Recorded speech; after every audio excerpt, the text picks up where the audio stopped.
Welcome, ladies and gentlemen, to the Rocket League Championship Series here for Season 9. This is the first day of Europe, and I'm your host, not Leaf X. This is Wavepunk, that's over here. Leaf is unfortunately not feeling great today, so we're going to be holding down the fort for him. Best wishes to him. I hope he gets well soon. We'll see him next week, but let's walk through the schedule we're going to be playing here today. Some of the best European teams, the best European teams, 10 of them this season. Not 8, we're up from 8. We'll talk about that here in just a moment, and these are the matches we will have to start off our season. TSM Dignitas sounds juicy. I'm excited to hear Gibbs' thoughts on the new TSM roster move and a bunch of new faces. Singularity, Monaco, we got Endpoint as well. So many new people here playing in our tournament this season. Can't wait to watch these guys play, but we are all building up to our grand finals. The World Championships coming to you live from Dallas, Texas, my hometown. I'm going home. Cannot wait for that. That is going to be on April 24th through 26th. The tickets will be going live February 22nd. Definitely get online and get your tickets when those are out, and I better see you there because I'm going home, and I will show you the best barbecue places. I cannot wait to go. But we got to get this show on the road. I've got 3 of the best faces in the business here to talk with me about our favorite game in the world, Mr. James Bott, Mr. Gibbs, and Mr. Jorby. Guys, Europe, it's time. Gibbs, you excited? I am pumped because we talk about a short off season and it got a little bit longer by a week, which wasn't planned, but hey, it happens. But we haven't seen any of these teams play in literally anything. So it's 30 players with about a 2-month break. Let's see how they've improved. Maybe some have regressed. It's going to be really interesting to see how they play. And 2 new teams coming out from the Rival Series. 3 new teams. 9 and 10. Three teams. Singularity as well. Europe is so interesting this season because we had a bunch of roster changes, a lot of new faces, and I think it's really going to shake things up in Europe. Absolutely. And I mean, I was casting the Rival Series last season, so some of these new teams, I really think they have the ability to make a splash. The NA teams, there was a few questions. They came out, they performed well yesterday, but these European Rival Series teams are here to play. Yeah, I'm so excited that we have so many new faces, and I'm almost excited that we haven't seen these teams play. Yeah. Because the World Championships, where NRG won, to me was such a closure of a chapter of Rocket League, and to me we are beginning the next chapter of Rocket League here, and it's almost cool that we got to we got to close that one out. It was new teams, new everything. Worlds was such just a capstone moment. It was so perfect because it was Vitality versus Energy, the match that we were all hyping all year long. But the match that took the spotlight, Vitality versus Dignitas, maybe one of the best matches we have ever seen. Dignitas, they were a 4 seed coming in, and they played out of their minds. I remember being in the green room during that series, during that Game 6 overtime, James. You and I were both jumping up out of our seats at every single shot that was coming through. That whole series, that whole moment. It was magical. Yeah, absolutely. It really was magical. And Panda, he's one of the players from the legendary squad. You think back to the team that shocked us all, Turbo, K-Dot, Violent, Panda. K-Dot and Turbo, they've got their titles, and Panda was playing like he deserved it. Yeah. And Yukio as well. Yukio had such a tough league play, but at the World Championship, he was playing to his potential. And speaking of tough league plays, Vitality was 1 goal away from the promotion tournament. Then they were 1 goal away from winning it all. World Championship. That's how close it was for Vitality. A roller coaster of a season. They obviously made the biggest roster move, and we'll talk about that later. But then you have to talk about the other side with Team Reciprocity, the #1 European seed, which always means you make it to the grand finals. Since back into Season 2, every single time a European #1 seed has made it that far, they didn't even make day 3. Yeah, no, it's going to be pretty crazy to see how things shake up with Reciprocity here in Season 9. But I do feel like I said that this is the start of a new chapter in Rocket League, but I think one player that would disagree with that is Violent Panda. He's still we're so close. I got to get that 3rd World Championship. Well, to be fair, I think it could be a new chapter for him with Astral. Astral's a new player. Maybe a new chapter there. Yeah, well, we'll see how things go with Violent Panda this season. And this season is a little bit different. We talked about we have 3 teams from the Rival Series, and that wasn't 3 teams promoted in a 2-team promotion tournament. There's a new format we are playing with more teams. Gibbs, can you walk us through that? Yeah, so we have a 10-team league play, so we go from 28 games to 45, so it's a lot longer now. So top 6, it basically is the same exact thing, where top 2 will qualify for Worlds. They'll still play throughout the regionals for seeding. But then it gets a little bit hairy. With 8th and 9th seed, they go to the promotion tournament. But if you come in 10th, there is no second chances. You go down to the Rival Series. So those games are going to be so important when we get late into the season. Yeah, the 10 teams here is going to be absolutely wild. For some of the players, this means more security, but especially for that 10th place spot, it literally means there's no more chances after that. You are sent straight down, which is pretty crazy. But we do have 3 rival series teams, 1 that promoted and 2 that kind of auto-qualified here. James, you casted the rival series last season. Which of these teams are you the most intimidated by? Are you most worried about? Well, for me, it was Endpoint. You look at those guys; they were called discombobulators. I remember picking against them back in week 1 of the rival series.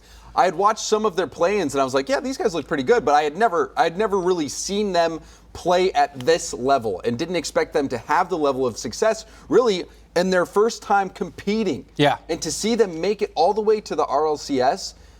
And just have the run that they had, and all 3 players contributed. It wasn't like there was one star player. It was every single person on that team was a key part of the fabric that got them here. So when we talk about that all 3 members really played a role. The lowest goal participation on the entire team was at 58%, which was still like top 10 in all Europe. Wow. There's only been one team in RLCS history that had their lowest goal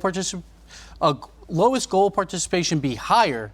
Season 6 for Dignitas, the perfect season where they dominated everyone. So that's a really good sign, because it's a hot and cold league where players will get hot and cold, but all 3 of these guys really popped off throughout the rival series. Yeah, so for sure. And I mean, this team, Endpoint, definitely a team to look out for, but we also have Monaco back here and Singularity, those other 2 teams. Monaco has a player EyeIgnite. This is a player that has won huge majors in Rocket League's history, and Turtle is standing by to reintroduce us to EyeIgnite and this week's Get It moment presented by CDW. Thank you very much, Leaf. And as we kick off Season 9, we're actually reintroduced to some familiar faces. One of those players just so happens to be EyeIgnite. He's made his way back from TSM. He was kicked off in Season 7. He went on AS Monaco. He made it through the rival series all the way back to RLCS. He's better than ever before. And I figured today would actually be a good time to look at some of his shortcomings on TSM and what he's done to improve over the past few seasons. So let's go ahead and just jump right into it. We've got a TSM league play matchup against Barca. And as we can see, I want you to pay attention to EyeIgnite right here and his positioning. If we just go ahead and pause it right here, we can see that all of the positioning is so close together. Everybody on TSM right next to each other, and EyeIgnite, he needs to take initiative right now and realize all of this space in the corner should be taken. The rotation shouldn't be as short and cut, but instead, what does he decide to do? Let's go ahead and just take a look at how this clip plays. He goes for the corner boost and actually forces a huge gap to be opened up in his defensive line, and just like that, Barca capitalizes. Now let's go ahead and take another look. This is the playoffs against Dignitas, and we're gonna run into the same issue, so let's go ahead and play this clip and just see what exactly happens. Pay attention, again, EyeIgnite, the positioning. Everybody, if I just draw right here, a giant gap again, because all this space in the corner on the other side of the field is not being used at all. They're just forced onto one side, and because of this, again, another hole, if we play this clip out, is going to be placed in the defense. A team bump even comes through, and just like that, they score. Dignitas takes advantage of all that space. But EyeIgnite, he's worked so hard. He's back in RLCS. Let's go ahead and just take a look at the difference in positioning and the way he really can recognize space that should be used. And right here, what a shot. And first of all, what positioning. You saw him on the backboard, and now we're gonna take a look at Extra's perspective. Look at him on the backboard. He sees the space, he stays up there and goes for a ridiculous shot, somehow manages to land it. That is incredible. And again, we're gonna take another look at that same series. Just pay attention to EyeIgnite as we play this clip out. He recognizes all the space in front of him, takes the corner boost, trusts his teammates, and then he pushes across the field. And let's take a pause right here, because the difference in positioning, we can see we've got everybody across the field. EyeIgnite all the way on the right, Extra in the middle, going up for the aerial, and then Tigre pushed to the left. Every single part of the field is being used right now, which is what forces a great opportunity. And we can see once Extra gets that first touch, he forces a great opening. EyeIgnite, an easy shot for him to hit. He's going to make those all the time, and they are just so on fire right now. EyeIgnite, he's done a great job of improving over the few seasons, and he's recognized that space that he needs to take. But this has been your Get It moment presented by CDW. Back to you, Leaf.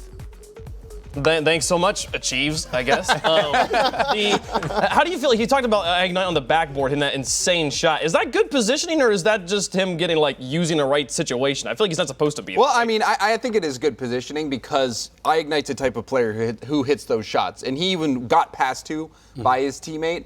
And Monaco, You know, I didn't think they were lights out, but they comfortably got into the RLCS, and a lot of that is because of EyeIgnite and his scoring ability. So a lot of times, I don't even question EyeIgnite. I just wait for the results. I'll see about the execution. He was a pretty amazing performance at E-League. Hopefully he'll be able to recreate that here in Season 9. Now let's talk about the players that moved rosters. Okay, we did this over North America yesterday, or a week ago technically, and we showed it again yesterday. Now we're going to do it again here in Europe. Have you guys rate the players and where they move. We're going to start with Barca, picking up Flakes.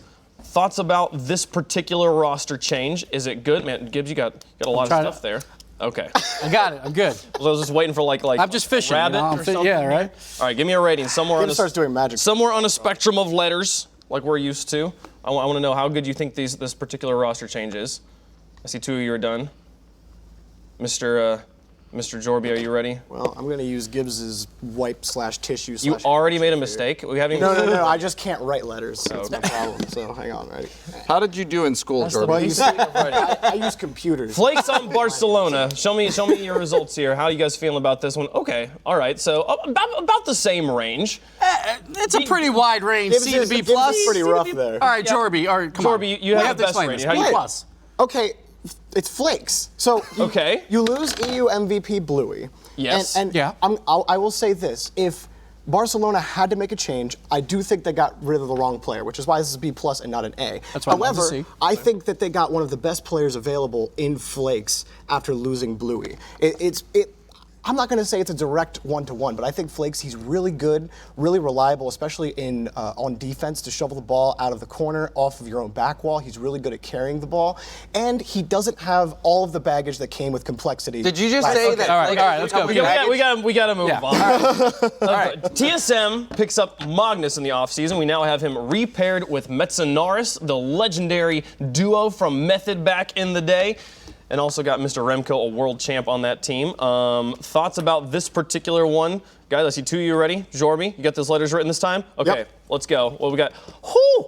All right, Gibbs is going down. Capital L. A right angle. Yes. All right. The capital L, like the old complexity name, how they would emphasize the L. That's what I'm saying. The worst. Not 2017. You lose Alpha, and you pick up Magnus, who had the worst offensive performance he's ever had. It's not like it's not like they traded Alpha willingly, right? Of course. He was going. So, but still, it's hard to replace him. Okay, well, let's talk about where Alpha went, I guess. I can't. Poor Magnus, the poor guy. Sorry, Magnus. It's not your fault. Somehow there was a worse rating than F on that one. All right, so Vitality picks up Alpha here. Okay, so they're getting rid of Scrub Killa. So when you said earlier that Flakes was the best player available, my brain went, but Scrub Killa got kicked off his team. I don't know. But I mean, by that time, the rumor was already about Scrub. All right. I don't know. Okay. Alpha here has been a former European MVP. Which one are we on? Alpha. Vitality. Vitality. K-Dop, Fairy Peak, and Alpha on a team together. How you feel about this one, James? Oh, I'm finishing right here. Show me these letters. What you got? What is that? AD. An A?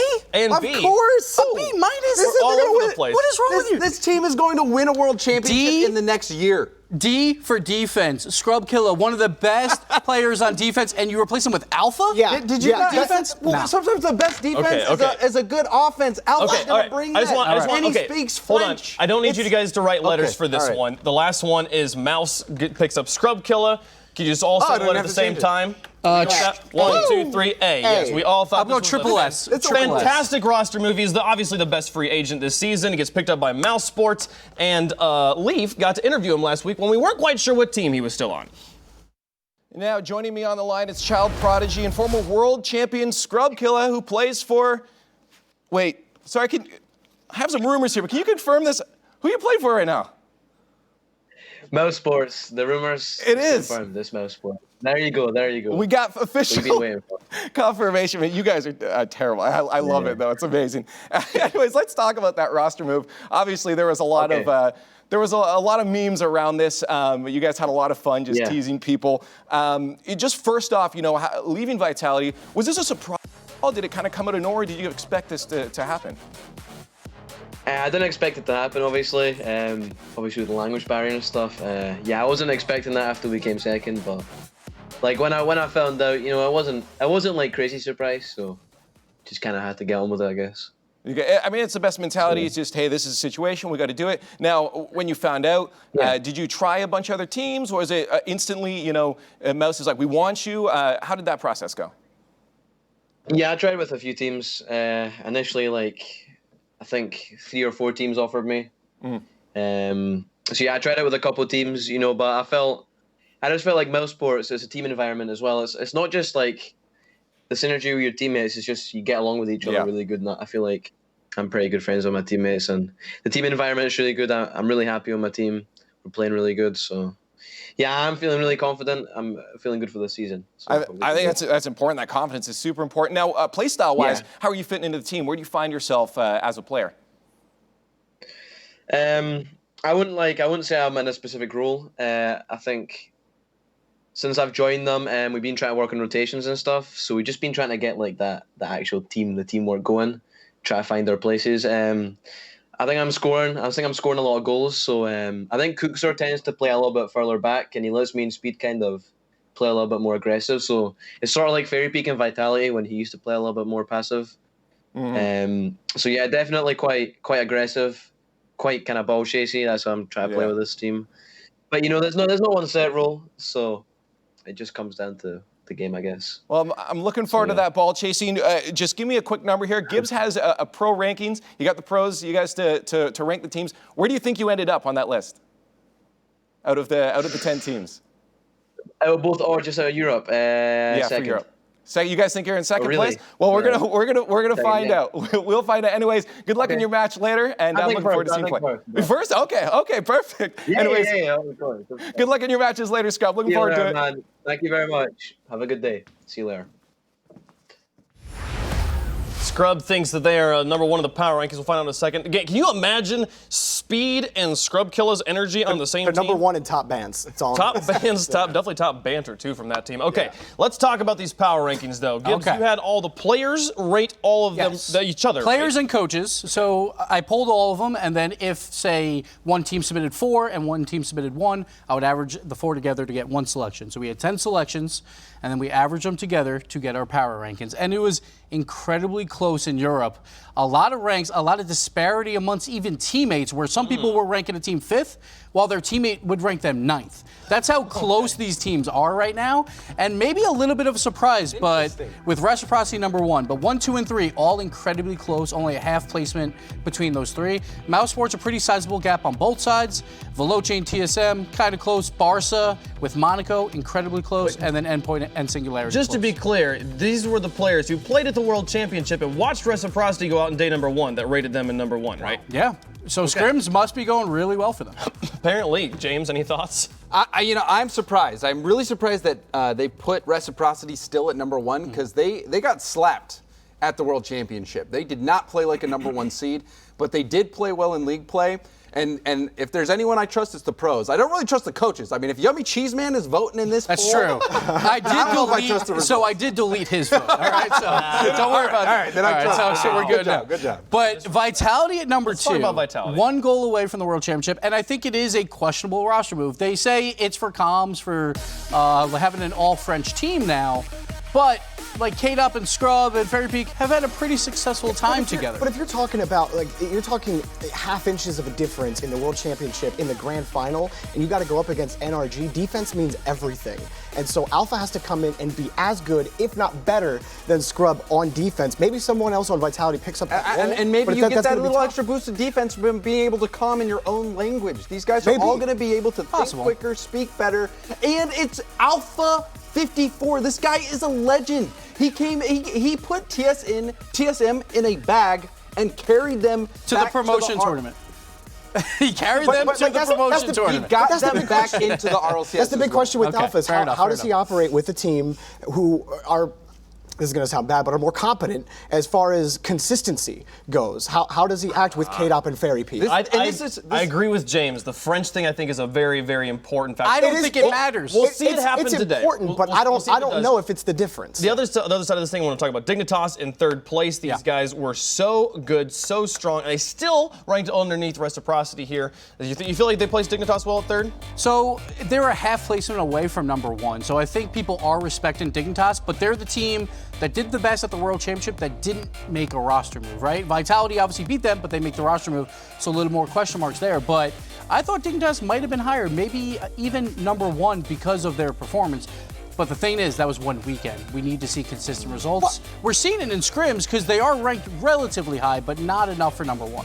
At the end of league play, they looked like they did at the World. They were on that ramp. Yeah. In my opinion, Dignitas are the best team in Europe right now. And I don't, someone has to take that title from them. They look so good. They capped off a wonderful season at the World Championship. I don't think they're going to lose any ground. Okay, well, they'll get to test themselves against TSM today. That's going to be their first match of Season 9. And we can take a look at our predictions from the guys here on the desk. How do they feel that the matches today are going to go? These are the predictions across the board. A lot of unanimous predictions, but the big difference here, it looks like, Veloce versus Barcelona. Jorby, you don't have faith in my boy Freaky? Oh, it's not that I don't have faith. What's wrong with you? It's not that I don't have faith in your boy Freaky. It's more so that, look, I like Flakes. I think Flakes is a standout player, and I think Flakes is in a much better situation on Barcelona than he was previously on Complexity. And Veloce, they're a team that punish you on mistakes, but they don't wow you with their play, right? They're so good at capitalizing. That's offensive, Jorby. On mistakes. And here's the thing, is Flakes is that Bluey type player. He will make flashy plays. To me, the big question is Devo, but I think Devo will be able to step up with a new player on the team. It's a new look, a new feel in how you rotate, how just your confidence in going for the ball. I think Barcelona start really strong. Remember, halfway through last season, we were talking about Barcelona being one of the strongest teams in Europe. Now, one of the matches that I think will be more interesting after seeing pro power rankings, TSM Dignitas. The pros have TSM as a playoff team, a top 6 team, while I think most of us would have had them bottom 2. You all rated the move C, F, exactly. and L, let me remind you. Because my concern is you get rid of Alpha, who scored 45% of the goals. That was number 3 in all of Europe. Who scores goals now on TSM? But clearly, based on scrims from the pros, that they're putting the ball in the back of the net from somewhere. We don't know where that is yet, but we need to see it. But I think TSM and Dignitas are going to be a very competitive match, and I think it'll be a lot closer than people think. Now, James, I want to point this to you. Not a single person predicted a rival series team to win a match today. Any of the promoted teams. Monaco going up against Mouse Sports. Obviously, they're going up against the new Scrub Killa Speed. You guys think this is a great roster move, but what is it? Are they only winning matches against each other? Or are they going to? I think it's just a strength of schedule kind of thing. And if there's any team that might be vulnerable, it could be Mouse. So it's time will tell. And we did this even last season with other teams. We predicted Birds finishing dead last. They ended up making the World Championship. So we're a little bit biased towards these teams that have retained RLCS spots just because we have seen more of their play. But when it comes to Europe, we've seen it for pretty much the entirety of the RLCS's history. These teams are so close. European players really are the parity in that region. Is unmatched. These guys know how to play the game. Really quickly, Gibbs, Jorby, if there is going to be an upset today, what is the upset? Which team's taking the game? I don't have one. I don't have one except for TSM over Dig, maybe, but I don't think it'll happen. Okay. I think if it was going to happen, it'd probably be Monaco. There's a lot of experience on that roster. My biggest question with the rival series teams is how they handle defensive pressure, because they played a much slower game in rival series. It's so much quicker up here in the RLCS. How they respond under pressure is going to have to deal with speed. Yeah, the being able to, they will have to deal with speed, actually. And I want to come back, though, to this Barcelona versus Veloce match, because that will be our match of the day here. And Jorby, you say that Devo is surrounded by a new team, and that's going to make a difference. I feel like we've seen Devo surrounded by like 12 teams at this point. That's fair. Like not made a difference since season 3. That's fair. Barcelona are boom or bust when Devo is playing well or when he's not. And with the trajectory that Barcelona were on at the start of the season as they were going, they were looking really, really strong. I think Devo will come in feeling fresh. It's a new season. You won't have as much pressure at the beginning of a season to make the playoffs. I think that's going to translate into his play. And I just think that Flakes does such a good job controlling the ball. He always wants to pass. He's always looking for his teammates. I think that kind of team-oriented play from Flakes will enable Devo and Ronicky to play a lot better. You must be watching a different Flakes, because when I was watching them on Complexity, it seemed he was the only one doing anything, James. What are you talking about? Okay, but you're talking about the team-oriented play, and I didn't see any of that on Complexity. I'm just saying. I wonder why. It's a completely different play style, because Bluey was more to just charge in your face and make plays happen for Ronicky to score goals. Now Flakes is going to try and control the ball, but that's why I thought that the roster move was kind of weird, because I feel like you sub out Flakes for Devo, and then I think that roster is amazing, because I think Flakes and Devo play basically the same role there, where Devo, he likes to control the ball down the field, but his defense was subpar compared to Flakes. But for Veloce, I didn't give them any respect last season at all. And my picks were terrible with them. 1-6 throughout the entire season. I couldn't even predict them to win games when they did. I'm going to pick Veloce until they lose at this point, because I think Veloce, they are the real deal. They know how to play consistently.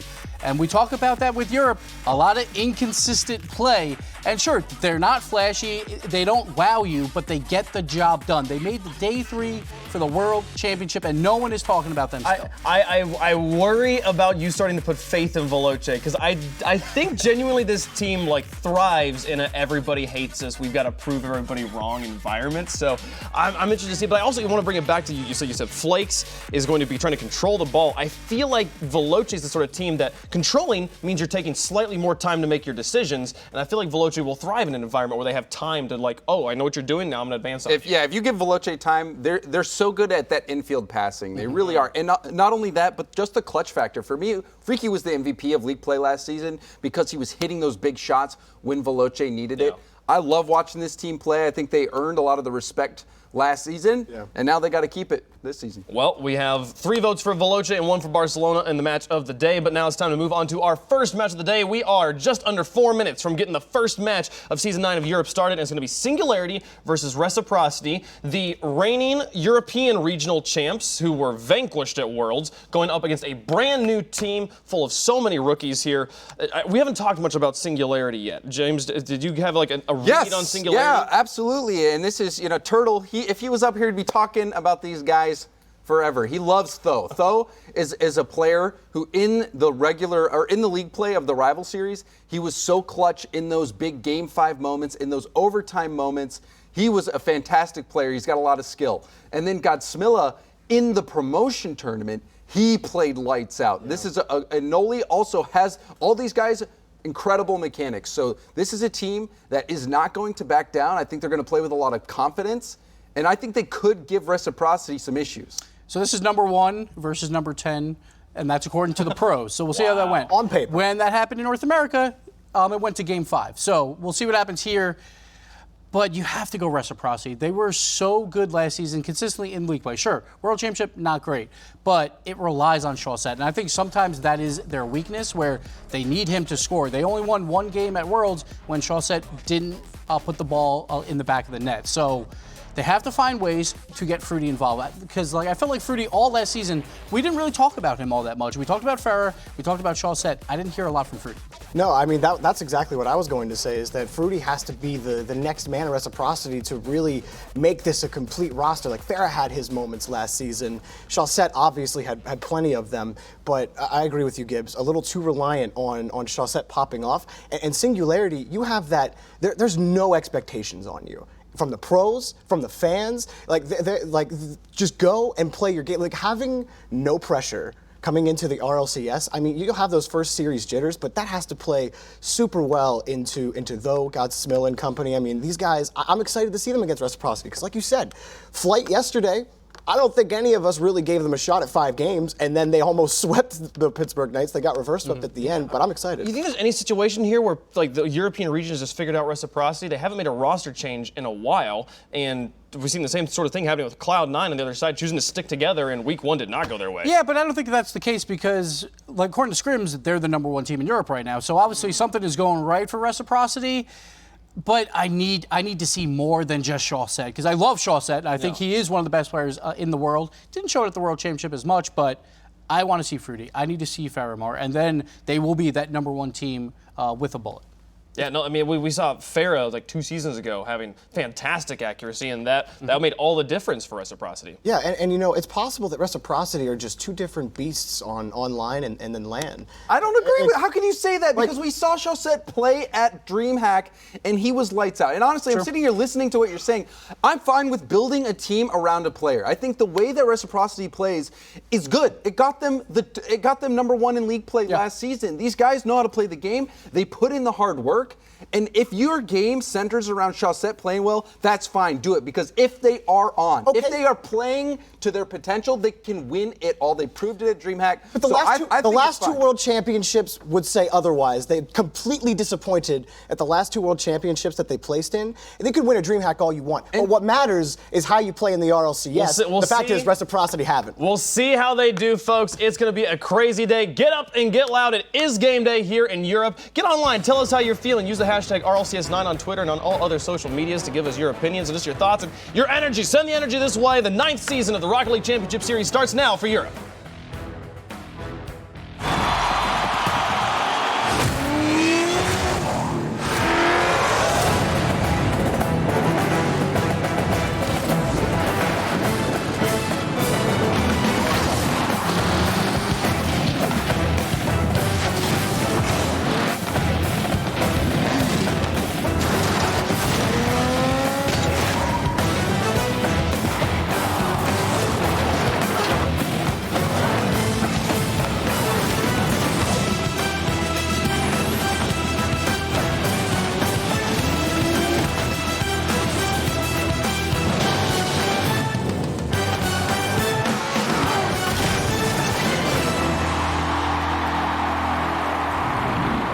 Hello, everyone, and welcome to the first series of the European RLCS. Corelli and Turtle here to bring you all the action for Singularity and Reciprocity. And James said it during the pre-show, Turtle.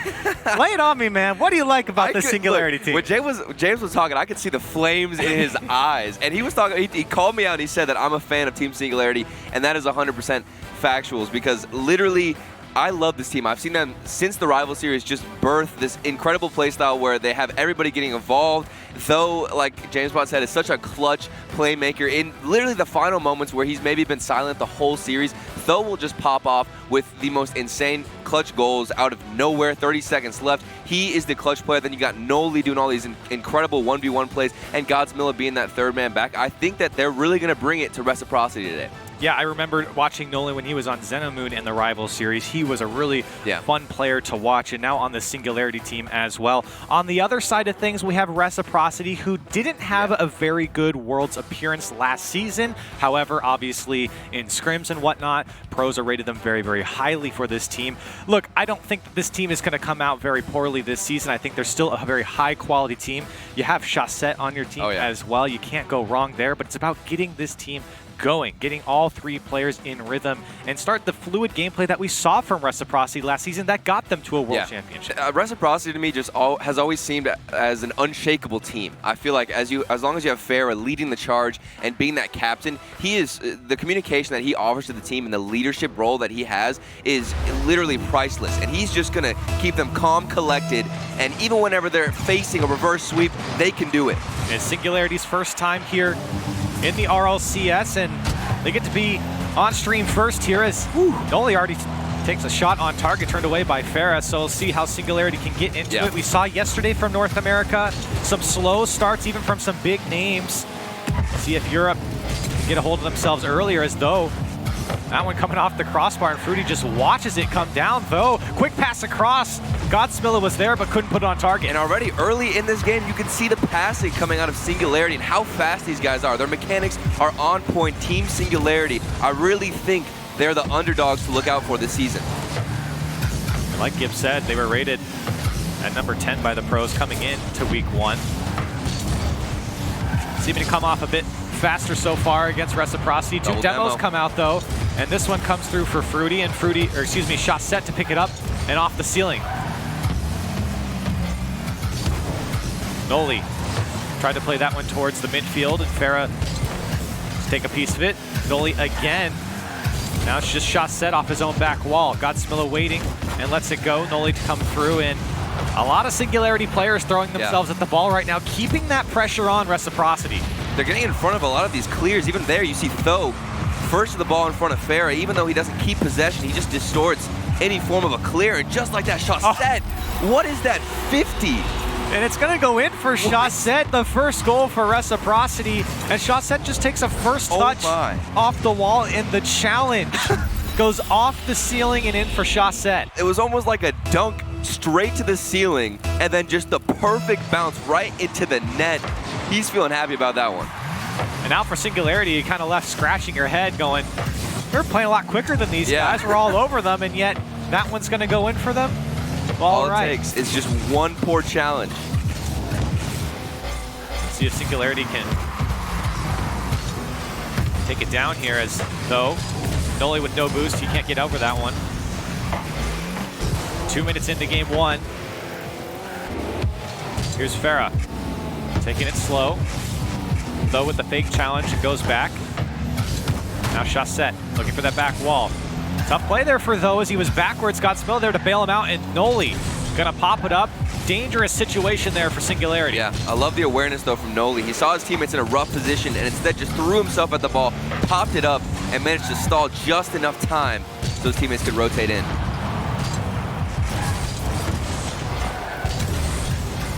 This ball pops up for Farah, met by Though. No boost for Farah. Now Fruity. Taken up by Godsmell. He's got options to his right. Noli waiting for this pass to come through. Godsmell looking for the flip reset. Does get it. And Fruity there to make the save. Farah had an open net to shoot on and almost goes in for him as Noli gets bumped out of the way. Chaussette going off the backboard. Tries to drop it down. Godsmell was beat. Singularity get away. Low boost for Noli. Goes over one. Hit off the backboard by Chaussette. Lots of time here for Reciprocity. Farah opts to go for a dribble. And instantly given away. Here's Fruity. Though to Noli. Noli was trying to give it back to Though, but it wasn't hard enough. Great pass towards the midfield. Godsmell had to stretch out for it. And in the end, Reciprocity do get the clear away. Fruity into the corner. A second touch off the back wall. Chaussette's there. Beautifully done by Reciprocity.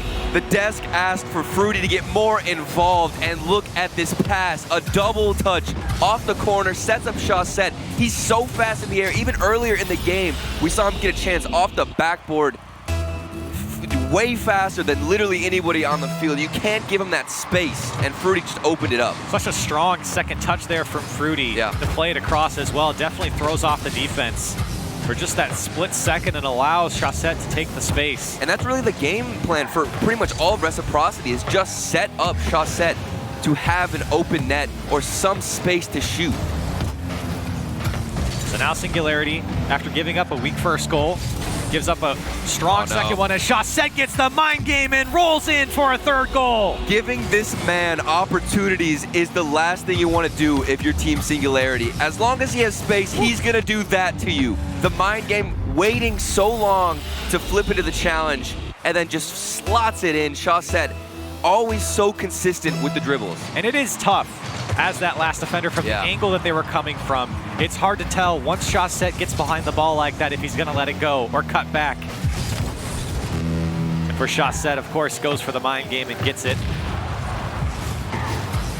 Here's Fruity. Reciprocity on the attack once again. This one off the back wall, and look at the space that Reciprocity is given in front of the box. Everyone from Singularity were back on their own goal line. Chaussette, great touchdown field. Noli backwards, has to give space. Eventually the ball does come down to him. And so for Singularity, after coming out quick and in your face for Reciprocity, it seems like Reciprocity got a hold of themselves. Farah all the way across the net himself. Farah staying on the backboard. Look at this dribble, the recovery on the wall, and then he gets around it to finish and have a shot. He doesn't even need his teammate to come through. Farah's just gonna do it himself, and that just secures this win here in game 1. And in the end, a 4-goal lead now for Reciprocity. Farah gets a demo on Though, and Singularity again have struggled now halfway through the game. Once Reciprocity started to score, it felt like Singularity just couldn't get anything going. And I think that Reciprocity, they saw the speed that Singularity was really trying to come out with, and they just said, here, you know what, you want this space, I'll let you have it. We'll play the patient game, wait for you to lose possession, because there's really not that many threats coming towards our own end, and they're just letting Chaussette dribble, and with that, they're going to take the first game. And I do like the pace that we saw from Singularity. Especially in the first minute and a half, 2 minutes of this game. It felt like Singularity was faster. To the ball, made a lot of tough touch, or forced Reciprocity into a lot of tough touches on the defensive side. You saw a lot of lateral clears coming out from Reciprocity just to relieve pressure, the immediate pressure that they were feeling from Singularity. But once that first goal dropped, it felt like Singularity just lost all momentum. And a couple great individual plays. You saw the one from Farah right there. You saw the dribble from Shawset. Great plays from Fruity, the pass across, and Reciprocity looked real clean here. And the way that Farah had that first few touches to keep possession to himself in that corner was so hard. It's so difficult to keep the ball not only controlled anywhere on the field, but in the corner especially, where you have to deal with going up the wall and the weird terrain in the corner. That is really just incredible dribbling from Farah. And then Shawset earlier, like you said, the solo plays, you just couldn't stop him.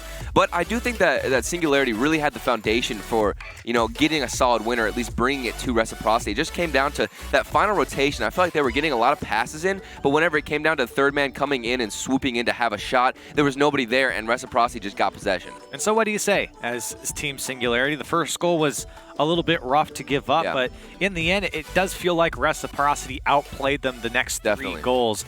Again, from the individual plays, but just as team plays as well, Reciprocity really got a hold of that midfield. We saw a lot of space between the defense of Singularity and the offense of Reciprocity. The ball constantly in Reciprocity's possession. So hard to shake Shawset, Farah, and Fruity. I mean, these guys, they've been together so long as a team. If you want to tilt them, you really just have to stop everything, all the momentum, and that is so difficult when you've got a player like Shawset. And then Farah doing solo plays, that is not a good sign if you're on Team Singularity. Singularity get their first game out of the way here in RLCS. See if they can make some adjustments here in game 2. No, plays this one out to Noli. Great pass, but Fruity read it all the way. He was coming right even before Noli got a hold of it. Here's Farah trying to get a second touch and does so past Godsmilla. Farah still going, just blocking the clears of Singularity, and you can tell Reciprocity owning a lot of that midfield space again. Here's Noli. Try to get this one pass. He does get it by Fruity. Godsmilla keeping it on. Here's Though. Tried to pop it up and set himself off the back wall.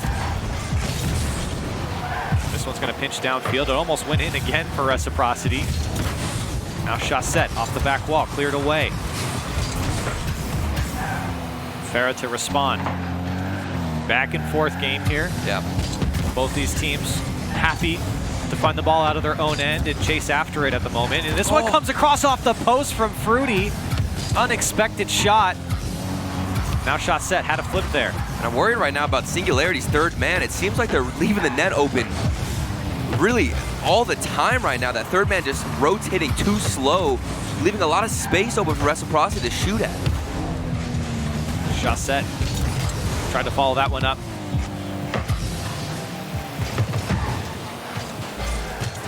Here's Shawset again. The midfield cut down by Noli. Singularity are doing a better job of making it at least a little bit more difficult for Reciprocity to break out. Here's Fruity, has options in the mid. Shawset was waiting, but the pass never came. Here's Godsmilla, Singularity looking to put something together. Taken down by Fruity. Farah, back to Shawset. Shawset looking for that back wall. Fruity's there, a free shot into the top right corner, and Fruity scores the first goal for Reciprocity. Again, too much space given to Reciprocity. Noli, you gotta have a better clear than that. Then Godsmilla, he's just left confused, expecting a better clear.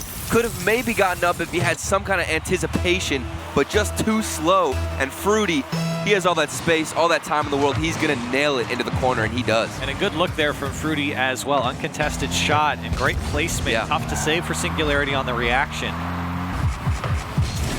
So Reciprocity scored their first goal. In this game for Reciprocity, looking very reminiscent of G2's game yesterday. A lot of control throughout the game. Singularity just trying to play their own style, and Reciprocity doing a great job of shutting it down.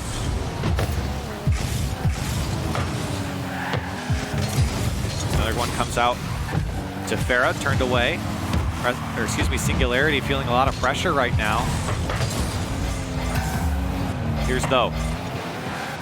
Some time and some space, but tried to get under it again, couldn't do so. And even whenever they do have a lot of space, Singularity, I feel like the dribbles aren't really coming through too much. It just seems like they're not taking a patient approach.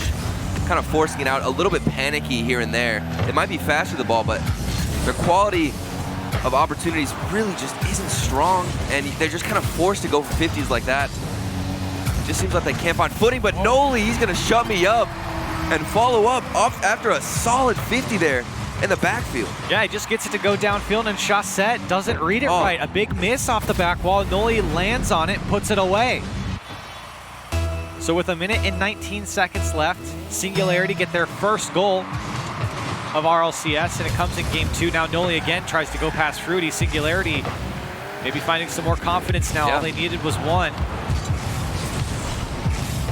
It does feel like Singularity only knows 1 speed right now, as they are going quick through the ball. They don't really seem to slow down the game much.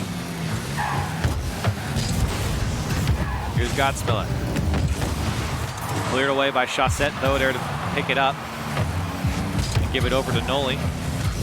Noli tried to bring it down there, but Farah instantly hops all over it.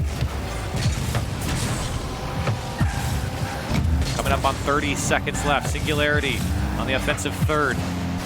Trying to lock in Reciprocity. That one's going to get by Noli. It does come back out to Though. Final 30. Maybe an opportunity formulating here for Singularity. And another touch goes backwards for them, so that's going to slow down the attack. Time ticking down. Singularity are keeping the ball. Here's Noli. He just plays it back towards the side wall. Good touch. Though to push it on. Singularity. Noli. One last push. As Godsmilla to come through. Reciprocity a little tangled up on their own line. Double commit. Double commit comes through, though. The shot's high and turned away by Chassette. Maybe one more try here. Godsmilla, he's up. Can't drop it down, and still Singularity keeping this ball up. Cleared away by Farah. And now Farah might try and catch up to this one. It's overtime in game 2. And you can see how clutch some of these players are on Singularity. Such a threatening final few seconds. Now we've got overtime. 1 mistake, that's all it takes. And you do not want to be facing a reverse sweep against Reciprocity. Reciprocity on the attack first. Here's Farah off the back wall. Chassette's there. Shot on target is turned away by Godsmilla. This one dangerously floating across. Farah recognizing it and at least getting a touch on it. Fruity looking for one more. Chassette's there. Turned away by Though. Farah on the follow-up. Noli got a piece of it. Oh, that's risky. Chassette, he's able to at least keep it on for Reciprocity. The shot was wide. Fruity on the follow-up. Farah was there to come through. Now Noli tried to play it past Chassette, couldn't do so, and Chassette to keep this one going for Reciprocity. Singularity caught on the back foot here at the start of overtime, and so far it's been all Reciprocity. Oh, no. It's going to be open for Chassette. Nobody back for Singularity. Another open net mistake. Chassette, he's just got everything to shoot at here. And again, that third man from Singularity just caught in no man's land looking for boost. They were starved that whole time. We could see the pressure from Reciprocity. And that's the type of patience that comes with being a veteran in RLCS. You don't need to force any opportunities. Just keep the possession, keep forcing any form of starvation, take their boost, and eventually the goals will come. And that's exactly what happened for Reciprocity. And for Singularity, they were so close there, especially in 0-second time. They kept that ball up 2, 3, 4 times and had at least a couple chances on target. The most notable, I think, was Godsmilla, who put it over the net. So close. So for Singularity, it's that close here to take down Reciprocity in a single game. And like you said, Turtle, now they're facing a reverse sweep over Reciprocity, who a lot of pros are rating as possibly the best team here in Europe so far. That was a close game for Singularity. I think there's not too much shame in this game here. It was a good game from Singularity. They played at the pace of Reciprocity. They gave them a run for the money, and they got a goal at least here. So for Singularity, things are looking up. It's definitely an improvement from game 1. For sure. Oh, definitely. I think you said it best, though, Corley, whenever you mentioned the pace of Singularity. I feel like they really were just kind of going at the same speed the entire game. They weren't trying to slow it down. There was a lot of space, a lot of panicked play I thought I saw from Noli. It seems like on defense, he was really just opting for the instant clear rather than taking it slow, forcing a 50, and letting your teammates get boost. Because if you just instantly clear it, you're literally forcing starvation on yourself, because your teammates have to get right back in a perfect position. They have to find the net, because if you got somebody like Reciprocity coming in at all angles, putting so many shots on target. Well, the instant clears give up possession as well, something that Singularity so desperately needed a few times. So Noli tried to go up and tear an air dribble there, and Vera comes through. Set the shot to the right side, but saved away by Godsmella. So sparks fly here in the first 15 seconds. Reciprocity on the attack once again. I do think a big key for Singularity is just bringing this ball down a couple more times. Yeah. It's okay to play fast, but there's a time and place to bring the ball down and shot sets up. Force a defender to come to you, and here's a defensive block by Godsmilla.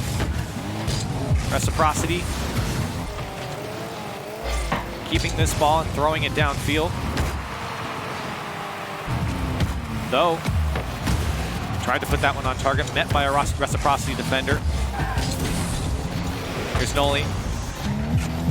And Fruity to push it downfield, though. Lots of boost to work with, but instantly stopped by Shot-Set. Godsmilla trying to stay with a scrappy play, ends up in the hands of Reciprocity. Here's Though on the air dribble, couldn't pick it up. And the ball given away, but instantly given back as Godsmilla puts one on target, cleared away by Fruity. Shot-Set, pass one. Shot-Set's been so dangerous. When he gets on the dribble with no boost there, will slow him down. And we've seen it so many times, Shot-Set. He'll take the ball from the back end of the goal and dribble the whole team. It's so frustrating. When you challenge him, you have to make sure you have somebody shadowing that challenge so you can have a good challenge right after to follow up. So you can't give him any space. And look at this, Though. I love the patience. This is so much better than the first game that we saw. I really do feel like they're slowing down the pace a little bit, taking a slower approach, and not forcing every opportunity they need. Yeah, judging his options there, but it took a little bit too long. And Reciprocity, give credit, their speed has slowed down Singularity quite a bit throughout this series. Yeah. Here's Though, now bringing it down. He's got Farah, he's got Fruity, and he puts it over both, and a 1-0 lead for Singularity. Though, this is exactly what I was talking about, slowing the ball down. Noli's also going for demos in the back. You can see him hunting down anybody from Reciprocity, and Though, a monster of a flick right into the corner, using that space that Reciprocity's just given up. I think that's exactly what we've been talking about, Turtle. Bringing that ball down when you have the chance to, and forcing the defenders to think. And it also gives time for somebody like Noli to go for those demos. Give time for your teammates to go for that extra play. Try and help you out in any way possible. Here's Though, 23 boost to follow up. Can't get there as Farah. And now Fruity. He doesn't get the touch, so Shot-Set just to clear it downfield, and Though gets back, picks it up. Now onto the dribble. He's got Farah in his sights, go into an air dribble. Can't get by Farah. Strong touch from Noli from the midfield to put it back on the Reciprocity side. Singularity trying to clamp down. A Shot-Set, so quick to get it away. Here's Fruity. A demo comes out. It's just one in net. The Though does great to stand strong, and a big clear going off the back wall now. And Farah can't get it. It does come down onto Fruity. Nobody from Singularity was able to get down the field that fast.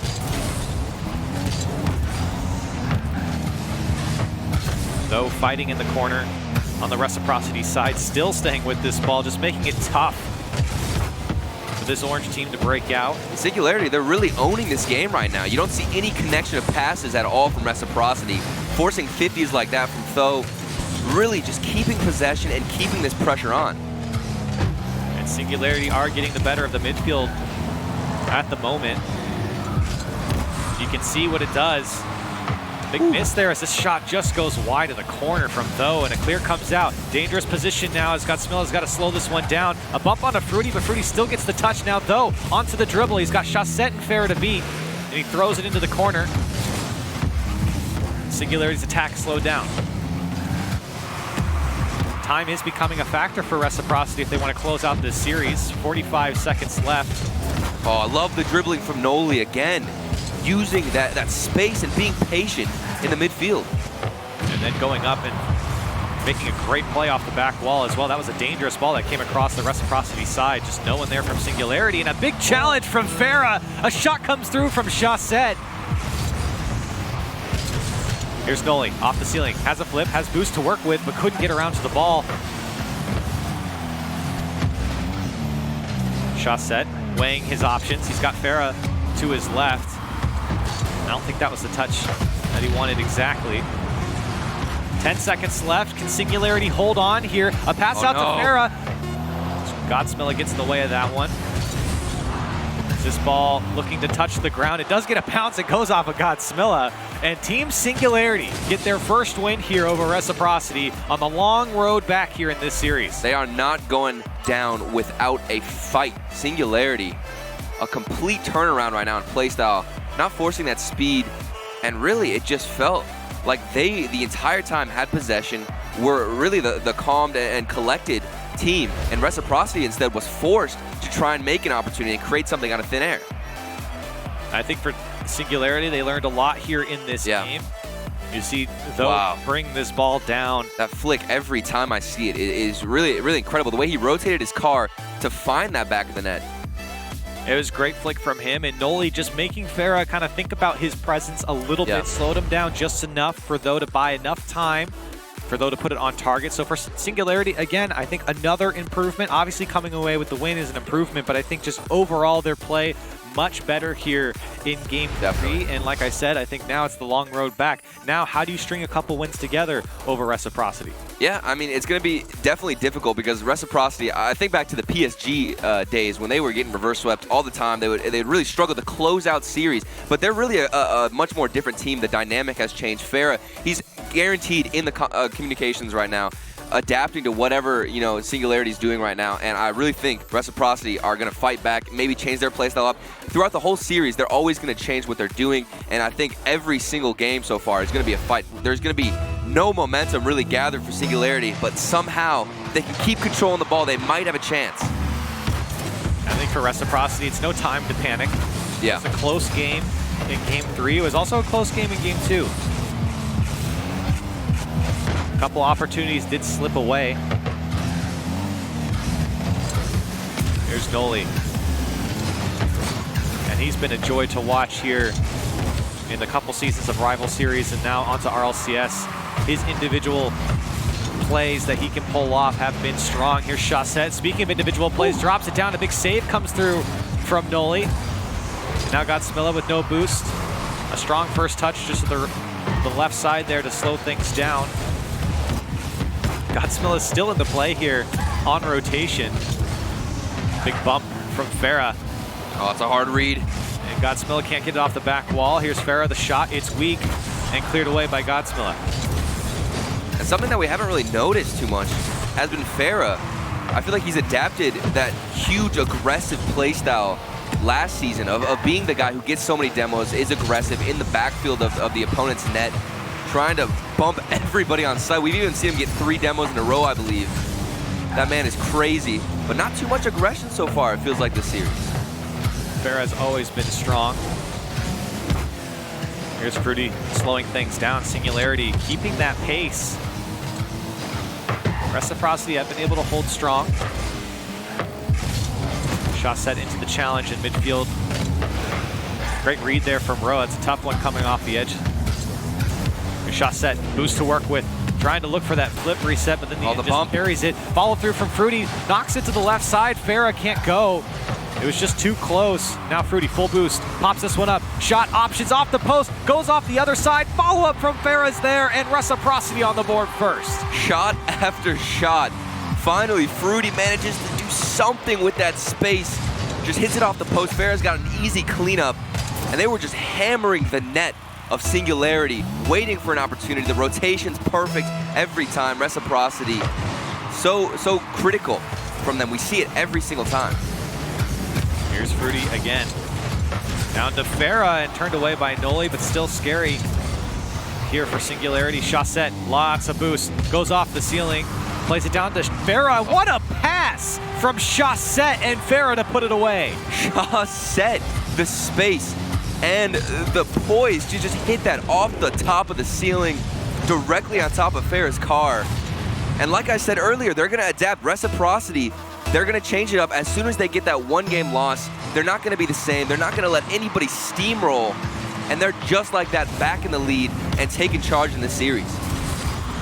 So 2 quick goals here for Reciprocity in the span of 16 seconds.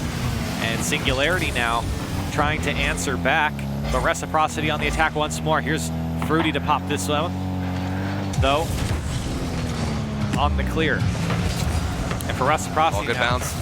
they have opportunity to just hang on and close out the series.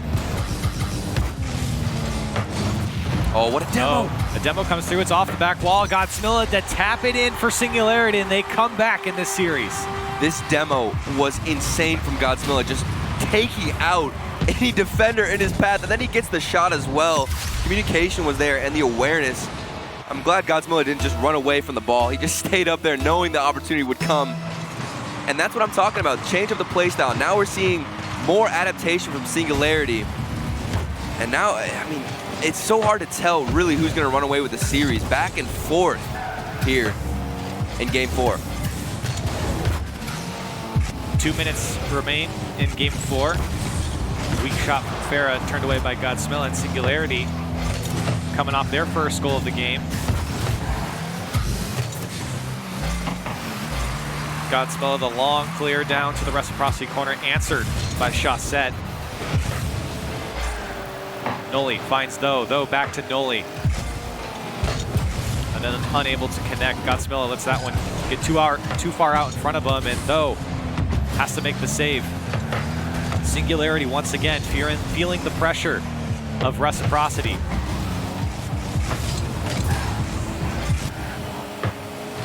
A weak shot comes down from Though. Reciprocity not too worried about that as Fruity. A clear downfield. Noli trying to get a hold of this one. The demo comes out, pass to Though. Though pops this one off the back wall. Though gonna do it himself, drops down in front of Fruity, and he makes the save, and Reciprocity take the ball away. And I was waiting for the follow-up from Godsmilla, the third man to come in. Though he got the shot on target, and then there was also space for Godsmilla to rotate in, but instead he went for the demo there. Oh, but now Noli, please. Oh my goodness, so close for hitting the corner. And what a shot from Noli. He had the power, but just off on the placement. 2 big chances there for Singularity, and unable to convert, and a shot clinically placed by Farah, and a 3-1 lead now for Reciprocity. This wall of defense, you can't stop them from Reciprocity. They were holding on for so long, and then just bounce back with the pressure. They're not even disorganized at all. The boost is there, the management, everything under control, and Reciprocity extend their lead. It's a tough ball to save. Coming from left to right, and a strong shot to the left. That back defender on the back line there, just thrown off by the power that Farah gets. And now 3 goals for Farah, a hat trick here in Game 4, and it's looking to give Reciprocity the win. Noli, one last ditch effort, and another one goes off the crossbar for Singularity. You see, Though, kind of pause there for a second, like, oh man. You can literally see the frustration. It is that close for Singularity, and in the end, they cannot convert to make the comeback over Reciprocity, and Team Reciprocity get their first win here in Europe. And what a showing. That you just can't crack the defense of Reciprocity. Singularity, they came so close, had all those shots on target, the pressure, everything was there. It just came down to the final finish and getting it past that goalkeeper. They could not do it. Reciprocity, all that experience, that veteran play really comes in handy here against Singularity, a team that everybody seems to be doubting. I mean, they had a solid showing. Definitely something to be proud of, but Reciprocity, it's so hard to stop them. Yeah, I think Reciprocity looked really good here in their first game. Very controlled gameplay. You saw Chaussette getting involved, a hat trick. Definitely. Farah. Fruity had a couple great defensive saves and also getting involved in the offense. So I felt like everyone contributed from Reciprocity, which is what you want from this team. And they talked about on the desk, actually, to not just force everything to Chaussette. Right. You can't just give him all the opportunities and just hope he's going to, put the team on his back. Everybody, like you said, getting involved, all the opportunities were there, and the passing. You just cannot stop Reciprocity. Well, that series is over. We got a lot more coming up here in the European RLCS. It's Endpoint and Vitality coming up after the break.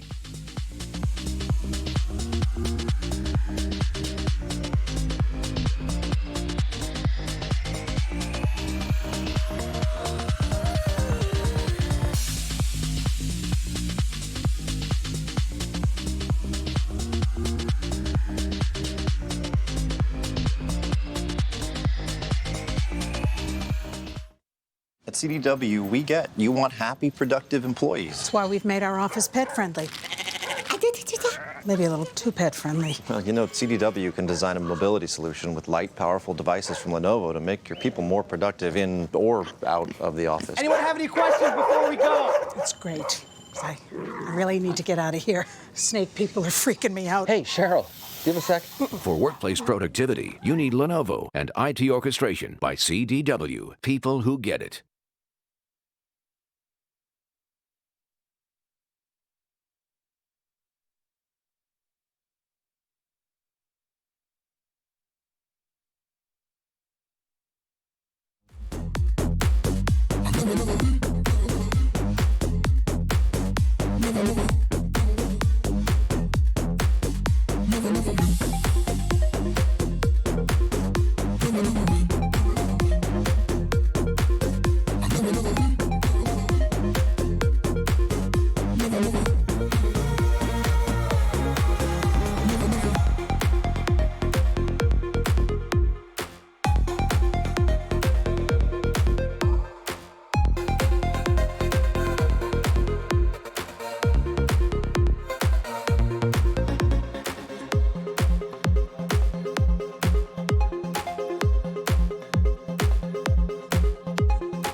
Reciprocity bounces back from a lackluster performance at the World Championships with a win here in week number 1 over the newcomers here on the block. A 4-game streak there for them. They dropped game 3, but were able to close it out in game 4. How do you guys feel about Reciprocity now? That game 1 is exactly what I wanted to see. We saw highlight plays from Farah, highlight plays from Fruity.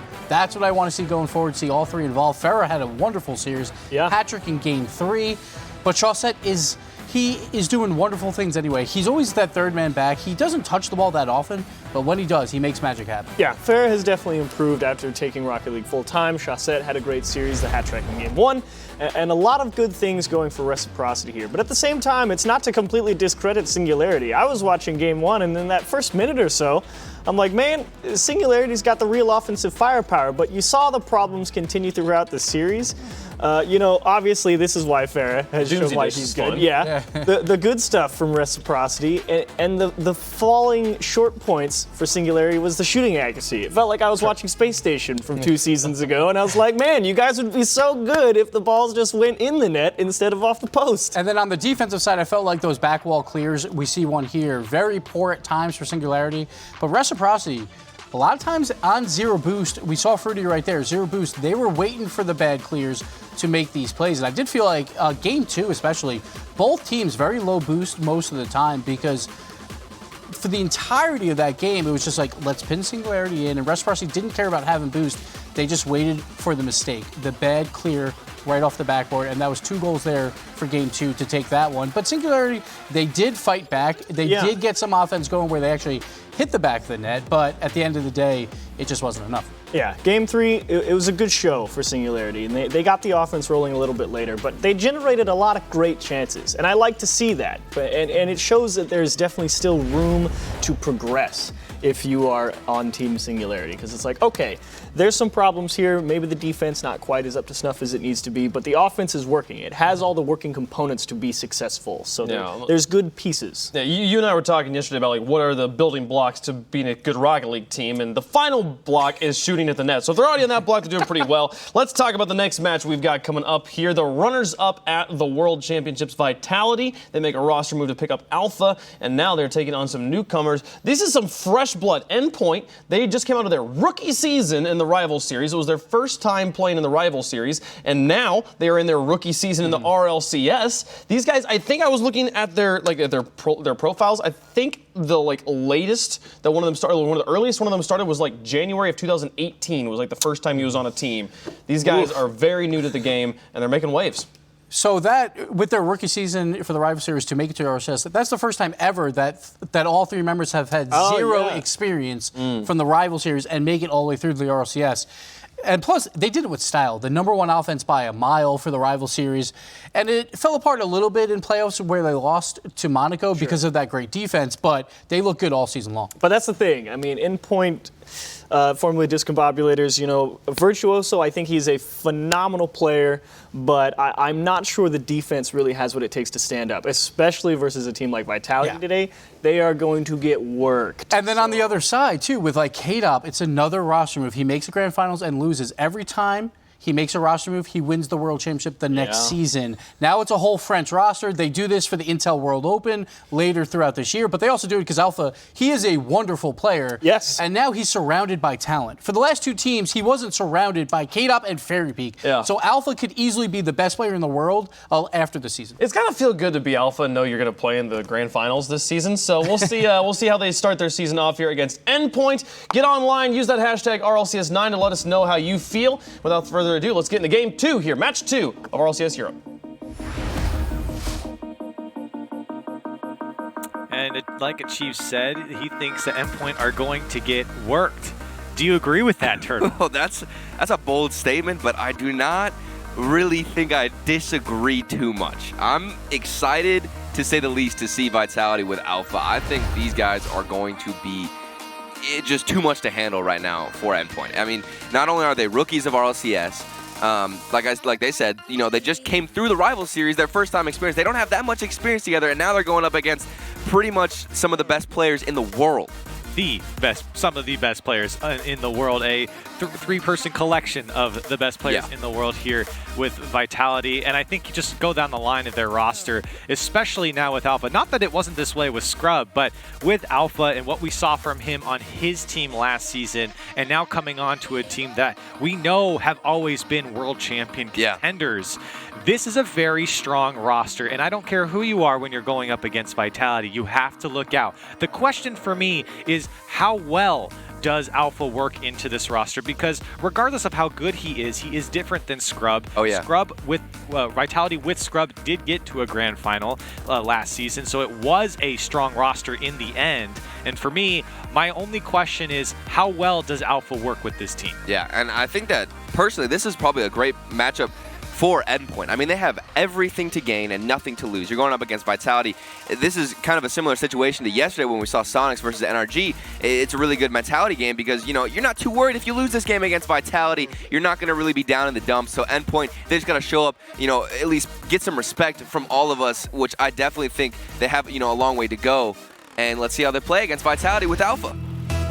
As we get things kicked off here, the desk was talking about Endpoint some more in the pre-show, talking about how everyone gets involved on the offense. It's a very good sign for any team coming into the RLCS, and especially a team their first time full of rookies here. Yeah. But it's a very tall order to ask going up against Vitality. And so for Endpoint, especially being the second game of the day, the first week of RLCS, see if they can get any nervousness out early. And right away, I mean, we do see demos, the physical play from Endpoint, which is something that, you know, we had noticed as a trend in the rival series with discombobulators. But right away, okay, Fairy Peak, there's some space on the backboard. He's going to follow it up with a double touch. Yeah, hello, it's Fairy Peak, and Vitality are here to play in the first 30 seconds. A beautiful double tap from Fairy Peak, and Vitality on the board first. You just can't give up any space like that to anybody on Vitality. They all have the mechanics to really just shine and have all the spotlight on them. See if Endpoint can answer back. It's only one goal and plenty of time left here in this game, but you definitely don't want Vitality to get comfortable. Here's a great second touch here. Now Virtuoso trying to push things on. He in a relating wave, waiting for things to come through, and a big demo comes out on Alpha. And that's one way to take care of very strong players, especially very strong individual players, is demoing them and just taking them out of the way, disrupting the rotation, and putting shots on target. Endpoint tie it up. And Nachito, a flawless shot into the back of the net. And this is something that we've seen, like I said, all throughout Rival Series from previously known Endpoint as discombobulators. They demoed all the time. That was their strategy. And we just saw demo after demo throwing off the defense of Vitality, and then you set up a shot. That is their game plan and their play style right now for Endpoint. And so far, they've got themselves back into this game. And they have been putting on pressure on the Vitality side. Fairy Peak takes that one across. Now Alpha was looking to go for a second touch off the back wall, cleared away by Relating Wave, but K-Dop's there, shot, tried to sneak in that bottom right corner. Nachito tried to get a piece of that one, bailed out by his team, but that pressure from Vitality is mounting, and Relating Wave forced to just clear it, give it away. It comes back to Virtuoso with no boost, can't follow. Nachito there in pursuit. Here's Virtuoso again, read it nicely, but again with no boost. Can't do much after the play. Now Kata, a free ball thrown downfield. K-Dop again, keeping things on for Vitality. Here's Fairy Peak into the corner. No touch there from Nachito, so a little hesitant from Endpoint here. K-Dop gets the flip to the left side. That one's gonna go just wide, but still dangerous for Vitality.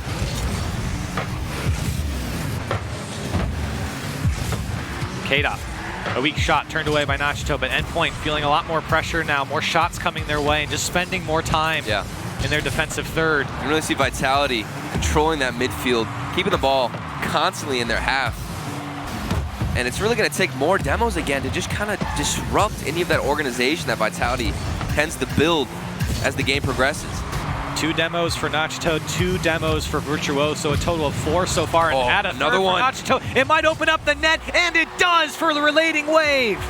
Another demo play, throwing off all of the defense. Nachito, he saw the pass coming out in the middle, so he decided to just take out the third man who would have received it, and that leaves an open net to shoot at. Endpoint, they're making a statement here in game 1.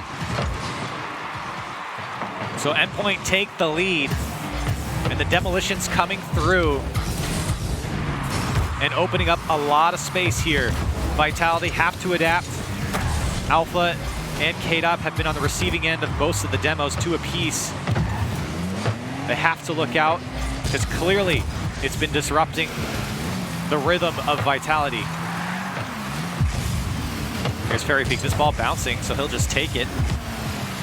Nachito gives this ball up to Alpha. Virtuoso was there. Fairy Peak trying to make a play. KDOP comes through, and nobody touches the ball. Means a free shot for KDOP. A big miss on the backboard. Relating wave, he drove up the wall, but it just hit the post a little bit. His speed was knocked off. KDOP, he saw the mistake, saw the opening, and followed through. So a tie game with 1 minute and 17 seconds left.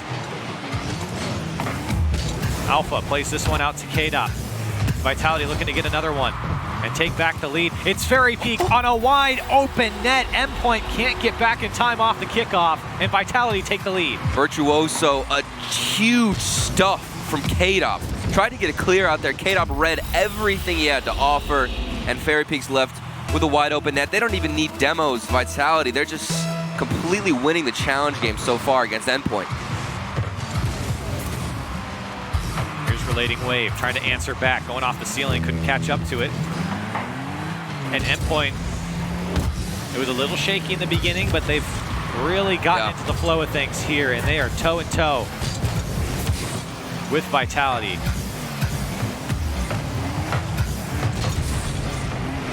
Here's Alpha.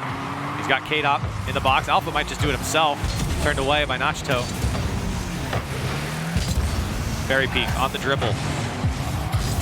This ball rolling away. So much space. To the Endpoint corner. Alpha there to slow down Virtuoso. Nachito to respond. Now Fairy Peak looking for another one, and a clear over to KDOP. He knew exactly where Endpoint were going to go with that one, and he's immediately there. Nachito trying to get a big clear, but with no boost and no follow-up. Right back into the hands of Vitality. 10 seconds left. Does Endpoint have anything left? Here comes Nachito. It's up to him to make the play. Tries to go past Fairy Peak. No follow-up there. Virtuoso's late and kicked away by Fairy Peak. Vitality take a very close game 1. The defense barely holding on there. The last second Vitality, like you said, just snuck away with the win. Endpoint, a solid showing. And if the defense was just a little bit stronger, maybe they would have had a chance. I think back to the relating wave post, wall disrupt, where he just couldn't find any positioning on the backboard, missed the clear, and it's those simple mistakes that you can't make against the veterans of Vitality. And this is the goal that just gave Vitality the lead. It was very quick. 9 seconds after they scored their previous equalizer, and you can see, look at what Fairy Peak is looking at. There is no blue player in front of him. It is wide open for him to come through and put that one away. And in the end, Vitality do take it. But give credit to Endpoint. This was a very strong game 1 for them, I think, in my opinion. And like I said, if they could just fix up those small little mistakes on defense, I mean, they're still trying to get experience right now, and you're going up against Vitality. It's a tough match, but right now they're proving that they have what it takes to stay in competition right now with Vitality. The demos come up, just, rotate a little bit smoother, try and, stop double committing as much. I thought they were kind of all over the place with each other. The communication might have been a little bit off, but as long as you can just keep up with those demos, force them to be uncomfortable, force Vitality to be uncomfortable, especially with this new roster, now is the perfect time to get ahead and maybe sneak away with a win here.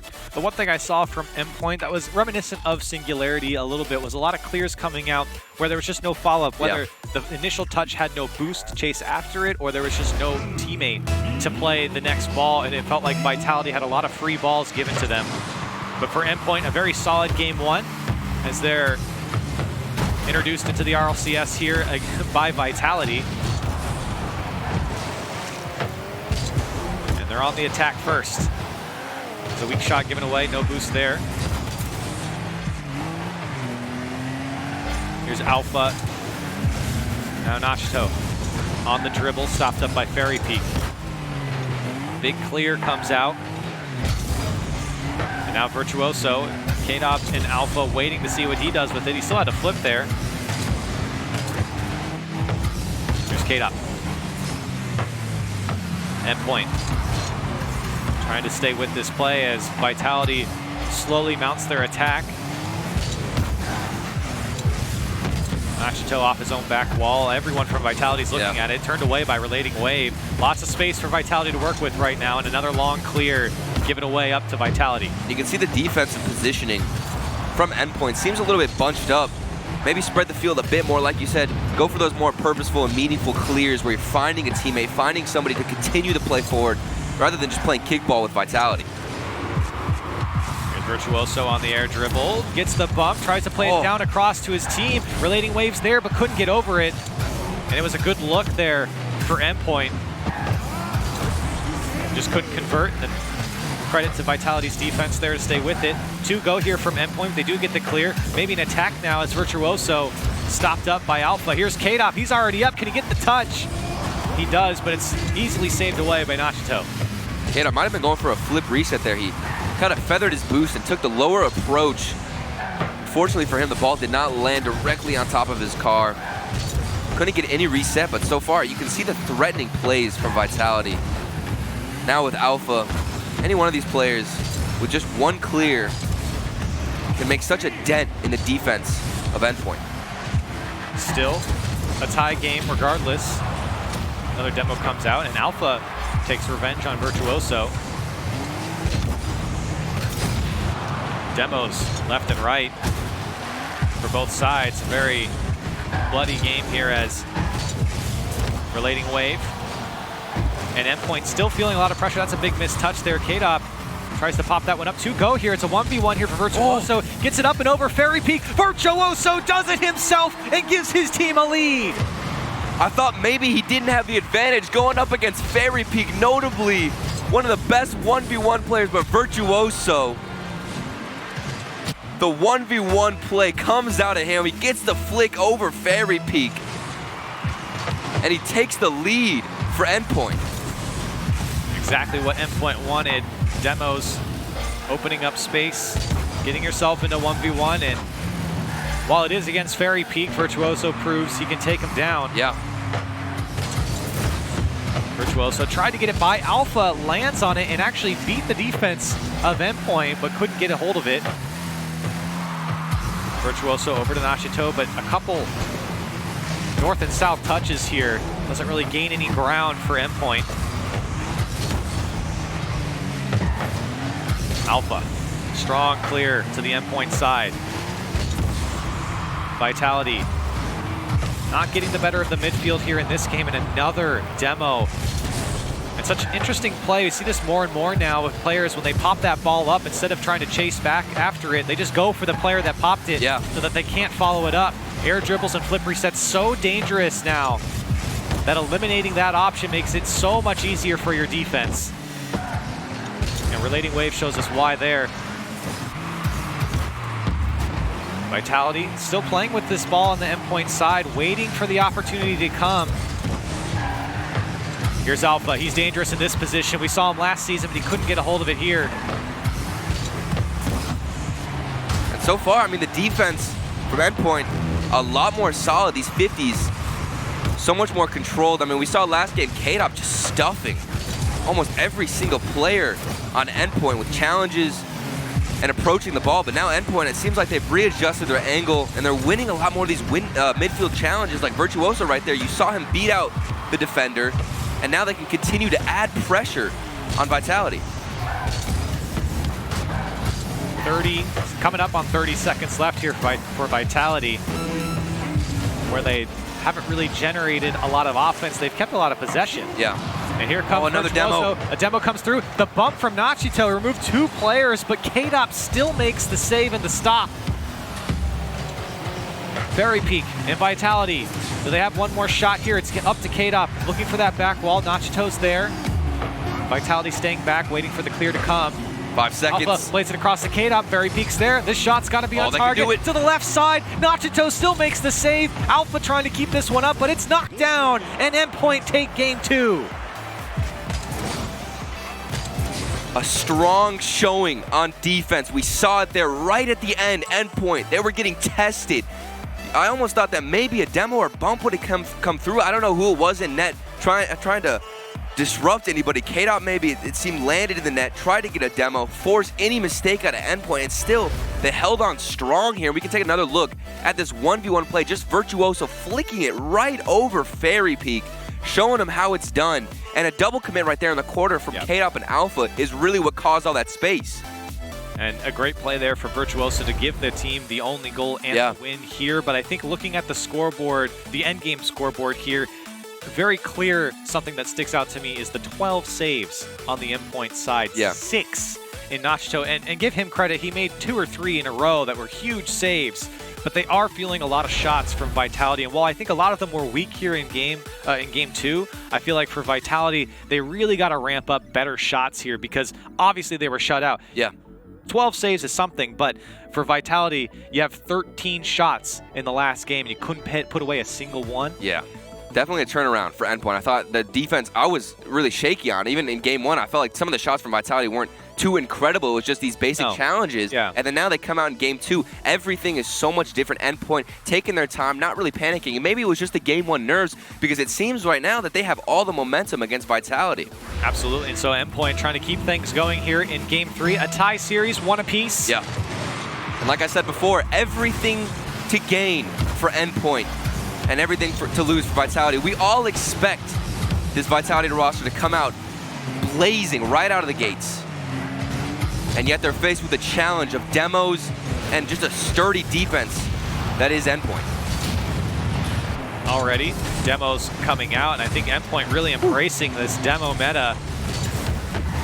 And you're seeing Vitality start to respond with demos of their own here. Here's Alpha. Boost to work with, goes into the corner, tried to get past one. It was Nachito on the clear. Here's K-Dot into the air dribble. Gets Virtuoso to go up and over him, down in front of the box. Fairy Peak still pressing on for Vitality. No follow-up there as K-Dot. Maybe a second touch. K-Dot with the double touch puts it away for Vitality. K-Dot has been so strong in these corners, flying directly off the right wall, setting himself up perfectly. K-Dot, the captain of this team, really showing up and putting Vitality back on track. So a good start for Vitality as they couldn't score any of their shots last game. Great pass from the relating wave, but Virtuoso just couldn't get over it. Here's Alpha. Beat by Nachito. Follow up there for Virtuoso. Nachito lands on it. In a scary situation, Vitality gets a hold of it. A big touch there from Alpha gives the ball away. And a great clear here from K-Dot to put Vitality back on the offensive third. Endpoint are figuring out Vitality. They're not falling into the trap of just being stuck on their own end. It's the stronger clears and it's the two-touch clear. It's finding an initial teammate to then push it downfield and not just booming it just because you can. And the boost management as well. Seems like Endpoint really finding those back corners. Virtuoso, we see him there taking one in the corner. Not as starved as game 1. Vitality might have pushed back a little bit, giving up a little bit more space. Fairy Peak going for a redirect right there. Nachito too strong in the goal. Here's Alpha, past one. Virtuoso there to clear it away. Fairy Peak pops this one up for K-Dot. He's coming in hot and couldn't get the touch as Nachito just disrupts the Vitality offense. Miss there, it's just K-Dot. Nachito with no boost, forced to just push it downfield. Follow up from Virtuoso's wide. Now Alpha on the dribble, he's got 2 to beat. Looking for this pinch back across. It does come to Fairy Peak. Great placement from Fairy Peak, and it goes in from him. What a play. This pass out from Alpha, I thought he was going to try and pinch it across the net, but he managed to bounce it out into the midfield for Fairy Peak. That pass was phenomenal. I'm still amazed he managed to get it to bounce out. I thought, like I said, he was going for a pinch, trying to squeeze it across the net. but instead he forced it into the middle. Alpha, a great pass from him out to Fairy Peak. So a 2-goal lead opens up for Vitality now. And Alpha could have had a third there if he got over it just a bit better. Pinch comes through for Virtuoso, and the attack commences for Endpoint, but immediately given up. Here's Alpha. Can't get that second touch, but wanted it. Oh, a good touch there from Nachito. A hard read off the backboard, denying Fairy Peak. Could have been a third one, but now Virtuoso, a solid flick out. And the shot comes through Relating Wave. They got tumbled together, but still they found the net. And Virtuoso, he just landed right under the ball. I don't even know what to say here. Virtuoso pops it up, and I think Relating Wave came off of Virtuoso, or something weird. Something happened here that lets Relating Wave come through, and I think even the last defender was a little thrown off. You feel for Fairy Peak. He was forced to try and analyze what was going to happen there. And in the end, it is a goal for Endpoint, and a much needed one with 1:45 seconds left. And now another opportunity, but again, I'm seeing a lot of the first man with just no boost for Endpoint. A lot more could have been made there with just any boost. Here's Virtuoso. Now Relating Wave, looking for the back wall. It's K-Dop to meet him there. Virtuoso gonna try and do it himself. K-Dop casually goes up and clears it away. Nachito, not a lot of boost. Does get there on the flip, but not the touch. And Alpha gonna read this one nicely. Used all of his boost for this one. He's gonna take away the corner as well. Fairy Peak gets taken out of the play. Alpha still going, coming from the ceiling, and it might pay off. A shot comes out from K-Dop. Virtuoso trying to beat Fairy Peak, and in the end, Nachito says, hey, I'll just remove him for you. Time ticking down here for Endpoint. Fairy Peak bringing this ball down. Didn't get the cut he wanted.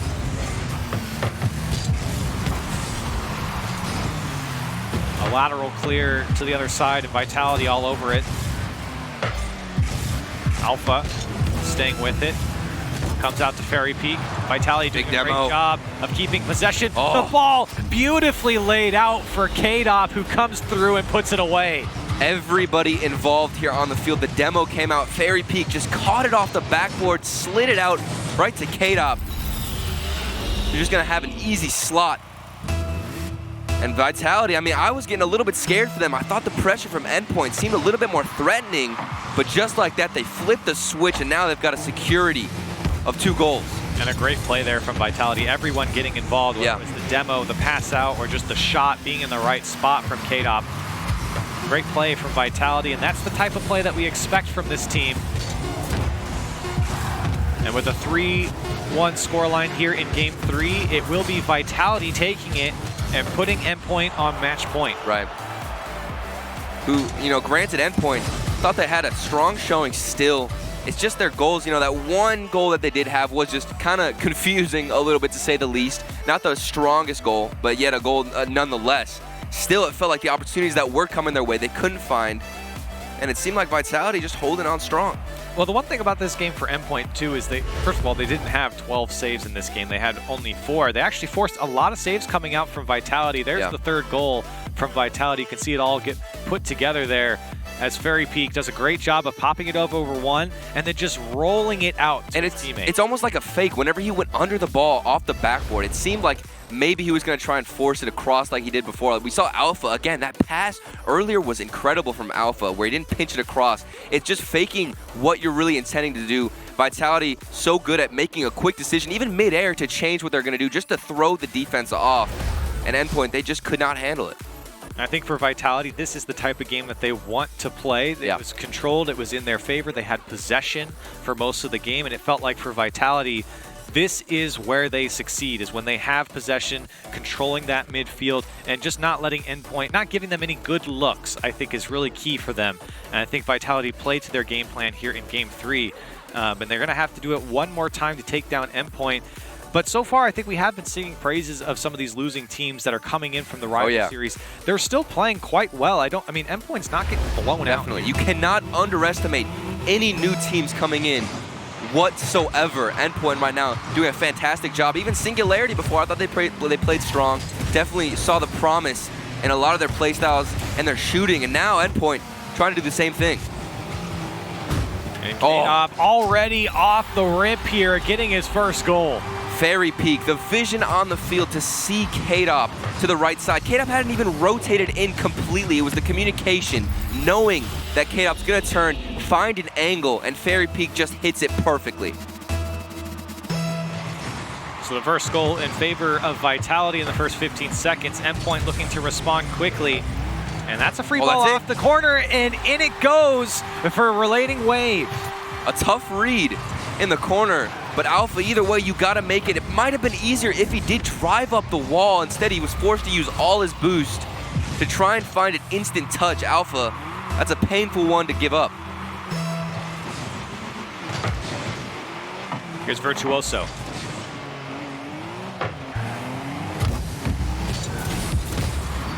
So Endpoint able to respond, and demos coming out. 2 demos coming out, so it's just Alpha on the clear. He does make it. And Alpha gets the dunk. K-Dop just slowing down the attack from Endpoint. Nachito to try and keep it on. But he didn't really have any options. Pass down to Relating Wave. Relating Wave rips it on target. Turned away by Fairy Peak. Big clear comes out from K-Dop, forces Nachito up to the ceiling. K-Dop gets a demo as well on Relating Wave. So space opens up. That ball gets through. Fairy Peak might have the angle. It's saved on the goal line by Relating Wave off the spawn. This play breaking down. You can see players running into each other now. Virtuoso tries to sneak it by as Vitality hobble back to their side. Here's Alpha, gonna land on top of this one. Open space for K-Dop. He's got to beat Nachito, and he does to the right side. And you gotta hand it to Alpha. He really started this play. Look at the follow-up and that challenge in midfield. Not only did he get the clear, but he managed to follow up, stuff the defender in the midfield, and K-Dop, if you leave him in a 1v1 scenario, almost half the time he's gonna score. Gets an early flick out. I actually thought he might have dribbled it, but instead he just, right off the bat, just ripped it in the net. So Nachito plays this one off the corner once again. Endpoint wanting to answer quickly. Do not want to give Vitality a lead for too long, and you certainly don't want them to build on it. Yeah. Nachito. Past Alpha, and a pass across to Virtuoso is shut down. Nachito still staying with it as he's the closest member and fighting through, making it tough for Vitality. Asking, when is this guy going to rotate back? And he stays with it. K-Dop trying to get the block he does. Nicely read, especially since he couldn't follow up after his initial touch. Endpoint, it seems like they're a little bit too direct. Got some tunnel vision, just trying to find the backboard pass. Instead, maybe go for a direct clear across the field. Instead, they're just really forcing on the backboard, which makes it easier for a defender like Alpha. Even there in that situation, all he has to do is just wait for the bounce off the backboard. Maybe try and force it out into the midfield instead of using everything in the backfield. Yeah, maybe some creativity lacking, but we have seen some good passing plays coming through from Endpoint. Yeah. A couple of great shots. K-Dop tried to pick this one up. Fairy Peak off the back wall. Virtuoso plays this one across. He knew Alpha could be coming. And a great challenge by Virtuoso into the Vitality corner. Here's Relating Wave. Pass across. Nachito's there. Turned away by Fairy Peaks. Endpoint trying to find something with the Vitality defense still hanging on. K-Dop burst through on that one, and it comes out to the midfield for Virtuoso. Nachito's there. And no boost for Virtuoso, leaves way for Relating Wave. He's got no boost to follow up. Endpoint, again, just can't convert. Yeah. Here's Alpha into the flip reset. My goodness, Alpha carrying this one across. We've seen him do that so much, just being stuck on the enemy's half. He could stall, make so much time and space for his teammates to get back, get boost. All he has to do is just pretty much chase, and he'll find a solid challenge or even a flip reset like that. Nachito picks this one up. Endpoint looking for a shot on target. The Vitality have done a great job of getting out of their end quickly. It hasn't seemed like Endpoint has locked in Vitality at any point here in this game.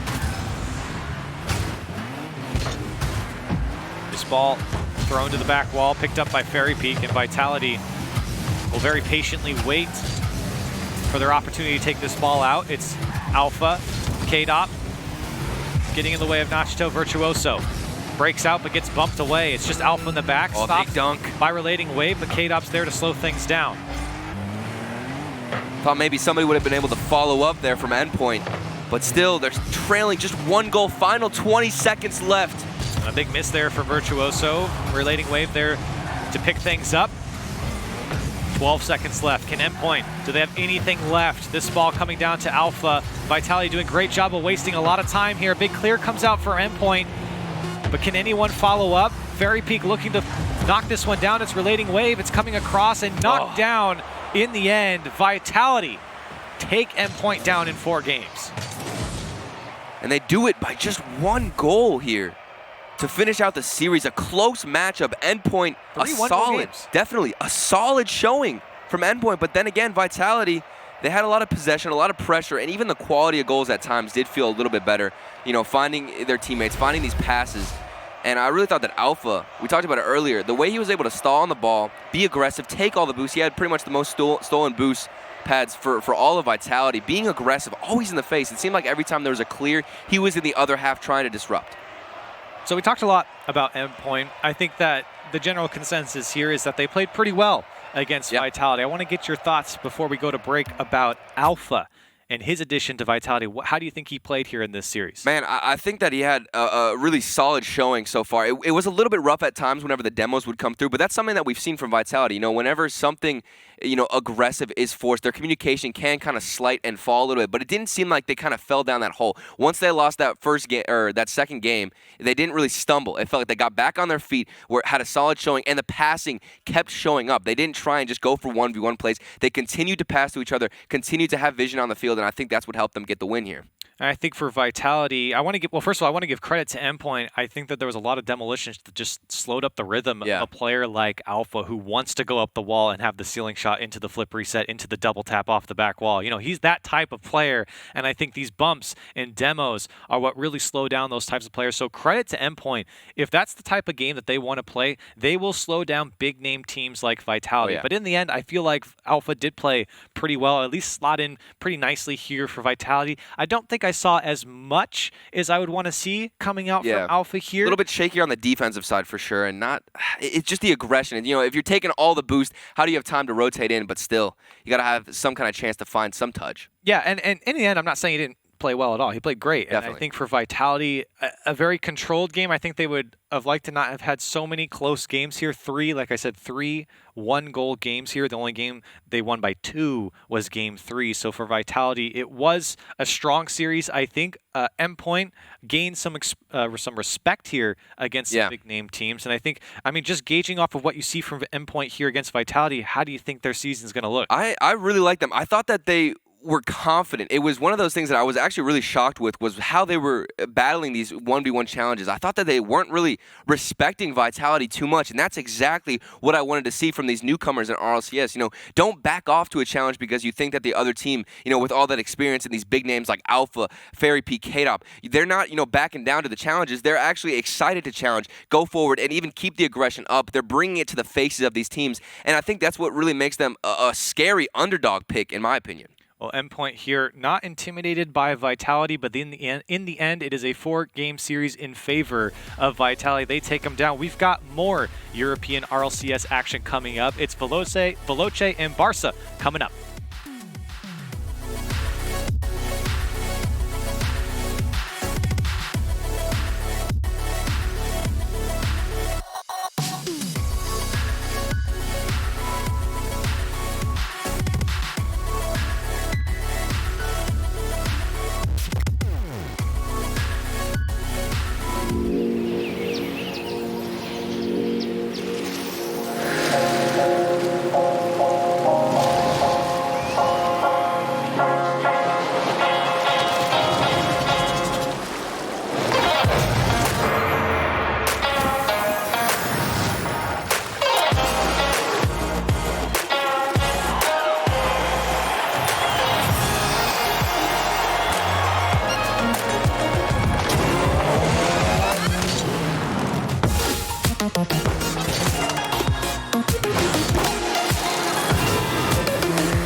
like our future's just begun.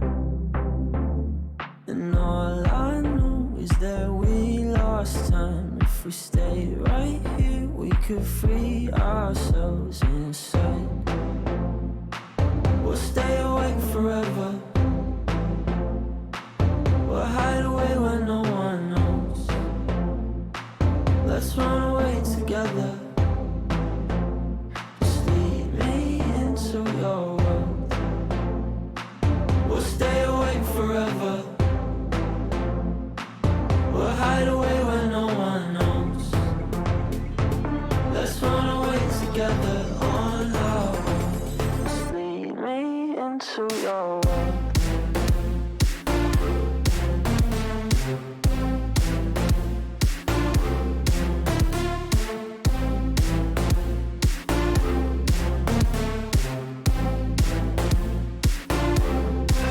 Waiting for no one.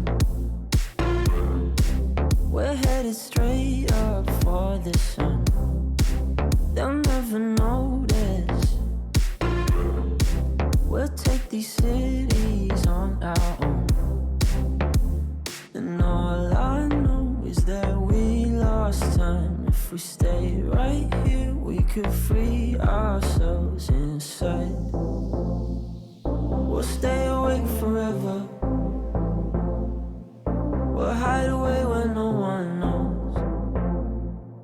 Let's run away together. Just lead me into your world. We'll stay awake forever. We'll hide away where no one knows. Let's run away together on our own. Just lead me into your world.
Dream just to be where you are, in a world I can see where you are, though you are meant to be.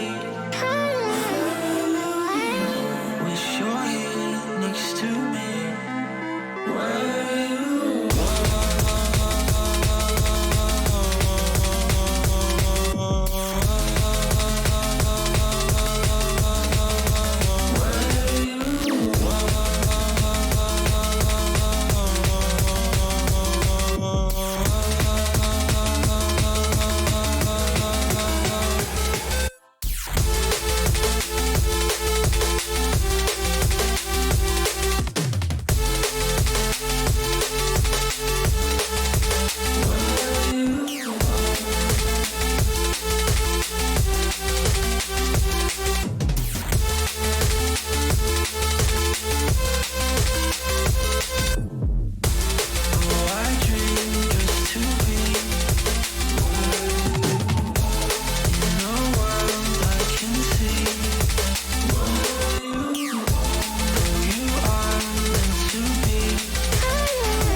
dream just to be where you are, in a world I can see where you are.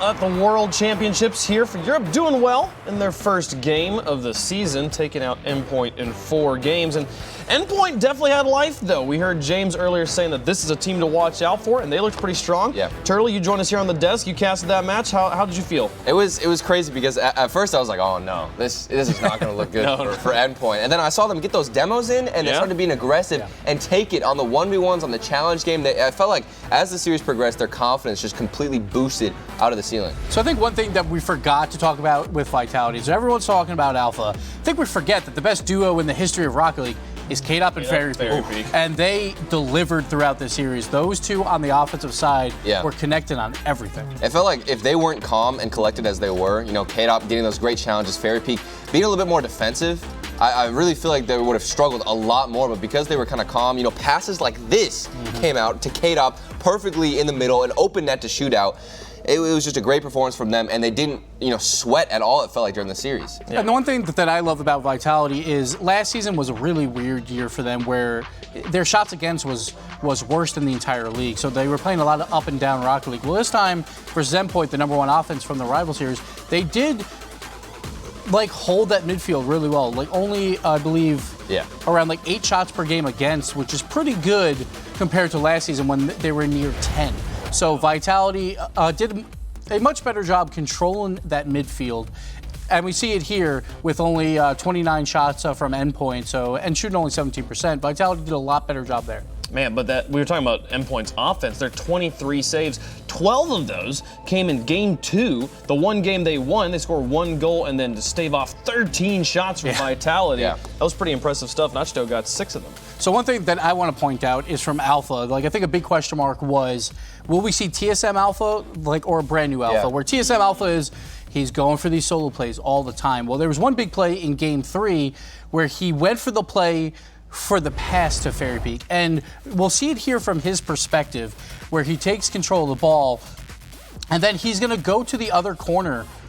And so TSM Alpha, he probably picks up that boost instead and goes for the aerial play. But instead, he goes for the play, he goes for the pass to Fairy Peak. But again, say he's on TSM, it's or Barca. He's going for that boost. He's going for that ceiling shot. But now he knows that his teammates will be there. Yeah, he definitely would have cut in more. And that pass in itself was probably one of my favorite plays out of the whole series because it's so much easier to pinch that across the net. But instead, he just gets one touch on the ball and bounces it directly out. That was insane. And that's what we want to see from Alpha. He didn't score any goals, but he had 3 assists. And he just needs to feed his teammates now. He knows that they are quality players. That's all he has to do on the stage. When you were playing with the best duo in Rocket League, just let them do their thing. Yeah. So we'll take a look at our player of the day standings right now. Who's made it onto the board so far? Gibbs, you get to help decide these things. And it looks like Fairy Peak's going to be one of those players. Also, Farah at the top. Farah shooting pretty well. Yeah, we could have probably coin flipped Fairy Peak or K-Dop. Both played really well. But Farah, he had a hat trick to win the series. And he was even making some cool plays out of there where he was very mechanical. And that's what we want to see from Farah. It's what we want to see from Fruity. But Farah played exceptionally well throughout that series. And then Fairy Peak as well, like we said, the great duo. I thought that he was probably the most collected, very calm, and he wasn't forcing himself up all the time. He saw that Alpha. I feel like every time they got a clear out, Alpha was in the other end trying to get a demo, taking the most boost. And Farah was fine with that. He was just like, okay, you do your thing. I'm going to stay calm. I'm going to be on defense, hit some great passes to K-Dop, and overall, the duo just worked out perfectly. Now, the most deadly I feel like we've ever seen in Reciprocity is when Farah has his accuracy on point, when he's shooting well. And the teams are all saying Reciprocity is the best in scrims. Maybe Farah shooting is the key here. Maybe that's the difference. It's possible. That's what it was 2 seasons ago. Last season, it was more demo plays from Farah, but we didn't see that this time. But we'll see. It's only week 1. We got a long season ahead of us, so it's going to be fun to watch how these teams kind of adapt throughout.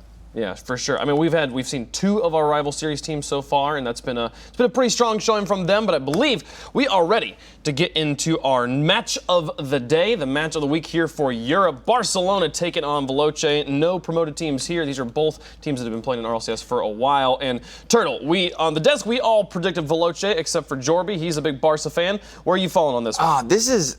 Every time I get Veloce, I am so confused, man. I'm honest here. I don't know how to put them places because I see them win, and it's like I'm never convinced. I don't know if I'm like super like dumb or something because I just feel like I can't see the star potential because whenever they get plays going, it's like I don't really know what happened. They just kind of fed the ball back and forth, and I'm not convinced. So the best part about Veloce is their season on day 2 of the World Championship was encapsulated by one series where they played Renegades, and it was like, this series is not very good. This overtime's not very good. That's but what I'm talking about. They waited for a mistake. They waited for the own goal to make them go to day 3. That's what they do. They wait for mistakes.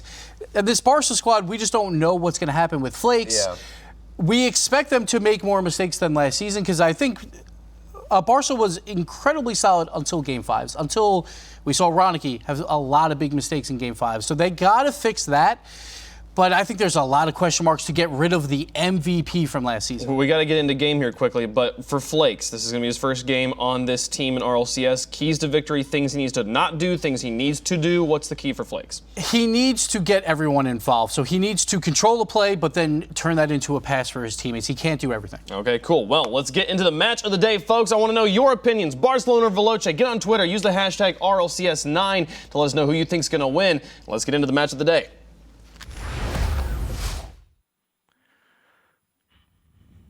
Why don't we get into it, Wave Punk? Veloce and Barca about to duel here in their first series of the season.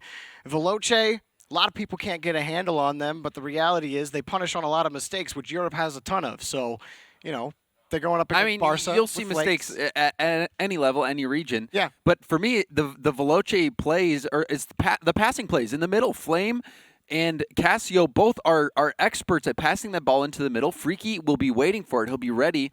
And he will hit the shots. So I think this Veloce team proved last season these guys have a high-powered offense. They know how to score. They know how to make the plays. But the question is, will Barcelona clean up their act because they had some major mistakes last season, especially from Ronicky. You remember that very controversial kickoff play where he wasn't able to go for it. He said it was a controller disconnection problem, and they ended up losing that right on the kickoff. And so you have to wonder, will the same type of thing happen, or will Barcelona clean up their act? Because other than that, other than those mistakes, Ronicky was an amazing player. He was up there and scoring. He was contending for Golden Striker last season. So, and I'm totally in agreement. I think, for me, the question isn't Ronicky. To me, the question's Devo. I believe he did get Golden Striker, didn't he? I believe so. I think it was 0.86 goals per game. Yeah, and he a lot. Yeah, him and Bluey were up there in scoring. And he can continue to play at that level. Flakes is another scorer coming in. Devo has that in him. Former world champion. This Barcelona team, these guys know how to get the wins. They know how to play. This is going to be a battle. Absolutely. And again, my question's for Devo on Barcelona, because I felt that in some of their games last season that they ended up dropping. Devo wasn't making the smartest challenges. It was missed touches on his own back wall that cost Barcelona maybe some chances down the field, or it really just cost them on defense a couple of times. And all right, Flakes is in the gizmo. I saw that Gizmo and Roach Topper trying to make a point. Well, we get underway in game number 1.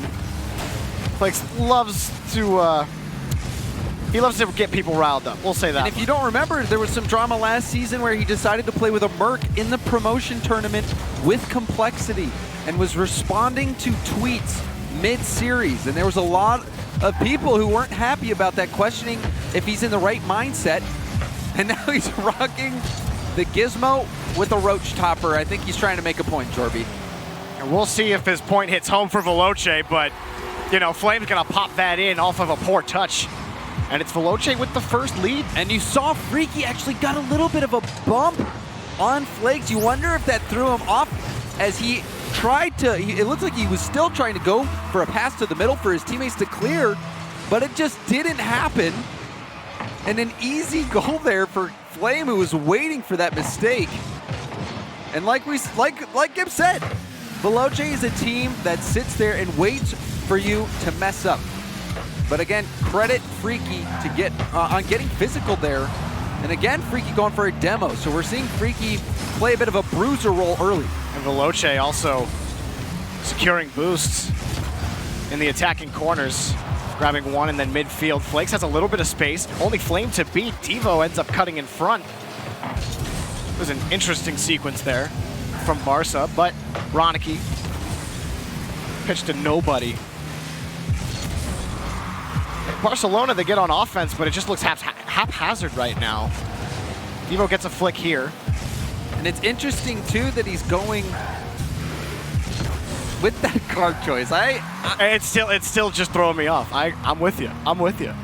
But I mean, I think Flakes' whole thing is that, you know, he doesn't think the car matters. And so when everyone got mad at him for using a Merc, I think his gizmo statement is it doesn't matter. But, you know, that's the Scarab. We'll see. Or Scarab, excuse me. Thanks. The Scarab, and the Scarab, you know, I think hitbox does matter. If you watch there's a rocket science video about hitboxes. The hitbox on that Scarab is shifted very far forward. So it's not, the model that you see and what your actual hitbox is very different. So the car selection does matter. It's not irrelevant. You have to play with the car that you've got all the hours in, because at this level, that can make a difference. Now that one across to Flame, back over to Casio. Veloce currently have control of midfield. Just trying to move their way towards the box, but they'll have to retreat again here on the bounce. Devo was first to it, but it's a good challenge from Casio. Shot wide of the net from Flakes. Ronicky across, but nothing. Freaky's right on top of it. Veloce's defense really solid on the rotation, but a good win off the pass to Ronicky. Barca, excuse me, on the board. Barca getting into the play. Devo, that little delayed touch out to Ronicky, just enough to get it around the defender, and Ronicky, the golden striker from last season, picking up where he left off. And we're all tied up.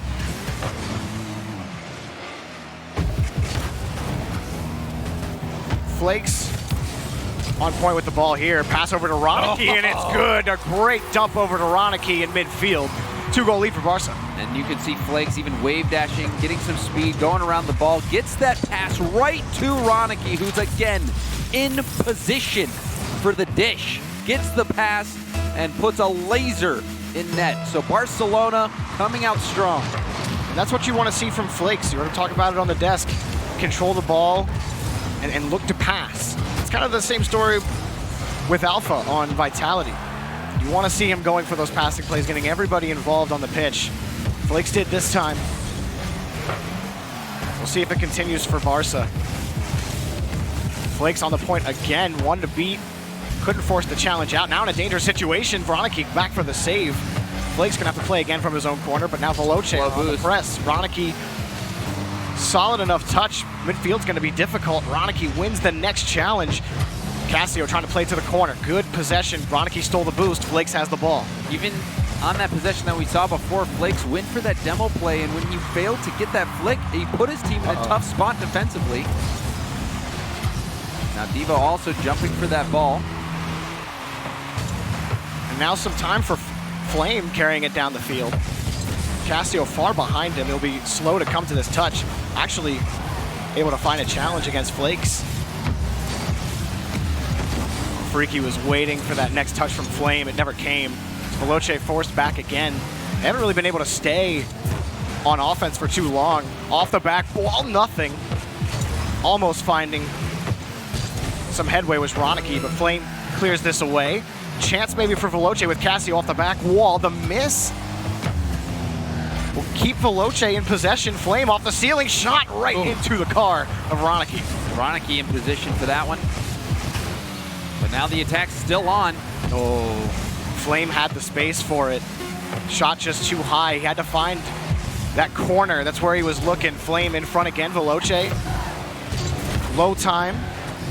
But Devo stays right behind this ball. Flame keeps it up, but both commit, and Barca will take the first game of the set. Well done by Barcelona. Mainly Ronicky in the middle of the field looking for those passes. Devo had a beautiful pass to him. Flakes also a beautiful pass. The only goal that we saw this game from Veloce was the play where Flakes had gotten bumped a little bit from Freaky and tried to hit the ball downfield or potentially center it to a teammate, ended up centering it right to Flame, who put that in. And there's the pass from Flakes over to Ronicky. Just needed a good side flip over, didn't need a ton of speed on the ball. Ronicky closes the gap perfectly, and he did it earlier as well. I mean, that's exactly what you want with Barca.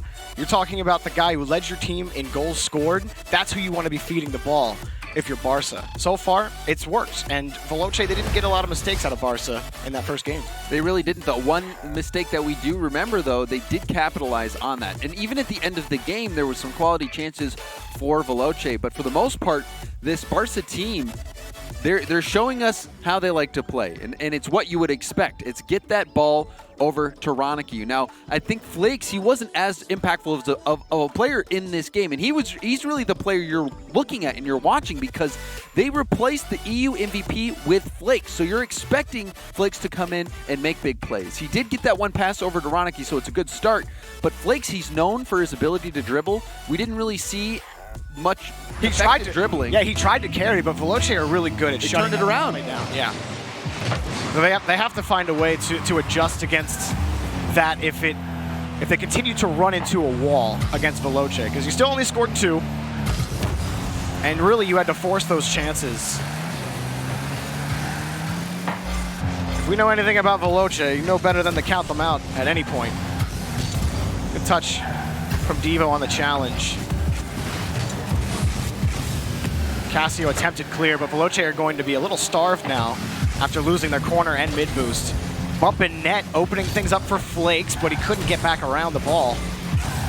But it's still, there's time for Devo to get back to this touch. This time, Freaky knocks the ball away before the shot can come. Good challenge. And that is off the outside of the post. Still on the far side, off the corner, another shot, too light. Devo has that first touch. Flakes to follow, but Flame beats him to it. Now, it's shot for Freaky, and Veloce on the board first. Ever since that double commit happened, you could see Barca was on low boost.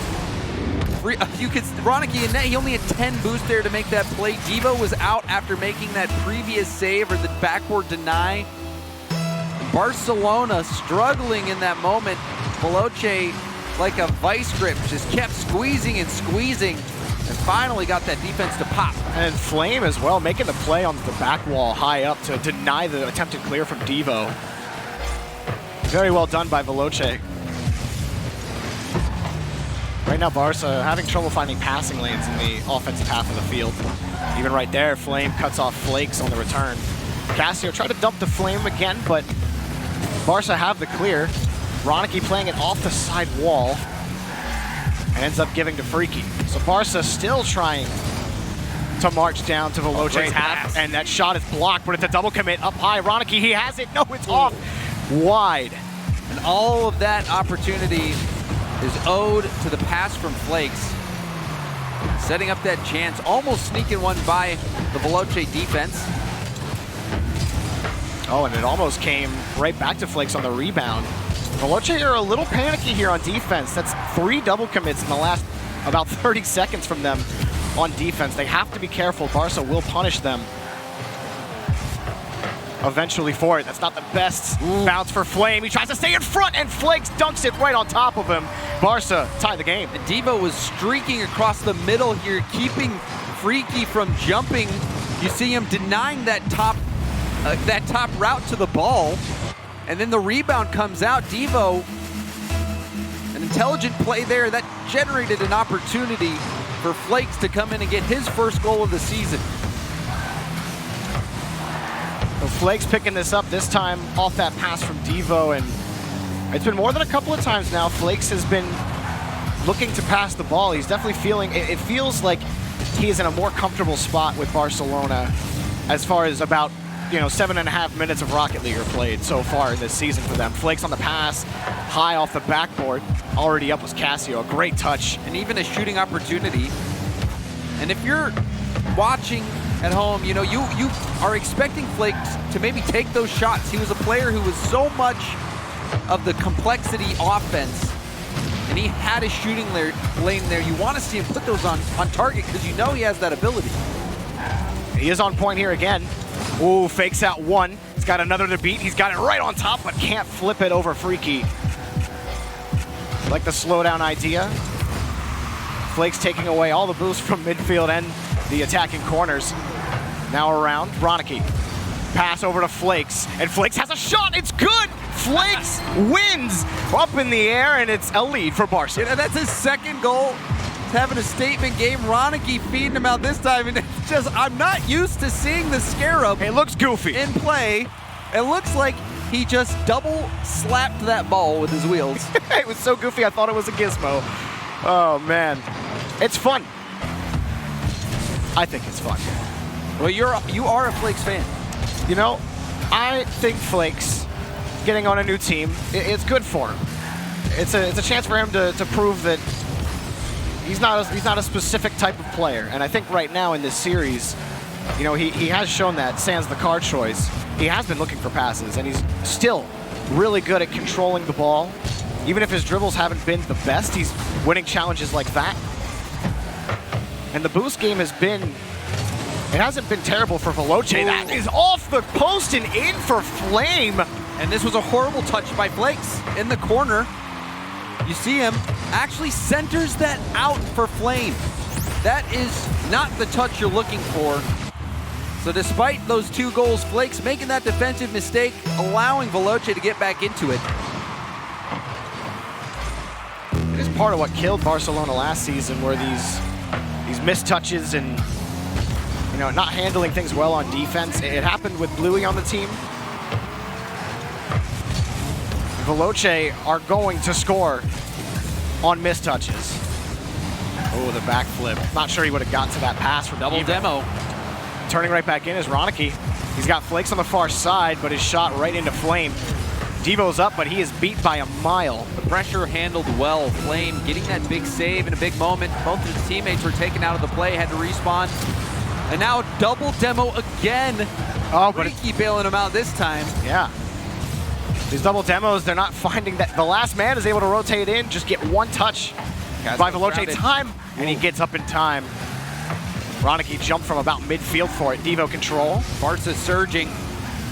Nothing there, taken away. Flakes in midfield, pops it up, but Ronicky's too far back. He's gonna kill the ball. That's actually a pass to Flame, who keeps the ball up, and it's off the ramp again. And I don't think they'll catch that. We'll go to OT. Barca, in the tail end of regulation, they had all the pressure. They had those demos. And now the shot! Far post from Ronicky off the pass from Devo. Perfect kickoff from Devo. And he gets that follow-up touch right by him. You beat 2 defenders. Your third man's not ready on the kickoff. Cassio was expecting the touch in the corner. Yeah, he was expecting a challenge to come out. He was expecting a challenge to come out from his teammate. He was sneaking upfield to try to take advantage of if that 50-50, if it bounced out to the middle of the field or back downfield. But what happened was just a clear challenge win and a perfect bounce over for Barca. And Ronicky blasting that one home, a key goal in that game to get the overtime winner. Flakes, 2 goals from him. He did have the defensive mistake. Barca, however, now sitting up 2-0 in prime position to get the win over Veloce. Yeah, and Devo as well, picking up the 2 assists. He had the 2 passes to Flakes that he scored on. So, you know, that's what you like to see, and that's part of why I love the, you know, if you lost Bluey, Flakes is a great stand-in because, you know, Bluey is a goal scorer. So is Flakes. Give him the ball, he will give your team a chance at it, and you have Ronicky doing that, and Devo looks good. So right now, Barca, I like what I'm seeing. It's just these little mistouches that are keeping Veloce in this series. So I definitely don't want to count Veloce out. They are playing well, and especially in high pressure situations. Several double demos. They survived. It was holding up in those moments where they were getting double demoed, but Barca has been in the driver's seat. They really have, especially in those final moments. They were pressing on the Veloce defense. They were getting more opportunities, and now getting that overtime winner, sitting up 2-0 in the series. They're coasting right now. Barcelona, if they can clean up some of those defensive plays, they'll be able to close out this series with a nice 3-0 sweep to start their season. Now, I know it's going to be a little early to say this, but I really want to know how many Scarab victories the RLCS has seen. I think 2.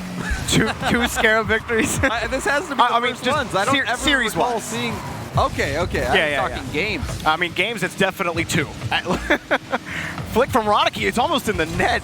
Everyone from Veloce trying to find the ball. Ronicky's such an offensive threat.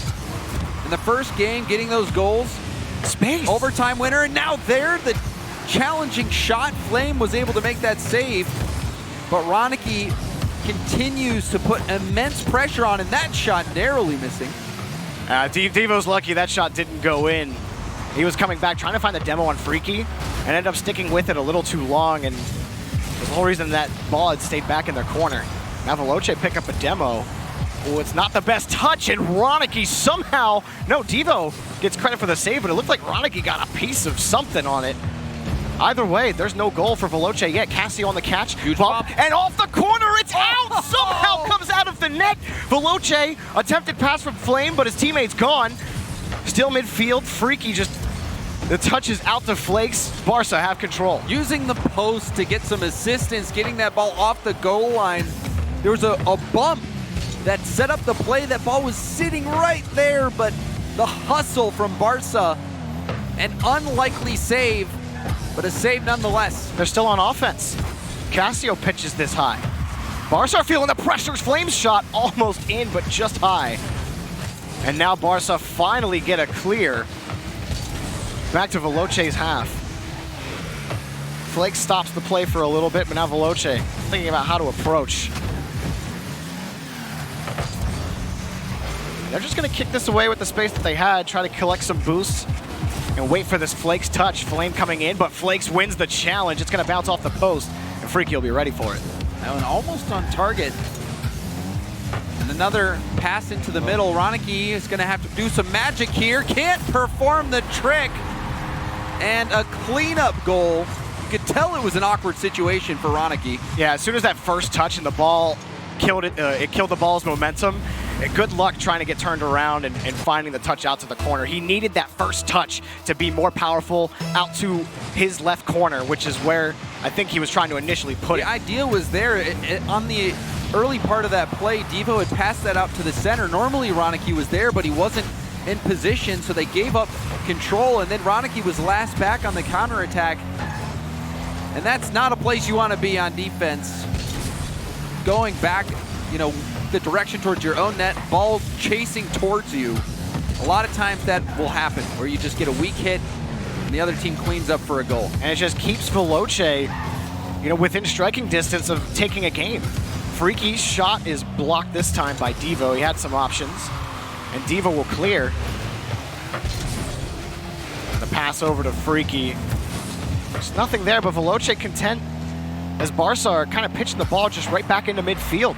But Veloce are forcing these powerful touches through the threat of the challenge on offense. Cassio, a good carry. Back over to his teammate from Freaky. They'll have to play back in midfield again, but here we go again. Flakes off his own back wall, just tries to flip it towards midfield, and you hope you get a challenge like that from Devo, but they haven't been getting those.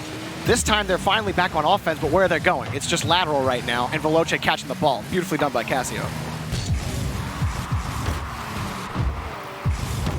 Flakes will pop this one up again. But I still think, you know, that was a needless challenge situation with how much space that they had, and they had the boost as well. Veloce has been doing a great job of recouping, getting their own boost, and gearing up for those counterattacks.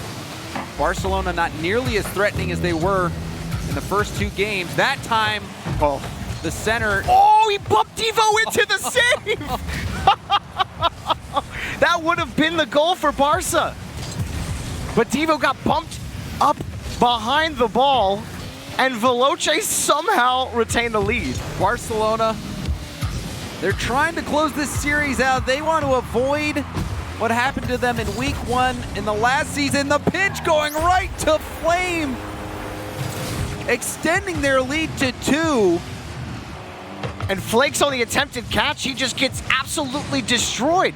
And there's too much trust in Barca on this catch from Flakes. Everybody is on the midfield line. Nobody is ready for anything. If Flakes just loses the challenge, no one on Barca's ready for it, let alone the pinch right over to Flame. And if you were watching Barca last season, their first 2 series of Season 8, they were reverse swept. So you think of the old school PSG and the reverse sweep storyline. Well, Barca trying to avoid having that same story play out for them. Now they got burned in Game 3. Veloce prevent the sweep and start a journey of their own in this series, finally getting a game win. Veloce needed that one. Barca on the attack both games. Their infield passing looked to be too much to handle. In this game, we even saw a few infield passing opportunities, like the one play where Devo got bumped into making that save. It was very close to being equalized, and then that pinch just sent the ball right down to Flame for him to steal that goal, honestly, as that was going right in. Yeah, I mean, he was just ready for that. It was a great challenge in midfield. And a great challenge in the air as well. Flakes, you could see him trying to bring that ball up the wall, but immediately shut down. And the Scarab isn't going to afford you any sort of challenge potential. I don't think any car will give you. Well, I mean, we've seen that same mistake a couple times from Flakes, where he tries to slow the play down, tries to possess the ball, go for a dribble, and then he just gets challenged, and the ball kicks back out into a dangerous spot. Previously, they didn't get scored on, but this time they did get scored on in a one-goal game. You know, and in the final minute, that's pretty much putting it out of reach. It makes it very difficult for you, as opposed to just the one-goal games where you can score at that 0-second buzzer beater mark and get right back into it in overtime. And it felt like Veloce were perfectly matching the flow of the game. Like there were times where Flakes was trying to carry the ball too much, or really the whole team was trying to carry it out, and then Veloce would be on top of you. And then all of a sudden now Barca are kicking the ball down the field, and Veloce are, we're ready for it. It's like they're perfectly matching the pace of Barca, and I feel like that's part of what makes Veloce good, is because they're so good at matching. They're ready to counterattack. They're ready to counterattack at the drop of a dime. However, they are weak to those infield passing plays that we saw Barcelona utilizing earlier. Well, the key is Barca getting in the situations for passing plays. And they weren't able to get anything going on the offensive half of the field because everything was challenged. It was good positioning on defense by Veloce. So if Barca, maybe you go back to those demos. Maybe that's the only way you can break through the defensive rotation of Veloce in this series, and that ball bounces straight up. We've had a couple of... Casio has to hit those. You just, in a situation like that, you play them as you got to go for the ball, because Devo ended up not making that read, but Casio also failed to make contact with the ball. That could have easily been 1-0 in favor of Veloce. Oh, and if Casio had gotten that second touch, it would have been a Veloce goal. Flame pass. Hard pass over Freaky's head, but it's Casio's ball. Devo gets bumped. Ronicky comes off the wall and barely makes the save and gets the rebound off the side wall. Still, Flame is there to make it difficult. Flakes is open. Does he have it? Yes, he doesn't need to touch it. Ronicky will pick the goal up. Veloce went a little bit all in on that play, and then Flame did not get a good clear. He popped it weakly, and Ronicky was in position on the wall, ready and waiting, and sent that right back to sender.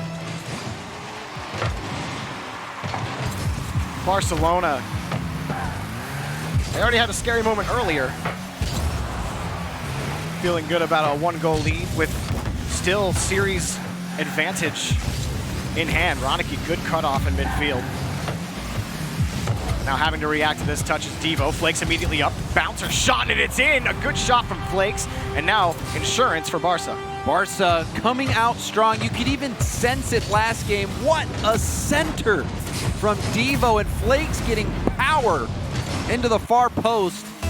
A wonderfully placed shot, and Barca quickly shaking off that last loss.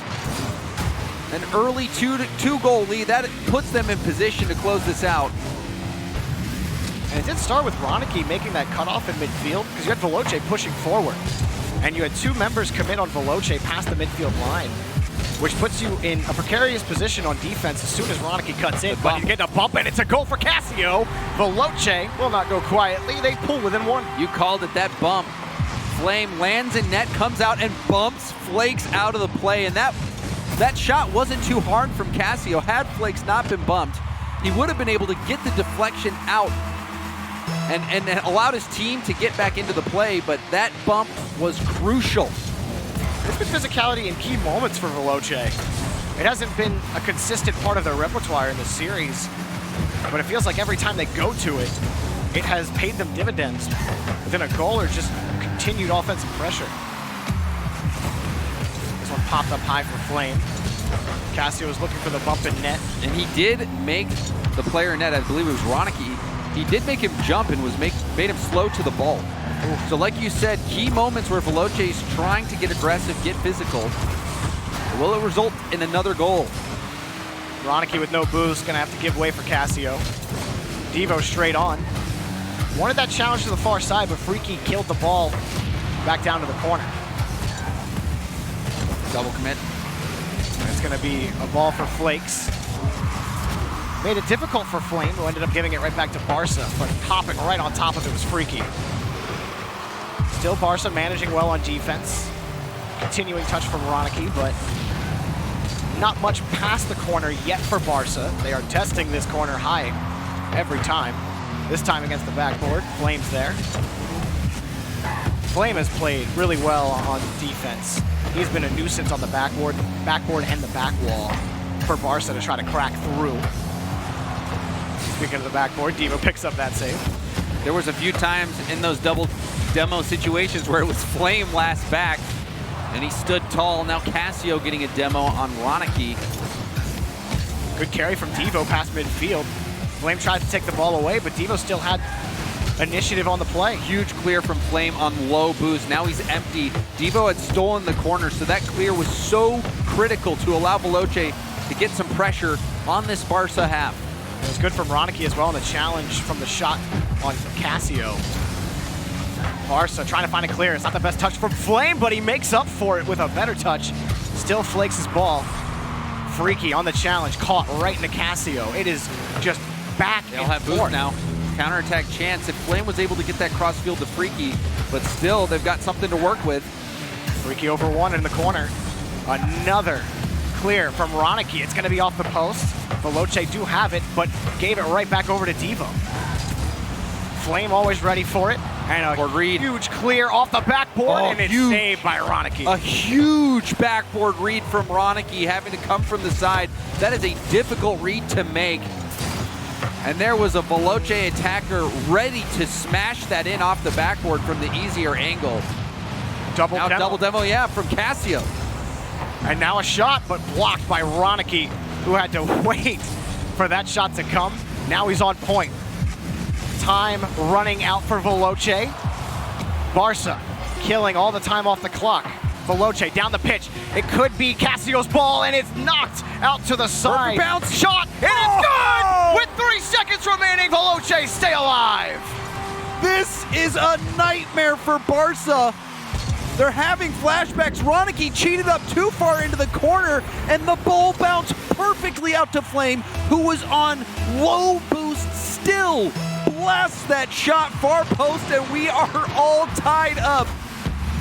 There's no shortage of magic in the Veloce team. They seem to just pull it out when they need to. These guys have every 9 time. lives. You can't get rid of them.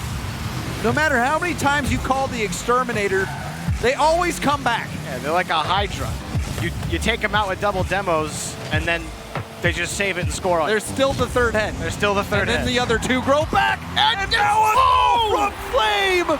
And we're going to game 5. Oh my goodness. Freaky. Touch high. And who was never going to get there? Ronicky. It was perfectly touched by Freaky back over to Flame. Top of the net. What more can you ask for Veloce? All it takes is 10-15 seconds to score 2 goals to win. An overtime goal from Flame, and also the equalizing goal from Flame. A huge game from him. 100% goal participation. Flame making plays on defense as well in this series. Veloce, what is up with this team? You can't get rid of him, man. It doesn't matter. I knew I was going to say it. It's like, I brought up the Scarab thing. I was like, I wonder if they'll win the series. And then Veloce's like, dude, we're still here. The game's not over. The game is, and that's the beautiful thing about Rocket League, is the game is never over until the ball touches the ground at 0 seconds. It's one of the great things about Rocket League. It makes it so fun to watch. And Veloce, that last second shot, just 3 seconds left on the clock, I believe. And then shortly after getting that overtime winner, now they have all the momentum, all the pressure. And like I said, Jorby, Barca started out last season getting reverse swept 2 times in a row. The mentality right now has to be very difficult for Barca, as now They're looking to possibly start Season 9 the same way they started Season 8 with a reverse sweep. It might happen with that momentum swing at the end. Flame popping off, but also Freaky and Casio during that whole game. Just so many crucial challenges, crucial. They're clutch. They are a clutch team. Man, they are a clutch team. And now the deciding Game 5 here on Champions Field, where the newly added NRG banner hangs. Veloce. Oh, Devo. Casio actually got into Freaky. Wasn't sure if Devo was going to beat him to that ball. But Freaky takes the ball away. Still down, and it's Veloce's ball still. Casio, far side. Flake's trying to carry it out. He does get by Flame. He's got Devo on the wing, but gave up possession. Freaky's on top of it. No boost, but he makes the challenge. Casio in front. Flame got whopped. He still makes the touch it straight down. Noah from Veloce immediately ready, but it's not the best touch from Devo. Roniki clears it away for Barca. Play here for Freaky. He's got to make the stop, and he does make it on Roniki. Roniki going for the shot. Now the counterattack's on. Oh, and he just misses pixels away from the ball. Flame in front again on midfield. Just a little too early on the timing of the flip, but it's okay because Freaky and Flame got you covered. Another defensive stop there from Freaky. He has been cool, calm, and collected on the back line at the start of this final game of the series. And that's what he was last season. Freaky scored a lot of goals for Veloce, but he also was a monster on defense last season. That's a potential shot, but it was blocked anyway. Roniki trying to clear this out downfield. Actually possession, but saved by Flame. Flakes past to Roniki, blocked again. Straight off the ceiling. Flakes, the shot! It's off the post, and Casio takes it out to the corner. Still, Barca possession. Devo bumped out of the way. Makes it difficult. Casio right behind. Trying to clear this out. So many bumps off the crossbar. Nothing. Roniki off the back wall. Barca are retreating. Flame makes the challenge in midfield. Veloce have a little bit of breathing room, but here comes Devo marching back down the field. Freaky the catch again off the backboard. Veloce. You got three goaltenders. You got the post, the crossbar, and Freaky, and Barcelona can't get it by any of them. All Roniki, oh my gosh, everyone just bumping into each other. It's pinball session in front of the box. But off the corner, it's no sweat here for Devo. Although, might be sweating on that touch. It's good for now though. They just can't get back to that next challenge. They can't win any 50s against Veloce right now. This one, around the corner for Casio. And a long clear. Flakes will try to control. And it's hard to believe we're already past the halfway point of this game. Barca has had multiple quality opportunities that have been shut down, and if Veloce gets that first goal after Barca has all that pressure, you can tell they will just be deflated. This is a crucial defining moment in the season for Barca and Veloce as well.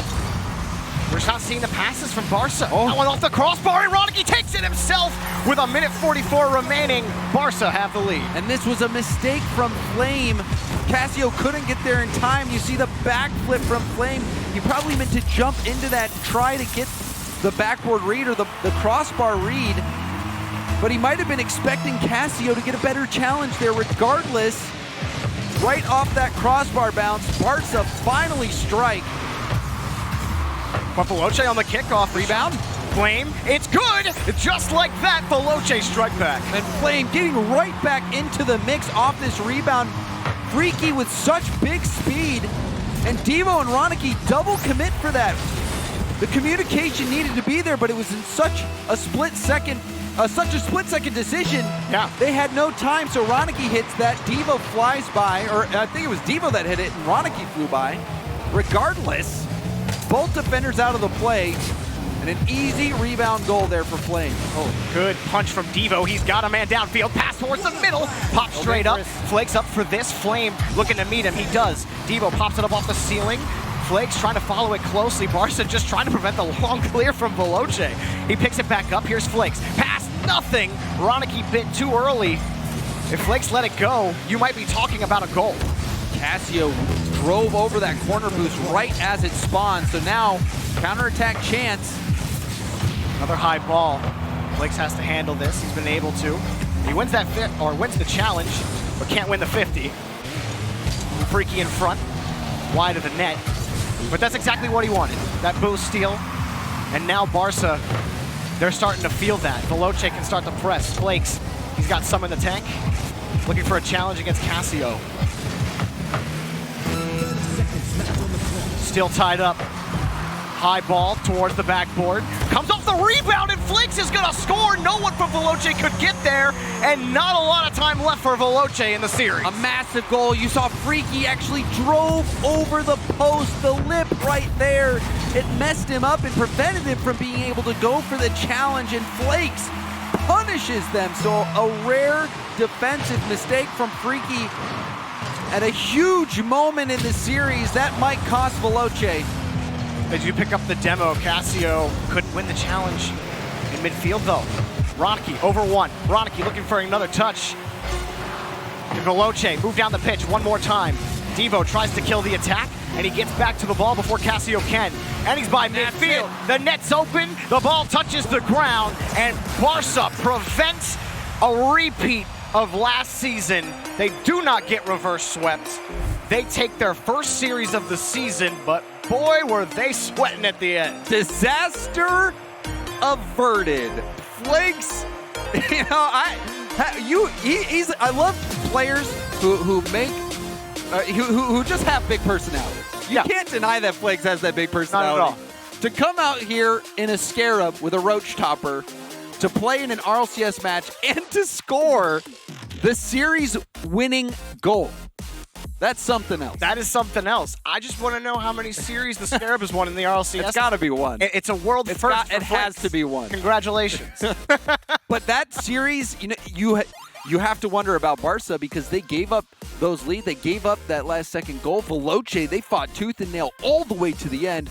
But the thing that you take, if you're Barcelona, is that you manage to close it out. You avert that reverse sweep. You're starting to write a different story than last season. Last season was a frustrating one for Barca. This season, they're getting started off on the right foot. Well, we got 2 more matches left today in Europe for week 1 of the RLCS. Don't go anywhere. We'll be right back.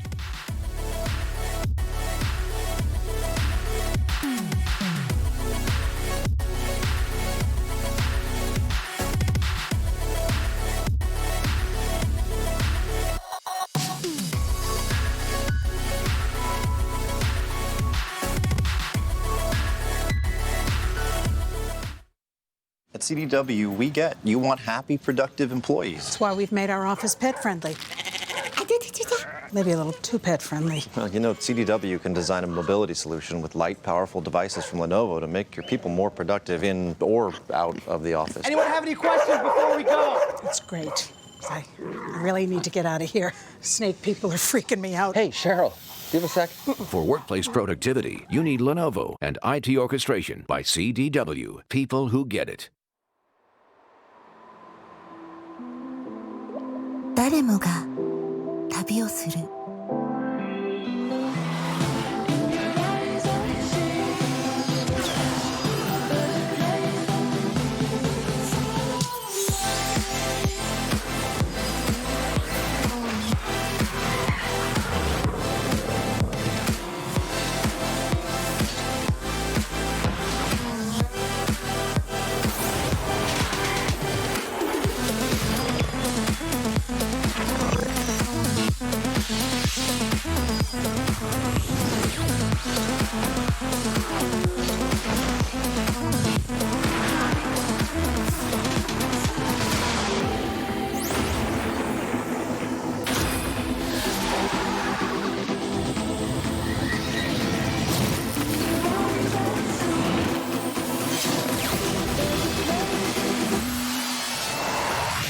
ここまで来た。あ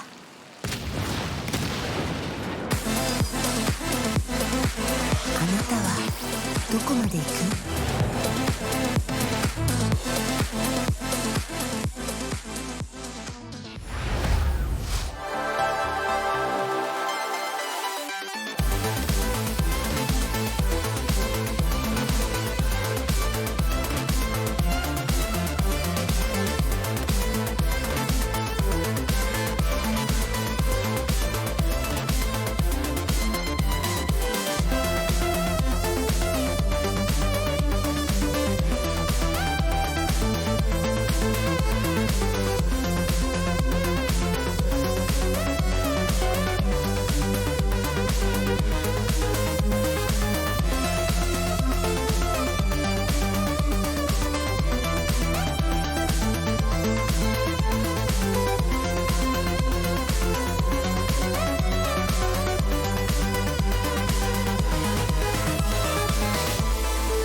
Barca managed to dodge the Game 5 curse, finally get a win here on Champions Field over the pre-show favorites, Veloce. Congratulations, Gibbs. You don't have to predict Veloce anymore. I don't. That's true. I guess that's a good thing. My streak ends at 1. Thanks, Veloce. I was hoping, but it didn't happen. Incredibly close series. And we've talked about a lot that like teams have had bad first series.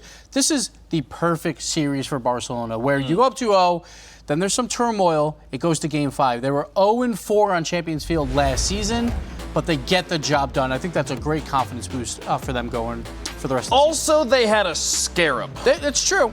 It is an octane, though, at the end of the day. So.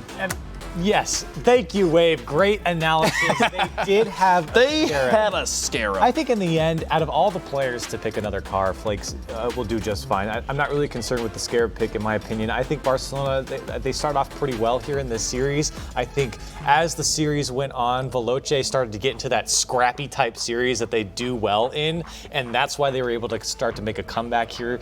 But I think in the end, this was a pretty good showing from Barca, in my opinion. Yeah, and one thing I loved, boost management. Flakes, #1 for average boost for all the players on the field. #2 was Ronicky in every game.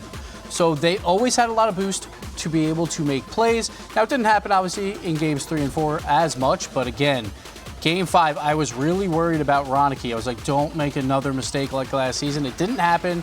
Barca gets the win, but Veloce put up a fight, and I think they'll still be around for the rest of the season, trying to be incredibly competitive. I think what we'll see, it'll be pretty similar, I think, from Veloce that we saw last season into this season. Like I said, scrappy games, close games. Veloce really don't create a lot of their own chances. A lot of times it's just them coming off of poor clears or poor choices by the other team, and they're able to capitalize. That's really where Veloce shine.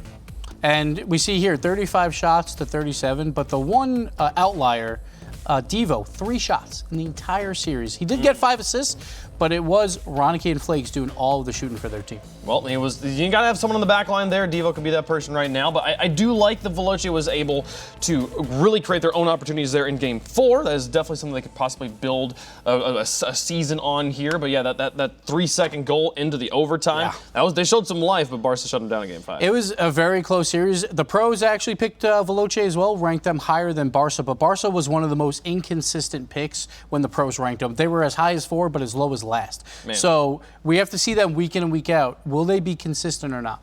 Well, one of the people I would like to talk to is Ronicky, a member of Barcelona there. Ronicky, how you doing? Hello, Wavepunk. I'm doing good, man. How about you? I'm doing pretty good. It's good to see you again. I just got to ask, what's it like playing with a scarab on the field? Is that distracting? No, I mean, Flakes is Flakes, you know, he plays every car in the game, but the cockroach is like kind of a new pick, so, but it worked out. I have to admit, the cockroach is the only thing I don't keep in my Rocket League inventory. I get rid of it every time I possibly can. So talk to me about Flakes, because this is one of the most controversial roster moves of the season. You change out Blue for Flakes. Why? Well, last season was obviously quite shaky from us. We could have been probably the best team in Europe. We ended 6th place, which we were not obviously happy about. So we thought that the mentality in the team was not as we wanted it to be.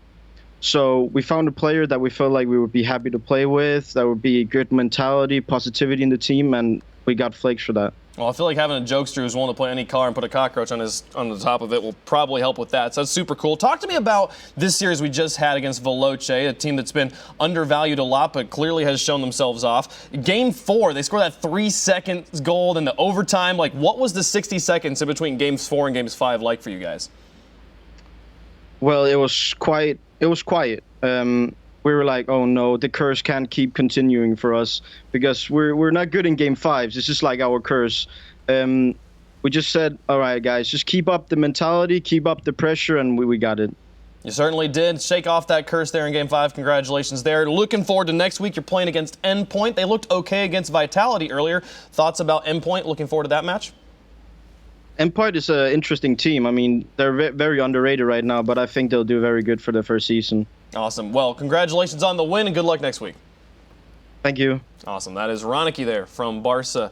Coming off of that win, did not make the mistake in Game 5, and they shake the curse. Yes, and that was a coin flip series. Everyone was kind of picking like half and half for Barca versus Veloce. So that's a big win here because now next week they play Endpoint. That's a win they probably will want to take, and it gets easier after that. They play another rival series team. So a good opening for Barca here, but for Veloce, they need to bounce back next week. Okay, well, that one's done. Next match on the day, TSM versus Dignitas. Our match of the day was Barca versus Veloce. This one for me is kind of the match I'm actually most excited about because we have Dignitas coming off of a crazy run at Worlds, and we have TSM with so much story that could possibly be really bad. So I want to know, is this the right roster move? Are Metza and Magnus being back together good? Gibbs, I know you don't agree so, but like, is Remco the glue to this team? What's the hope for TSM? You know, Corelli, go ahead and take it. Go ahead and take it, Corelli. Well, yeah, go ahead. About TSM. What do you yes, think please. about TSM? Talk about I don't want to talk about TSM. Go ahead. Go ahead. Apparently. I obviously, I don't know how to feel about Gibbs here. Obviously, I think that for TSM, they had a pretty bad season last go around. So I think that there's a lot of confusion as to, okay, now that you lose Alpha, who can you replace? Because Alpha was really the one that was looking like he was doing the most for this team. How do you bring on someone that can have the same type of impact? Yeah. I think that what they're trying to play off of here is Magnus and Metzenaris and the former teammates and all of that here. I'm not sure if it's going to work. They're going to have to prove it. It sounds like that they've been doing pretty well in scrims and they have gained some respect with the new roster. I'm excited to see TSM. I don't want them to fail. I like this team, but it just, for me, the roster move doesn't look as strong as, you know, having someone like Alpha on the team. It's so hard to be like, all right, we lose Alpha. Who do we get to replace that? There's not many picks. Who scores on this team? That is my question. I don't know who scores on this team for TSM because you take the two players that let Alpha do everything and score most of the goals, and you had Magnus, who was on the worst offensive team in European history, and Flakes did all the scoring over there. So I got some numbers to look at here where we have the TSM average for Season 9 versus Alpha's average from Season 8. So both of the stats from Season 8, but now you added Magnus to TSM, and it doesn't look pretty. Like Alpha, he will double up on goals, he has more assists, he has more saves, he has more shots, he has a higher shooting percentage. That's a lot to lose. And you bring in Magnus and everyone's going to be like, oh, this is great. Magnus and Metzenaris back together. When they were together, they played defense and a lot did all the scoring. And Remco, I'm sorry, he's not a shooter. He is not the player that you want on the offensive side normally. But the pros did rank them as a playoff team, so someone is finding a way to score on this team. We just saw Barcelona make a roster change that maybe some people would consider controversial, and they just we just heard it from the horse's mouth that this was like an emotional change. This was, we need mojo. We need the team to feel good. But they kicked Magnus and Metzenaris back together. Yeah, but they kicked that player. They lost Alpha. They lost their best player. He's the stats player. Now we got the team, the friends back together. I think it can happen. You guys, if you agree with me, let me know on Twitter. Use the hashtag RLCS9 to let us know how you feel on any social media platform. Let's get into the match I'm most excited about, TSM versus Dignitas. Over to the Skybox.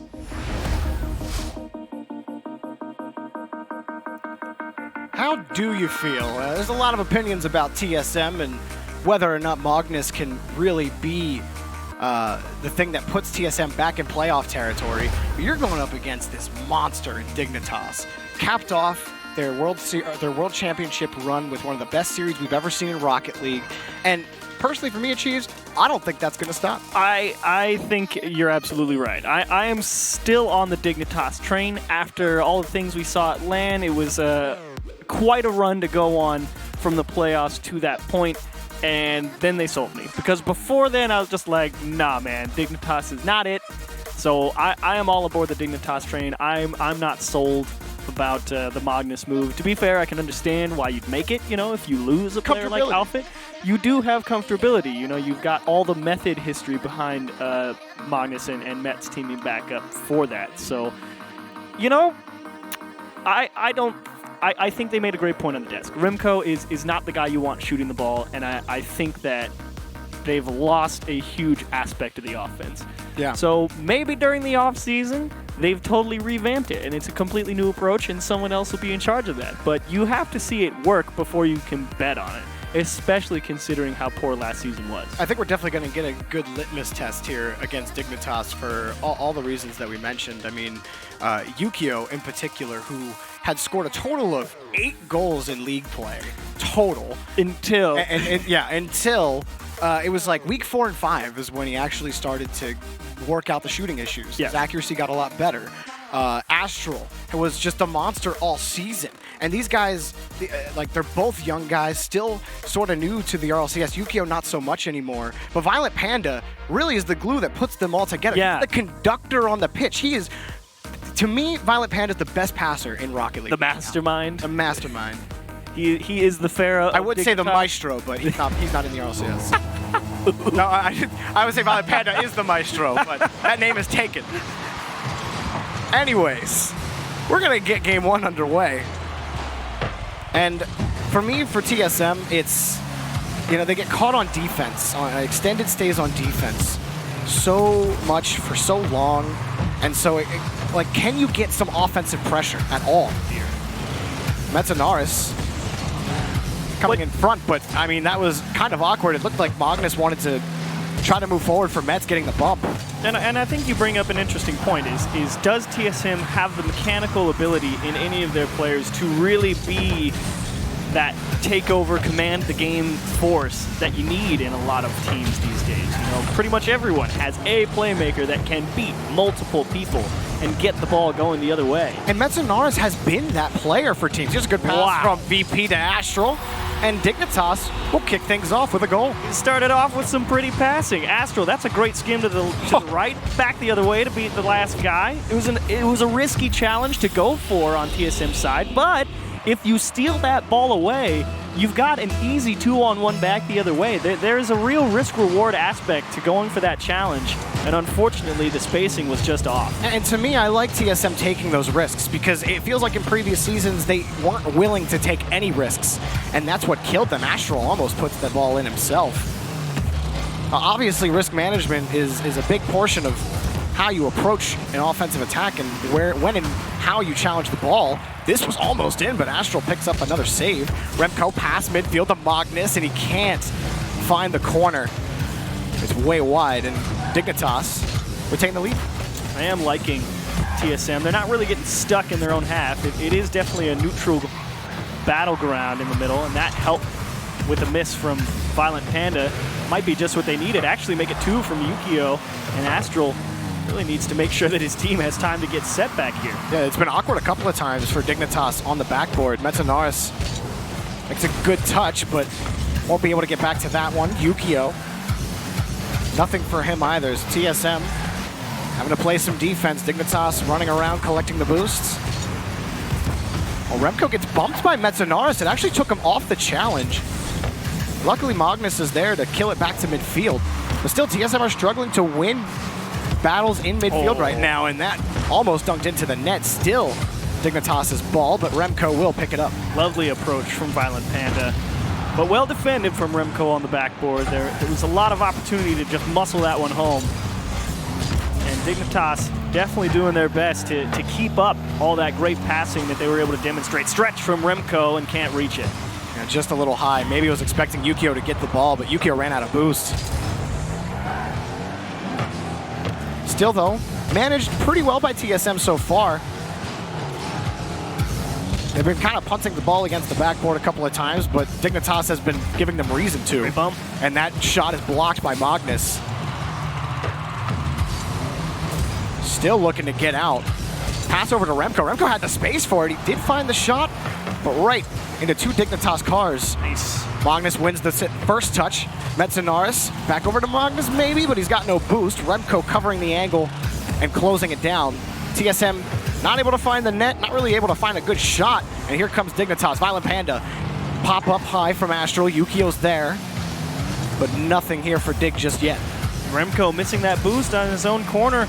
Let Yukio steal that one away, and not sure how much real bite this push is going to have from TSM. Remco still able to go for it, but way under it. Nice dribble off the wall from Astral there to get that one through the midfield line, but still, we're sitting here talking about how tough it is for TSM to get the ball going offensively, and a push from Astral, follow through from Violent Panda, but to be fair, Dignitas, they might have just got a couple of chances right there, but it's not like they've been, lighting up the quality scoring opportunities either. Not at all. I mean, TSM were good on defense for a while. The problem is they could never break out. They were always on defense. And then that just led to panic Eventually you run out of boosts and you get scored on. We saw that time and again last season with TSM.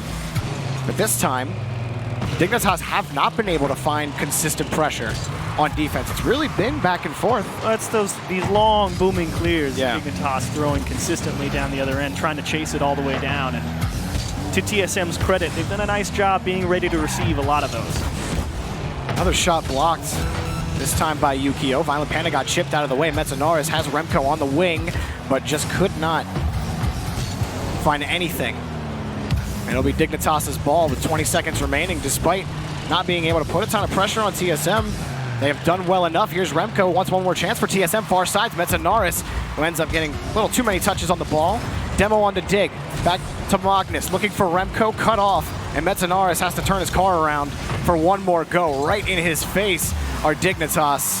Remco, one more pass over to Magnus. He's got Metzonaris, and right there in midair is Violent Panda. Still a touch up high, denied again by Astral. Metzonaris couldn't find the ball, and Dignitas will take game one.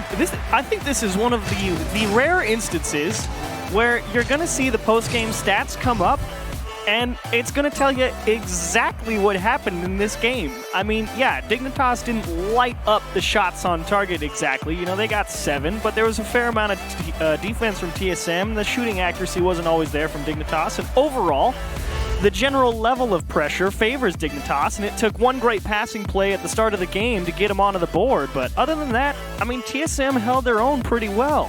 Yeah, they absolutely did, and I love the passing. Even if it was kind of deeper out, Dignitas were giving you the looks that forced you to move far and long. Those booming clears were just boomers in response for TSM, but even when they got towards midfield, they were looking for each other in space. And you can see why. I mean, TSM controls a bit more of that pressure. They tended to win a lot of those far corner boosts and the midfield boosts, so it just leads to more general pressure across when you are able to sustain a higher level of boost in your opposition.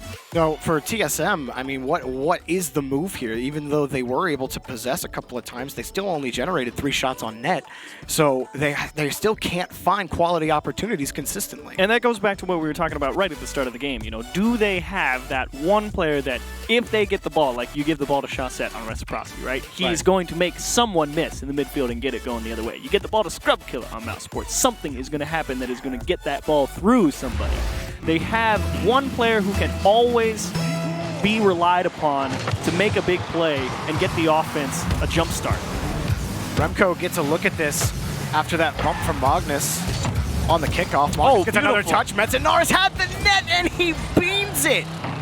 To be fair, I don't think he was actually expecting Magnus to win that ball, and it came as just as much of a shock to him as it did to us. Well, that one was sailing towards the net, but now Violent Panda dribble, tried to play it low, got the demo, popped up. It's going to be Astral. Astral to Yukio, finding the pass off the backboard. He couldn't find the touch, and Violent Panda will punish. Dignitas have the lead. They had a chance to clear the ball here for TSM. That's a great idea from Astral to pass down to Yukio, but it's that shot. I really think Yukio needed to be the one to take that shot, because I think that really did throw TSM off their rhythm, but throwing it back up on the wall gave Remco a chance at it, and unfortunately he didn't come away with it. That's just what Dignitas love to do, right? They're so good at passing the ball, especially on offense. Like Astral, that was so covered. Like I did not think he was getting that touch to Yukio when he went up for it. But the guy continues to impress every time he's on the pitch. The vision, which is a sign of real player development when you think about it. Because, you know, you think, and also I think, you know, Astral's the type of guy that goes for the double tap. Slap it off the wall and go and punch that in yourself. But to lay it down for a teammate like that is just, you know, the continuation of his progression as a player. You know, the vision increases, your options become more varied, and you become a more dangerous asset to your team. TSM win a couple of touches. Remco's up for this shot, but ends up hitting it on his undercarriage, and it pops off the backboard. Astral, pops it straight down. And it's even just the small feints from Astral that also just make you hesitate for even a quarter of a second. It's always the difference. But they do get the ball back. But this has pretty much been the progression for TSM. Metzonaris pops it over, and it's taken away by Violent Panda. Astral, a great catch. Has the flip reset. Immediately tried to flip into it. not enough power. Oh, nice. Great little feint by Remco there to let that one keep rolling, but the TSM hang on to it. Out into the corner, well defended by Astral. And again, Dignitas continuing that long, clear strategy. Punch it up the field, chase it down, and see what happens. It especially helps when Meta doesn't make the touch, and now they get to sit here on the offensive third. This one up high again, Violent Panda. Nothing there for Dig, but they're just controlling. Look, he's on the far side. That's a good shot off the crossbar and in on the pass from Yukio. Dignitas feeling it. For the second time today, Violent Panda in this game catches a pass from Yukio and a beautiful cross across the middle and an excellent shot to the opposite post. I mean, that's just, if you think about what that looks like to defense, it's just the zigzag of the camera movement is going to make that play tough to follow in its own right. Yeah, absolutely. And Dig, ever since that first passing play, it's like, all right, we're just going to pass all over the place here on offense. And TSM, I feel like they are feeling that swingy cam, if you will, with just being stuck on their own back wall. Metzenaris, his failed launch on the previous possession that eventually led to a goal. And TSM getting situations like this where it's like, okay, Remco picks up the goal for TSM, and they score. This time they actually do capitalize. Great bit of push here. Magnus able to beat out one. Back into the middle. It's a real stretch for Yukio, but he doesn't make a good read on the ball. And that could be just because he didn't have a lot of boost to go with, and he just tried to get up and chase it down as quick as possible. But I think a lack of boost there means Yukio just didn't get the optimal launch. And the follow-through from Remco came through. So TSM do pull within one in game 2. But the opportunities have been few and far between. You think back to the earlier attempted shot from Metzenaris at the start of game 2 that he ended up missing. Metzenaris picks this up off the side wall. Great challenge from Yukio and a wonderful approach. Those are the tough defensive stands that are invaluable to a team. Strong touches over your shoulder, up above the goal line are so dangerous. Magnus with a great catch and a nice reaction from Violent Panda. And now TSM starting to get things moving. Nice little bit of touch and go, but unfortunately the boost doesn't favor them. And they get one extra pass in there that ends up giving away possession. Magnus does pick this up. Looking for Remco downfield. He has a shot. Remco Bang! scores twice.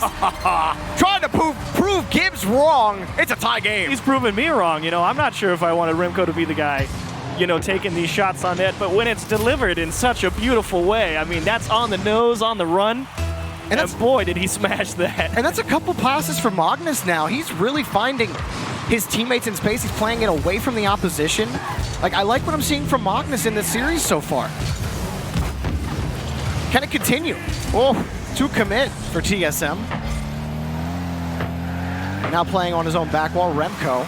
Gonna be cut off by Yukio here. The boost situation for Yukio, gonna have to wait here in midfield, try to manage. They do have to fall back here. Astral, not the best touch, almost punished, but Yukio there for the save. Violent Panda up quickly. Back to Astral in midfield. Dignitas. Nothing just yet here against TSM. Time ticking away in regulation. What looked like Dignitas' game, it actually might be TSM, but Magnus couldn't get a powerful enough shot. Another one blocked by Yukio. Metzenaris wants to cut this out. Gets another touch. He had Magnus available. I'm not sure Violent Panda was going to get to that ball, and he gets up for the touch out, giving TSM another shot. No. Killed by Astral. And off the crossbar. Metzenaris has the save. We got OT. It's a tight one. Both teams have a couple of nice looks at the net there at the end of regulation. A nice job from Violent Panda pushing Magnus off that ball. If Magnus went for it off the kickoff, he was going to get bumped out of the way, and that means Dignitas gets the first opportunity here. But unfortunately, can't get the job done to start it off. Oh, here's Remco. He beat Violent Panda. Astral pops this up, but it's still TSM ball. Metzenaris high off on the rebound, and he can't save it, so Metzenaris picks up the win for TSM. Nice bit of shooting here. Remco actually pulled out 2 defenders, and Metza went off the ceiling, and just Violent Panda couldn't get the bounce right. And it just went right under him and into the net, and you think, I mean, what are you going to do about that if you're Dignitas? I mean, the shot from Remco was good enough to beat 2 defenders, and the next one comes at you from up in the ceiling. I mean, you're really hoping Violent Panda just makes the perfect read, but nice follow-up from Metza to secure game 2. Absolutely, and to me, it was Magnus. Magnus getting the 2 assists on Remco's goals, and both of those plays, that last pass to Remco that he had that was right on his nose, Remco had a perfect shot on it as well. So we want to know how Magnus was going to fit into this TSM roster. Game 1 was definitely shaky, but there was stuff to build on there. You liked what you saw out of TSM. 7 shots. Yeah, and Remco. Now they tie the series up. So I mean, I like it. I have to be, completely honest. I do think I have to eat my words a little bit here. I was not particularly confident. I gave them an F. Gibbs gave them an L. So. I was not particularly confident in having Remco to be the guy to shoot the ball. Yes. Because that goes all the way back to when they had EyeIgnite. That was EyeIgnite was the guy in charge. You wanted him to shoot the ball, and if he wasn't shooting well, then Remco needed to be the guy to pick up the slack. And a lot of times that never came through. And so from that point on, it's always been like, I'm not sure if Remco's the put-away guy for this team. And thankfully they picked up Alpha, and he became that guy. So then you get 3 players, Metza and Magnus, and I'm still just sitting here thinking, man, none of these guys are put-away guys. And the fact they're giving Remco 7 shots and turns 2 of them in, maybe the key. He's doing good. Maybe the key is that you don't pick up a flashy player who you try to feed the ball for TSM. Because as you've just astutely put, Achieves, EyeIgnite and Alpha 54 haven't worked out.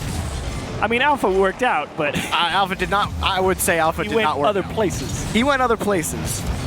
But TSM still finished bottom half of the league.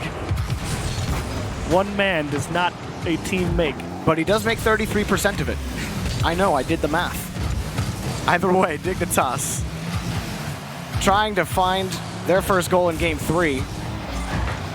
And Astral tried to punch that across, but they're going to have to play from their own end again. 4 bit of passing from Violent Panda to break out of their own half. Good takeaway from Magnus in the midfield, but that's a nice laydown. Violent Panda with a chance. Oh, and the rebound picked up by Magnus. Well done again. It does drop down, but Metz is there. Oh, Metz couldn't find a touch off that hit from Violent Panda. Double commit by TSM on the back wall. Violent Panda's shot is off the crossbar, but Remco picks it up on the rebound. And he kills the momentum Yukio would have going around the corner. Now here's Metanaris. Taken away for now by Astral, but here's Magnus. Quick wave dash to get back up to the ball. Remco has a look at it now. He wins this touch. A little bit of boost, but he's getting chipped on his way out. TSM a little bit of space and starting to control the pitch. And TSM really having to work on the ball control here. They've spent a lot of time at low boost. And it just means they're really trying to take care of these touches to make sure that if they end up giving away possession, that they have the time to recover, because this might be the first time that they've really had the ability to get themselves ready, take away the boost on the opposite side there, with Magnus stealing that away. And I feel like they got a pretty good line set up here. Cut off by Remco for now. Violent Panda. Oh, it's been really good stops on defense from TSM. Astral to the far corner, but nothing here for Dignitas. They are not finding those passing lanes they were having success with earlier in the series in the first half of game 3. Here's the opportunity to get it going. A 1-2-3, but blocked by Metanaris. Still, Astral passed the Violent Panda, but again, had to fight off the defender. Ended up pitching it wide. Another attempted pass, but it's not even going to be close. Quick transition. Magnus maybe wanting Metz to keep going with him there. TSM off the start from their own back wall. Again, Dignitas really trying to just carry for as long as possible, and then, pass out to mid. Not the best for TSM there. They have a little bit of space. That's going to be Dignitas' ball with Astral. Oh, what a beautiful pass. And Violent Panda tried to catch it. It popped up a little too far forward with no boosts. Ooh. He wanted that quick, powerful touch. Yukio trying to dance around him. Astral, nothing. Did you see how fast Astral went for that ball? He's a speedy boy. He's going to take this one from his own corner. Close to him. He'll have Metz beat. He's still carrying the ball, but Remco on the launch. Back over to Metanaris. You like what you see on defense from TSM? There's been some threats from Dignitas, but the rotations have been solid, and they've won the 50s. I think that's the big thing for TSM. Game 1, they weren't winning anything in midfield against Dignitas. And Another save, but some of these shots are starting to come in. So still not out of the woods, obviously. Dignitas trying to do a better job of making sure some of those long clears end up in their teammates' hands instead of in space. Yukio's got to track this one down, but way over his head. The light touch, Metsonaris losing the 50 against Astral. He let that one go on purpose so he could go take away that midfield boost. And a nice cutoff from Magnus. Oh, and Astral getting dunked by Magnus. Nothing from Magnus there, but Metsonaris right on top of it. The rotation on offense, not too aggressive from TSM, really trying to cover as many options as possible, not trying to force an issue where you don't need to keep that ball secured in front. They've done so far. They haven't been able to score just yet. They've got to be careful on this transition against Dignitas. Violent Panda back to Yukio. The shot will be blocked by Remco. Remco moving forward. Ready for that next touch. Violent Panda with boost in hand. Will carry it back out to the opposite side of the pitch. Remco's really done a good job keeping in front of a lot of these challenges and stopping the ball, but Dignitas, Yukio tried to use that extra jump for speed on the shot. He couldn't find it. Remco pops this up. Metsonaris is there. It's blocked by Astral. Man, definitely get your heart stopped if you're a Dignitas fan, and you got to give TSM credit. I came in here thinking, you're going to see that Season 8 World Finals Dignitas come out here and punch them right in the mouth. I think you're seeing what the pros are seeing. We saw the pro power rankings that had TSM as a playoff team. And after last season, you were really doubting that, but I think you're starting to see that here against Dignitas. Resilience, no doubt, against a lot of great passing from Dignitas and some sturdy defensive stance. Magnus pops it up. Remco's on the far side. Shot is good, and TSM take a 2-game lead in the series. Great play here. Violent Panda collects the boost, but is a little too slow to go up to it. Yukio doesn't know that there's someone lurking, but knows the shot's coming. And Remco turns another one in. And a big one, as TSM will now have a 2-1 lead. 3 goals for Remco in this series. And like you said, Achieves, he is apparently the front man right now. I gotta eat my words. He's getting it done on both sides of the ball. But you know who assisted him on that shot? Is it Magnus again? Magnus again. 3 assists in this series for him. Okay. It's working, man. Ball's in your court, Dignitas. The passing's not working. TSM's able to sniff them out. They feel more comfortable. Like, that's the thing watching TSM last season, is they looked so uncomfortable on the pitch. The communication, it was obvious they weren't talking. They were double committing all over the place. They're mechanically, they were awful. It was the worst mechanically I think I've ever seen Metsonaris and Remco. And I just, to me, it just came from a lack of faith in each other on the pitch. And it feels like that's gone.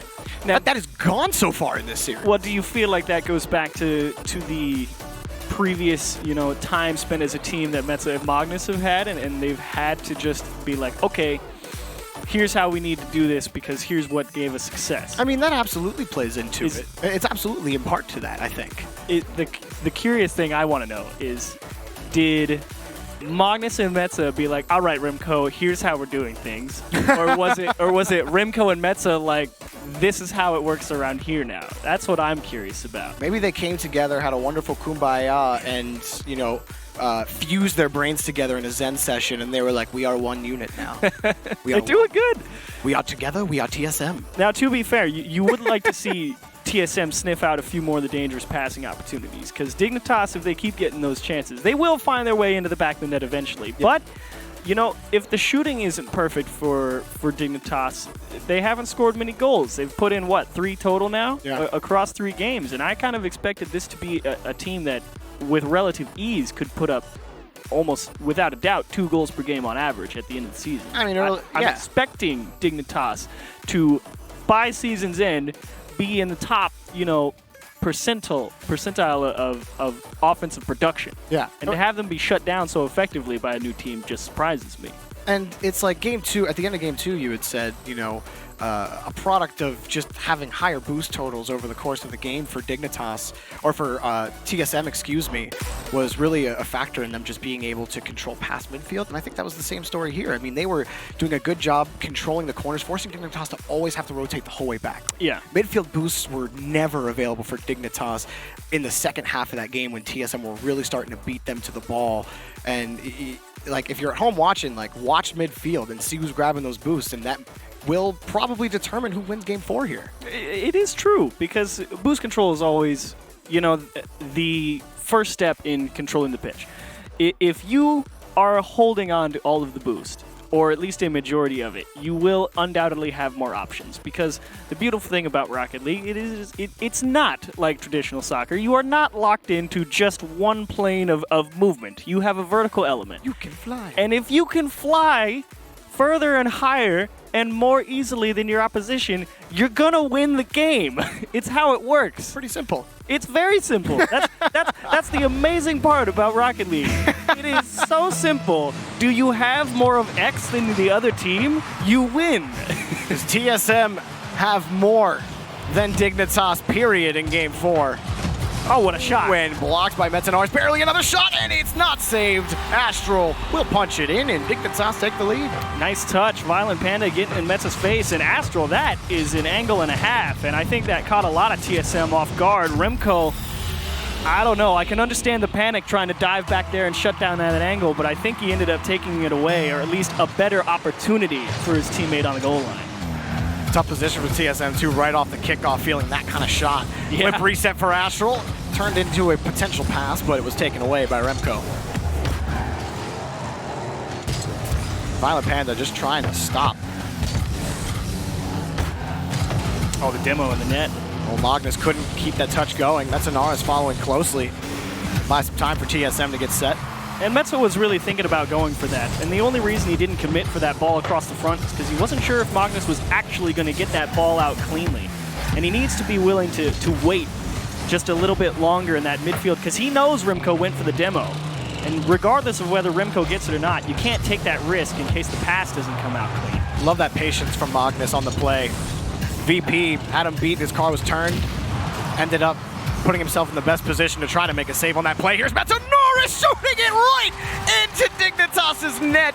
We got a tie game. Yeah, Sam get it right back. There's the demo in the corner. Gives him a free look at the touch off the ceiling. Make it a double tap off the back wall as well. And boy, did he just put on a clinic. The old combo. Double touch off the ceiling. Double touch off the wall. Tie game. He made it look easy. That's not a shot I would expect Metsanor to be the type of player to pull that off on the rig. I just think about that one goal he had last season with the read off the ceiling that turned into a goal for him. But that was pretty much the only time he had put in a shot like that last season. He gets one in his first series of RLCS, Season 9. Metanoris, another shot. Remco picked up a demo on the back end and a bump as well. Yeah. In front, Metanoris. It's taken away by Astral and Yukio. It's 2-on-1. Remco will buy time. However little it may be, actually wins the challenge. Metanoris picks up the demo as well. Love the sequence from TSM right now. A lot of stolen boost. I mean, they've got at least 10 in this game. They've just owned that Dignitas corner. Magnus gets another one too. But up high was Yukio off the ceiling. Magnus will take this one slow. And he will win that challenge against Astral. Very smartly played by Magnus again. I really think that Magnus has just been this rock for TSM in terms of passing the ball, winning 50s in midfield. I really think he's the great enabler, Achieves. And that shot is good for Yukio. Off the pass from Astral. Dignitas with the lead. And that's Astral. That first touch was a little bit behind his teammates, but he goes and steals the corner boost, knows he has the opportunity to go out and give it a second try, and this time he puts it out in front for Yukio, and Yukio nails it. All it takes is one pass for Dignitas, and they will always be looking for each other. As good as TSM have been playing, this is how much of a threat this team is, but that shot just not enough gumption. Astral catches this for Yukio. Astral got bumped. He's got no boost as well. Yeah, it's Magnus's ball off the ceiling. Forces the challenge. Metanoris has a shot, and it's blocked by Astral, keeping Dignitas' lead. Great bit of placement from Metanoris. That's the right place in the net to shoot the ball, but wonderful recognition from Astral. Just dive across, get all the way there. That's a beautiful setup. Metanoris keeps it close, but off the ceiling, he couldn't find another touch. Remco close behind, off the corner. Magnus is there. Magnus' shot is blocked by Violent Panda. Remco tries to cut in front. He's not there. Next up is Metanoris, and cleared away for Dignitas.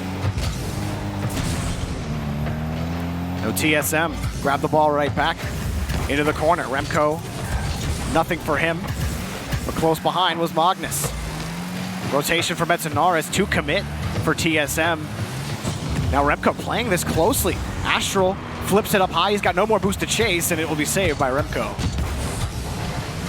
Now, so far, Dignitas have had to throw away a lot of TSM opportunities on their own end, and then they get onto the offensive half of the field. They get one pass out, and if they don't cause TSM to panic, it's headed the other way. Oh, Violent Panda wins the touch. Maybe a shot, but Yukio will play it close. Yeah, that's a great steal from Violent Panda to try and keep the offense going, but that follow-up touch kind of just put a wrench in this push, and they actually all rotate back on the same side, and Yukio now just has to buy time. It's just a waste of boost. Will be out for Violent Panda, but he's low on boost as well. Magnus pops this up, gonna make it uncomfortable for Astral. He'll lose that challenge. Astral secures his own boost, and Yukio will be on the point with about half in the tank, flipping over one. Class 2, Violent Panda right there, but he had to jump up for it quickly because Remco is on top of it. Pass to Magnus from Metz. It's just not on target and turned away. Quick transition for TSM, wonderful counterattack, but you got to pull out the same thing with 15 seconds. Time ticks. Do you have it in you? Astral carries this. Back in front of the box. Magnus wants to carry Metz. Pass over to Remco, cut off by Violent Panda. Now Magnus from his own corner. Oh, Astral gave it up. Oh, no, he didn't. Oh, my goodness. He scores with 0 seconds remaining off that touch. Astral. Boy, did I get baited. He just went up the field, and then I saw him turn out, and I was like, oh, he's going to give him the ball with the last moments, and he turned right back around, came off the ceiling, and just punched that into the goal. So fair play to you, Astral. Fair play indeed. And Dignitas, a couple of opportunities. And they got 9 shots by the end, but a lot of those started to come near the end when Dignitas finding those clears, those passes in front of the net. Really the last minute or so of the game. For Dignitas? Yeah. Yeah, okay, yeah. Because early on it felt a bit of great pressure from TSM. Yeah. A lot of control on the opposite end with the boost steals, and there's that great takeaway from Astral on the side wall. I realize now he's going back to grab that midfield boost and then turn around and challenge. Initially, it looked like he was just going to run away and give TSM a shot at it. It was a fun one. But that's a great turnaround, and that's a real punch in the mouth. And we're going to game 5 with that. Violent Panda was also a nuisance in this game in particular. He had a lot of crucial steals in situations that would have been a potential 3-on-1 for TSM headed the other way.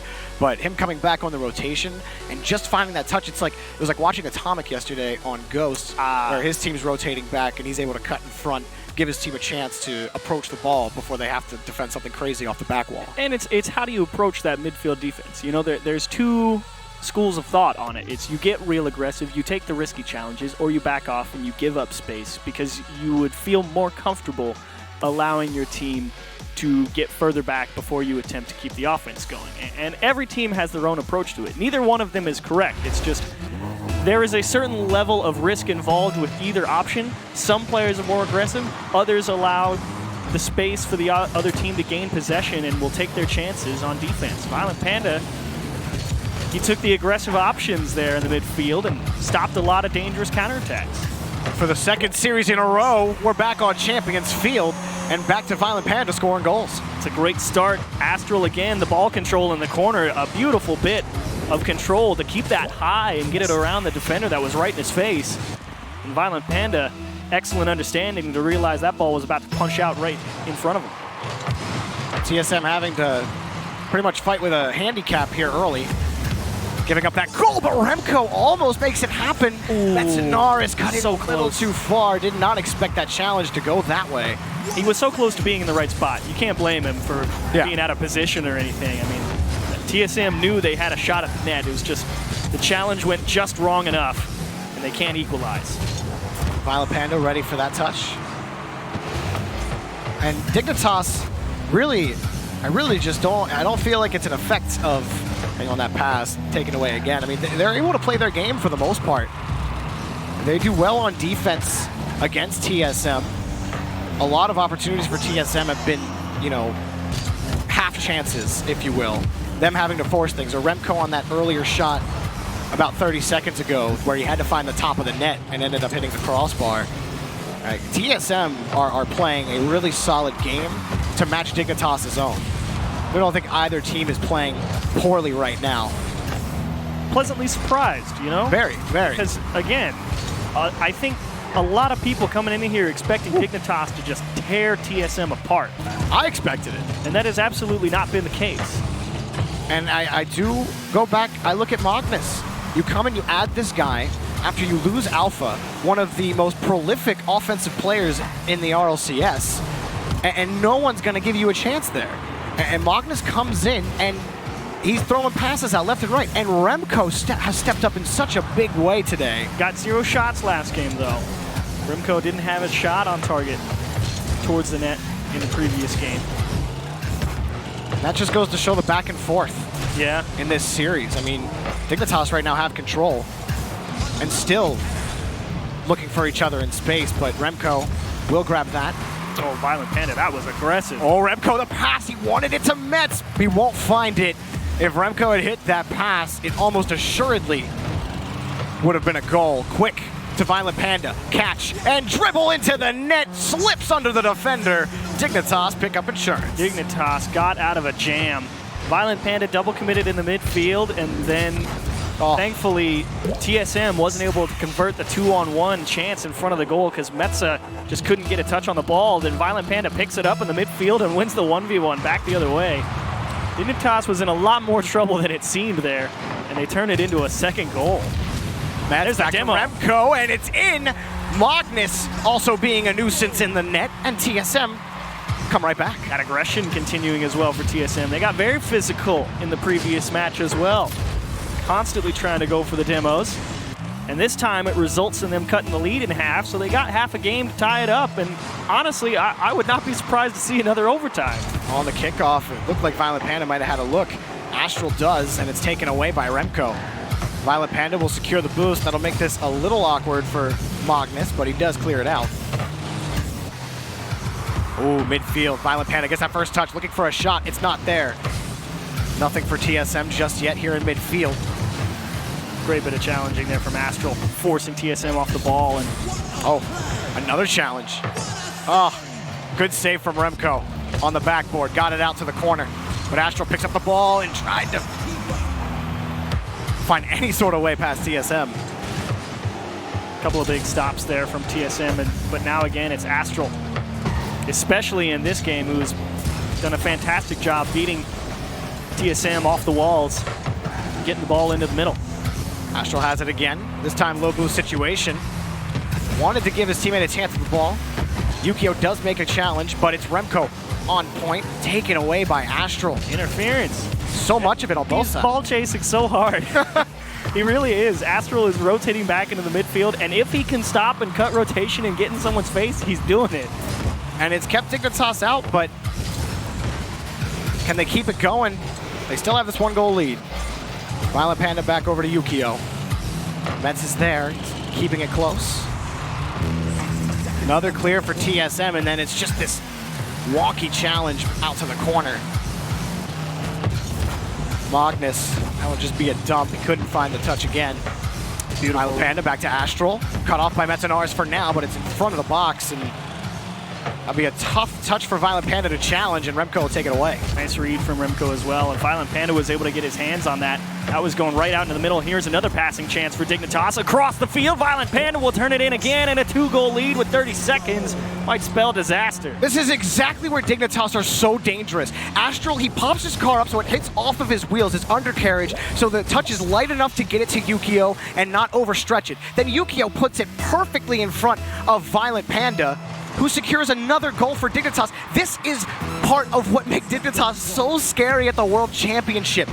their ability to pass the ball, and it always starts with Astral, especially in this series. It is being compounded by the fact that TSM constantly having to give away space in the midfield, because it's been an even go of things in terms of controlling those midfield boosts. And they finally, if it's not up, have to go all the way back, and it leaves the open space, and Astral will miss a chance to pad the stats. Yeah, it's okay. You got it. But TSM, oh, we got it! We'll pick it up, Magnus. That was a good read. You know, you won't win the series, but that's a nice send-off for the start of your season. Good pass, and then just... Way to stay with that one. Perfect. Oh, mama. That's a goal and a half. Still wouldn't be enough to win, but it was good. It's like, why couldn't we get more of those earlier? Well, that's the first time TSM has had really an uncontested push up the midfield. Like that's basically the same thing that you just saw Violent Panda turn in. Is the 1-2-3 passing play up the pitch with nobody challenging until the shot comes through, and both teams able to turn it in. And I am very curious to see what TSM turns out to be the rest of the season. I know. I like them. I like how they look. Understand why some of the pros put them at the top. I can also understand why some of the pros put them at the bottom. It's are you on or not? Because the offense clicks or the offense dies out. But the fact that you made Dignitas work for your meal, is a great opening for week one. They would have loved to come away with a win, obviously. But I really thought TSM was going to come out here and kind of get bodied. To me, to a lot of people, they outperformed expectations. Yeah. And they were very close to winning this series. So dangerously so. I really, and you know how Europe is, man. It's all over the place. Everyone beats everybody in this region. So this just makes me more excited to see TSM. It's like I can't wait. I think Magnus has been a really, really good addition through one series. Through one series looks good. That's my overreaction. Throw your overreactions on Twitter or wherever. It doesn't matter. We got one more series left for the day. Don't go anywhere. We'll be right back.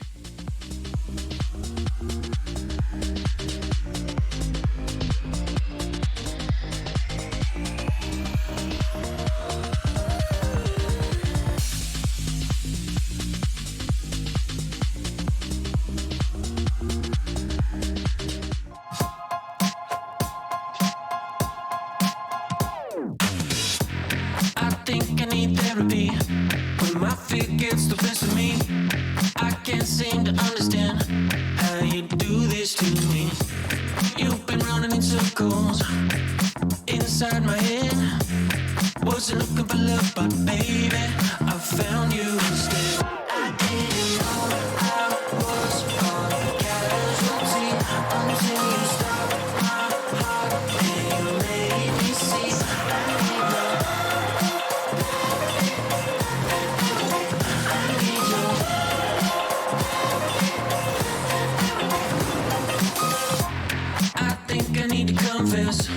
Saw you in that red dress. I can't seem to understand how you got all that finesse. Still been running in circles inside my head.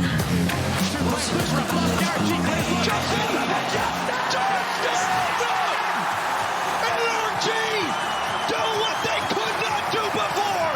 I didn't know I was a casualty until you stopped my heart and you made me see I need love. I need you.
Dignitas survived the upset in a 5-game thriller there. Violent Panda doing most of the scoring in that final game. I'm your host, Wavepunk. We've got Achieves and Gibbs here, and you're not Achieves, you're Curly.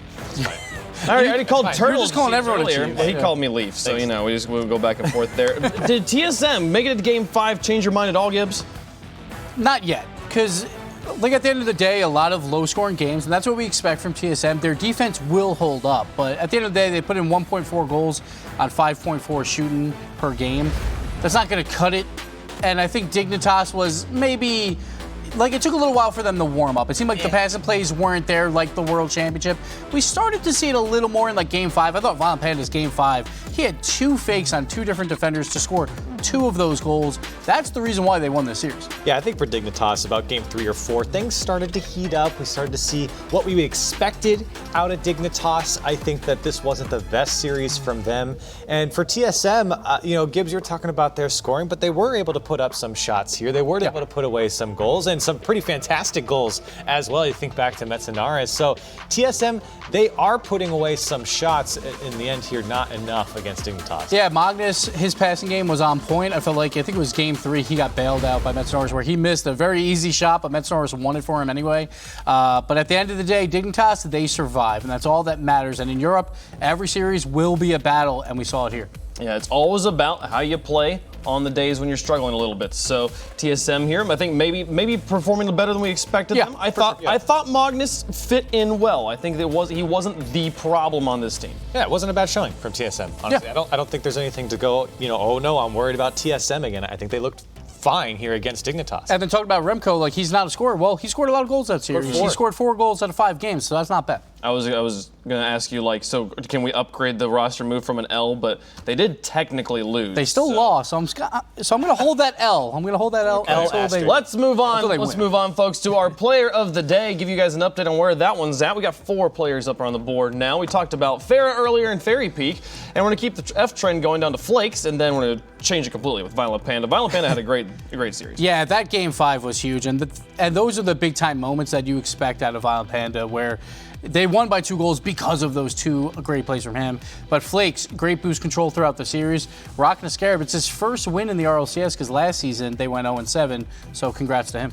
Yeah, I think well-deserved here for Violent Panda to be on the board at least with 5 of their goals here in this series. I thought he looked pretty good, especially since I don't think they were playing all the way up to their potential here today. So for Violent Panda to really step up and play well and put away shots is really important. I feel like Flakes winning his first match on a Scarab with a cockroach on top. I don't know if you guys noticed, the car was entirely themed after a cockroach. Like it was like, hey man. And also the Scarab has like flaps on the back like cockroach wings. Like the whole thing was very well crafted and I hated it so much. Exactly. Fashion doesn't have to look good. It just has to match. It just has to work. And well done, Flakes. All right. Well, he got that one there. All right, cool. So we have one more match here to go today, one final game, and we got one more Rival Series team to welcome into the RLCS. That is AS Monaco, and they'll be taking on Mouse. Now, Crowley, Monaco, new here. Any thoughts about this red roster? I mean, I'm always a little biased to the Rival Series team because Yeah. I love seeing them come up, and after a few seasons of being on the Rival Series, I love it when teams get to come in and play against big-time matches like against Mouse here for AS Monaco. And, you know, for a couple of these guys with Tigre and EyeIgnite, this isn't, you know, anything new to them. And for EyeIgnite, especially playing on the world stage many seasons ago, I think that he's coming in pretty confident. A guy that I really like to look after is Extra because of Extra and Ridgewell when they were playing together, Baguette Squad and Rival Series. They looked really good, and I've always been a big fan of him coming in. The one thing about this team that I'm a little scared about is 20% shooting in the Rival Series. It's tough to bring into the RLCS when you're shooting like that. But their defense held up #1 throughout the Rival Series. And EyeIgnite, when he got dropped from TSM, he didn't get like a single tryout from any team in the RLCS. Wow. He was thinking about retiring, then finally Tigre talked to him, and now he's back. So he wants to win versus everyone, not only his old teammates. Chip on his shoulder against the whole region here, but they're going up against the greatest free agent of all time. Scrubkilla's on the other side. So Scrubkilla, to me, is like the Garrett G from North America. He can play every single role. So it's not about Scrubkilla. We know he'll perform. It's about how much better do his teammates become because now they're teaming with Scrubkilla. So I expect a huge season from Speed especially. It should definitely free up both Speed and Cookster to feel as comfortable as they want doing whatever they want on the field. Folks, we want to know your opinions as well. Get online, use the hashtag RLCS9 to tell us all your thoughts on Twitter and on Instagram and all those wonderful places. Let's get into the final match of the day. TSM, no, they just played. Monaco versus Mouse. See you there.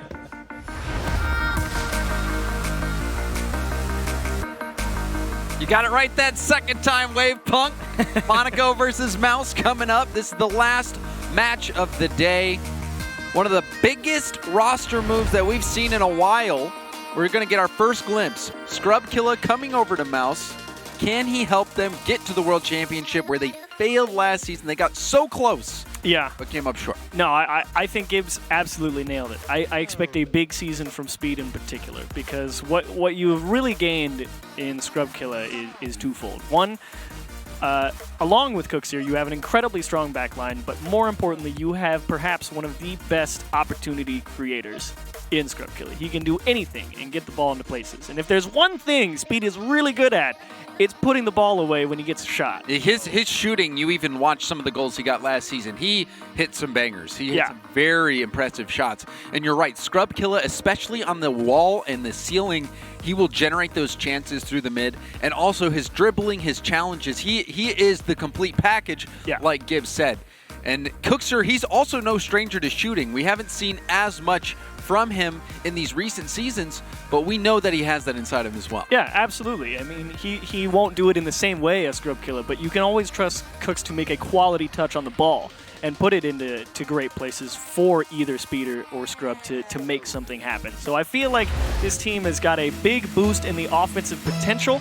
I was really mad at them last season, and I feel like Scrubkilla is going to turn this offense into a completely different beast.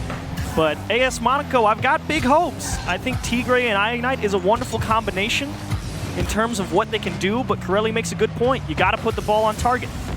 And Tigre almost getting the first goal.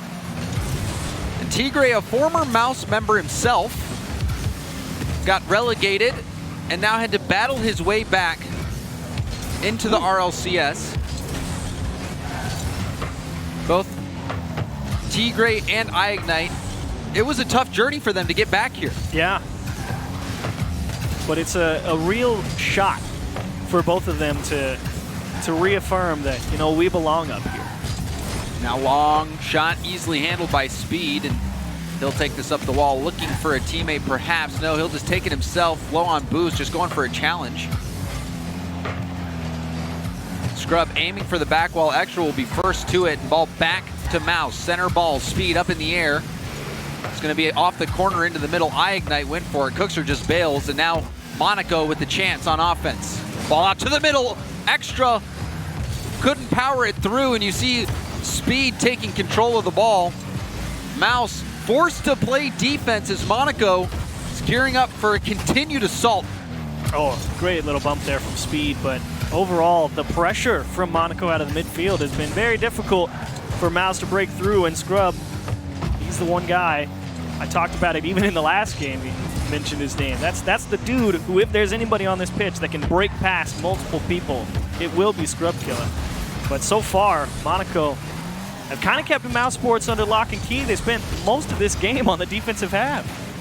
Mouse playing out of their own half. No team really challenged too much. We did see a couple good opportunities for Monaco. Nothing really yet for Mouse. Extra will go for a long clear downfield to Speed. Speed, not the greatest touch. He gives up possession now in the Mouse corner. EyeIgnite, backward pass. Scrub will read it to Cookser. Cookser upfield to Speed, but it's too far away, and Tigre will shut it down at the midfield. Center to Extra. Cookser shuts that down. And Tigre made a real smart choice because he could have went for that pass from EyeIgnite. EyeIgnite to Extra, back post, and too slow. Scrub Killa will close the gap and punch that out into the corner, but some good decision making being made from Monaco here to keep Mouse Sports locked in.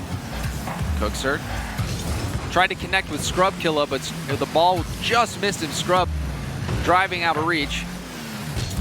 Extra sending the ball back into the corner. Now backward pass Chance. It kicks off a pinch. Now Speed with the miss. EyeIgnite. Double commit. Going for the backboard pass, but that's denied by Scrub. Now Tigre back off the backboard. Misread from Speed. And Extra will tuck that one in. Mouse relent to the pressure. And Tigre happens to be in literally the best possible place he could be. He was there because he jumped at that ball along with EyeIgnite at the midfield, and he landed on the wall. And Scrub Killa cleared it right back into his nose, and he just popped it into the middle. Speed couldn't handle the bounce, and Extra turned it in. Turn of fortune for Monaco. Monaco has been in the driver's seat pretty much since kickoff. Yeah. Extra will clear it, and they have been attacking this back left corner quite a bit.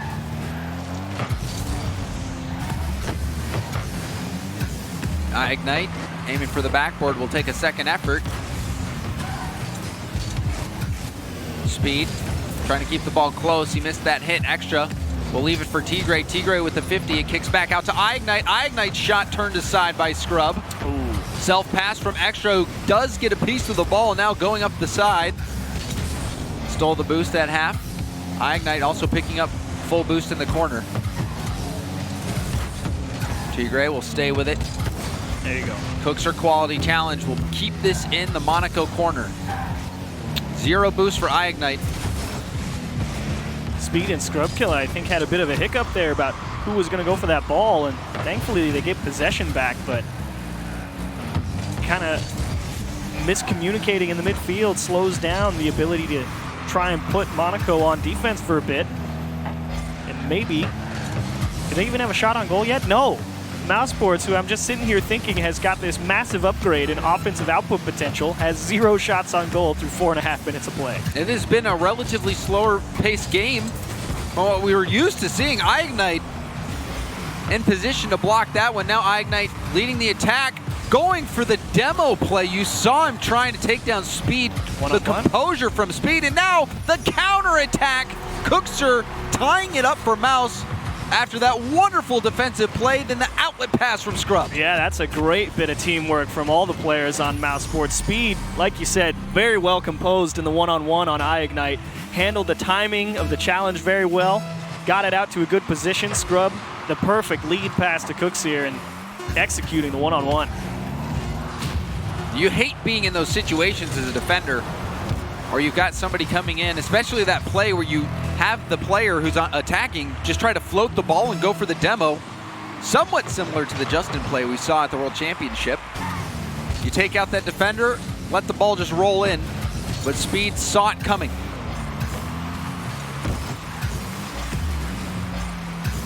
EyeIgnite. Got it around Speed. Cookser wins that challenge in the corner. Now Tigre up. EyeIgnite leaves it. He'll opt to take a different angle at the ball. Clears it to the other corner. But Monaco still stuck in their own half. Cookser, a quality challenge at the midfield. Now Scrub. This is bouncing up to EyeIgnite. EyeIgnite towards net. Off the crossbar. Down. A floater. Cookser pushes this over to the corner. Speed got a little over-aggressive there. He saw that challenge from Scrub Killa and thought he could stick with it. Extra with a shot right down the middle, and Scrub actually can't get it out. Bounces off his car and into the top left. I thought this one was coming out for sure. And did he get bumped by Cookser? It looks like he might have gotten bumped pull shot into that. And getting a little bit of extra power, perhaps. Tough stuff for mousesports. That was... talk about complete subversion of expectation. I thought there was going to be no doubt mousesports comes out swinging, and it was the exact opposite. You think, when you're looking at this team on paper, you think that Scrub Killa is going to be working with Speed up on the offense, and they're going to be getting a lot of the pressure on, shots on, rebound opportunities, but Speed didn't even register a single shot. Mouse, 2 shots as a team as opposed to the 11 for Monaco. Mouse, they struggled in that game to really get anything going, and they would have lost had they not had that wonderful defensive play from Speed. The outlet pass from Scrub over to Cookser. That was the only thing that really beautiful got counterattack. Yeah, it was a beautiful counterattack, but nothing really sustained. Oh, not at all. I mean, you made a great point about how that happened. I mean, Monaco really did just keep attacking that corner of mousesports, and they really did just kind of get it jammed in there. And the challenge is the ability to make any type of space for mousesports to have an opportunity to even beat a person. It was all just, do you manage the 50-50s properly and the approaches to the ball? And Monaco had the boost and the timing and the positioning to make all of it happen. And mousesports just never had any opportunity to get anything started.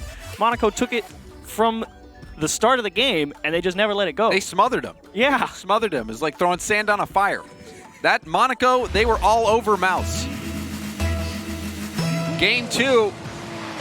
Can Monaco keep this going? The team that promoted through the rival series, taking on a team that was just 1 series away from making the World Championship. EyeIgnite. Speed, that's a great bump.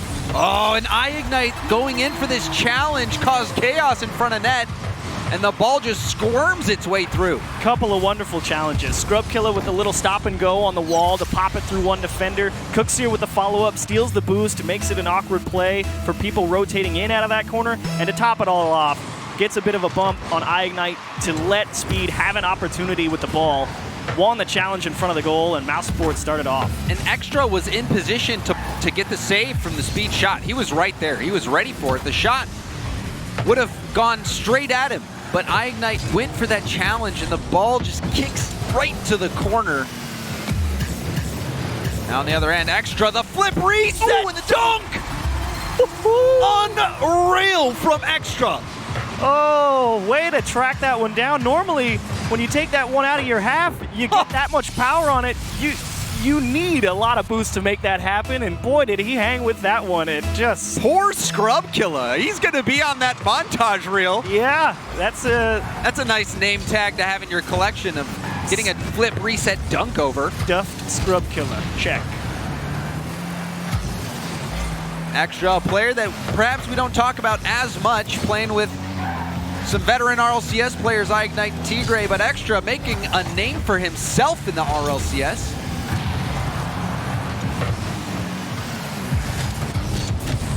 EyeIgnite. Right. The patience from EyeIgnite as he brings this ball upfield. He's working on it. He has no boost. He's forced to really take care of those challenges because you can't just ever dump the ball off for the long touch there. And now he's in the goal with low boost, and great touch from Tigre to give some breathing room to Monaco. Extra doing a good job at midfield to bring the ball down. In the Mouse half, weak pass towards the net. EyeIgnite retreating low on boost. Scrub Killa hits it right past one, dunks it past another. Great mechanical control, doing everything he can on low boost. Speed going for that double tap, doesn't hit it, but Cookser's there for the rebound, and Mouse take the lead. Nice follow-up. Cookser out into the middle. Speed just wins the race, as his name would suggest. And Extra, I don't. If you He almost got in the way too. Yeah. But if Extra managed to clear that ball, talk about a defensive play of the day. That was a near impossible read. And Cookser just advantage of position. Got it home. EyeIgnite attempting the clear. Scrub passes over to Speed, perhaps. A little bit of confusion. Cookser had to lay off. Scrub off the ceiling. Tigre looking for his teammate, EyeIgnite. Ball leaks out to Speed, who puts it off the Mouse backboard. Tigre with a clear. EyeIgnite attempting to send it up field, but it's stopped by Scrub. Scrub, the net was vulnerable for a moment, but his shot was wide. And a much more expected game 2 here out of Mouse Sports. Now they're the ones really in the driving seat, forcing Monaco to play defense. 4 shots to 2, and a chance here for Extra. Back post, and that will tie it up. Statement game shaping up for Extra. 4 straight. EyeIgnite, that first touch, keeping possession. The second touch, getting the pass out to Extra, and Extra. Perfect. Aiming for that far post, and he hit his mark. It's perfect shooting. I mean, he saw Speed rotating into goal. That's a classic 1v1 scenario. You shoot from the same side of the defense, go to the far post. It is impossible to catch it. A lot of times defenders as well, they tend to gravitate a little more back so they can cover more of the net. They cover the near post and the center of the net, but if you go far post like that and you place it so well. Unbeatable. Unbeatable.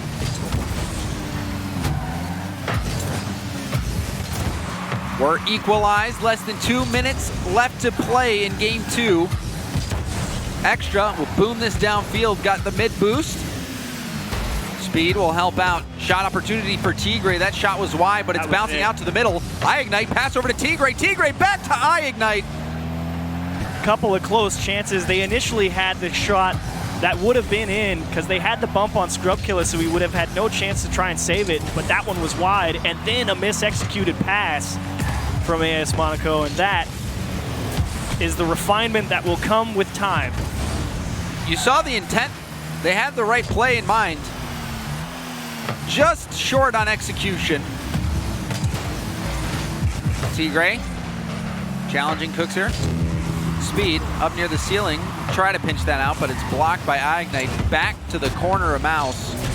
Cookser low on boost. Stopped by Tigre. Tigre up again with a big win over Scrub Killa. Going for another. Does get a piece of the ball. Now Extra will stay with it before Cookser finally clears it downfield.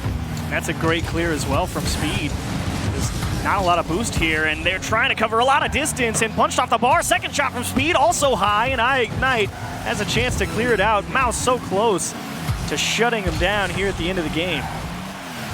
Can still hear that crossbar ringing after those shots. Cookser in the corner. Extra gets a demo. Cookser's got some time. 0 boost. Ball out to Speed. Oh, what a touch. Center ball. Scrub did not believe that one bit. And he's out of boost as well. Just trying to get this ball to touch so they can get into overtime, but EyeIgnite has other ideas. Out into the middle, Tigre will hit it down, and we've got overtime in game 2. Monaco looking to extend their series lead. Talk about a debut for Extra. All 4 goals in the series, and a nice save to keep overtime going. And a huge play there, getting the double tap on defense to prevent Mouse, and now ball bouncing out to the middle. Tigre in this back left corner that they've been attacking all series. EyeIgnite will turn, high ball, Speed has to make the read, doesn't make it, but no one was there for Monaco and was able to recover and get that second effort. Much needed Speed. That's a couple balls above his head on the backboard he hasn't been able to come down with, and you imagine the next time Monaco's not going to believe him. If Monaco was there, could have put this game away. Mouse looking to find their stride. Monaco has been looking solid. Ooh, Cookser giving. Okay, I thought maybe he gave a little too much space, but a nice fake challenge from EyeIgnite. That's Tigre the ball in the corner and covered up by Scrub Killa. Speed looking for Scrub. Scrub back to the corner. Speed will let it bounce. EyeIgnite with a strong hit. Cookser back to the middle. Tigre was waiting for it. Now Speed. He'll have full boost. Goes for the control. Gets shut down by Tigre. Scrub off the back wall. Will take possession. Challenged by EyeIgnite. Good recovery from Scrub. Backward pass to Cookser. And Cookser will finish off game 2 with a bang. That's money. Scrub Killa off the wall and the perfect challenge and the lift. And you can always rely on Cookser to turn that one in. That was a brilliant bit of breakout play from Scrub Killa. Huge couple of challenges and a brilliant shot. A huge challenge. It looked like Scrub might have even gotten his flip back off of that dunk and wave dash into that ball. It was tough to tell from the one replay, but regardless, Scrub, a massive play there to generate that opportunity. And that's exactly what you want if you're Mouse Sports. That's why you picked him up. You don't need him to shoot the ball. He'll do anything. He'll do anything he needs. He'll do anything the team needs. And right there, the team needed an opportunity. And boy, did he deliver. That was a massive play in overtime and to equalize the series back up. So now, you know, Mouse Speed's re-energized. They said, okay, game 1, definitely just a fluke. We know we didn't do anything. And now they came out here 9 shots to 5. So much more expected from Mouse Sports. Yeah, this is what we were waiting for. Was kind of seeing Scrub Killa and Speed get in the mix. But what's surprising here, we see 2 goals from Cookser. So Cookser starting to get involved, and you called it out before. It was Scrub Killa generating opportunities. Yeah, exactly what he did to win this game. That challenge was so big. Getting up there, and not only getting that 50-50 win high up in the air, but then immediately recovering and following that up with a pass. That's a very difficult thing to do. Most of the time, people will go up for that challenge, and then they're out of the play. Yeah. But Scrub stayed with it. If there's one thing, you make a great point. You know, he's like, you know, Justin, this guy that can do it all in any situation and will never let a play go because he can always make something happen. And he did so in phenomenal fashion there at the end. And it's such a frustrating play style to try to defend. When you don't know what this player is, they're capable of almost anything with their mechanical ability. They just sometimes do things you don't expect, stay in the play longer than you think's possible, and make plays happen. But Monaco, they were hanging with Mouse every step of the way. And actually, they could have won that game. They had a couple of beautiful shot opportunities, but you touched on it, the execution slightly lacking. The shooting accuracy a little off, and it allowed Mouse Sports a chance, and they capitalized. Extra, however, has made a statement. EyeIgnite also playing very well, so now you look to Tigre perhaps to have a big moment that can help carry them through to another game victory. Tigre, a good chip over the oncoming player. Now a flick to the middle, leaves it for EyeIgnite. Off the backboard, chance. Oh! And Extra powers it through yet again. So just as I said, we want to see something from Tigre. He starts off this attack. Yeah, he took his time. He realized he was given a little bit of space there in the midfield. Made sure just to get the light flick through one, and it's the misdirection letting EyeIgnite take that one. They slap it off the backboard. And again, that weak backboard defense from Mouse. Nobody up there to defend it. It bounces off for free, and it gets punched home. Yet again, Extra finding that far post. Scrub almost got to that ball as well, but it was just enough from Extra to take him out. Not much in the tank for AS Monaco right now, and actually it comes back to get him. You're right, Jeeves. Struggling in the corner. You see Extra jumping early for that ball. He actually got a hit on it if you see that closely. Extra flipping very early and getting a piece of the ball and sending it in a very dangerous spot. And Tigre, with no boost on the opposite corner, had full faith in his teammates being able to manage that one and didn't have the time to get back in goal. Scrub, hard off the sidewall. Cookser will send it over to Scrub. Scrub controlling it. Speed with the backup. Extra Speed out on the 50-50, did get the boost from midfield. He'll stay upfield now, finally rotating back as iGnite tries to make something happen in the aerial game. I like that touch from Tigray. I know it didn't really seem like it accomplished much.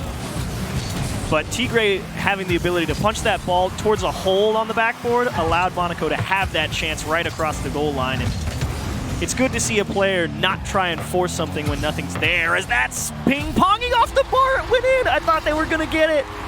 And there's been so many shots that have hit the bar, hit the post, and sat on the goal line for a second, but it keeps bouncing in for Monaco. EyeIgnite, he's been a shooter his entire career, and that shot right there, that tells you why. That's the first goal that Extra hasn't had a hand in. He scored every single goal up until right then.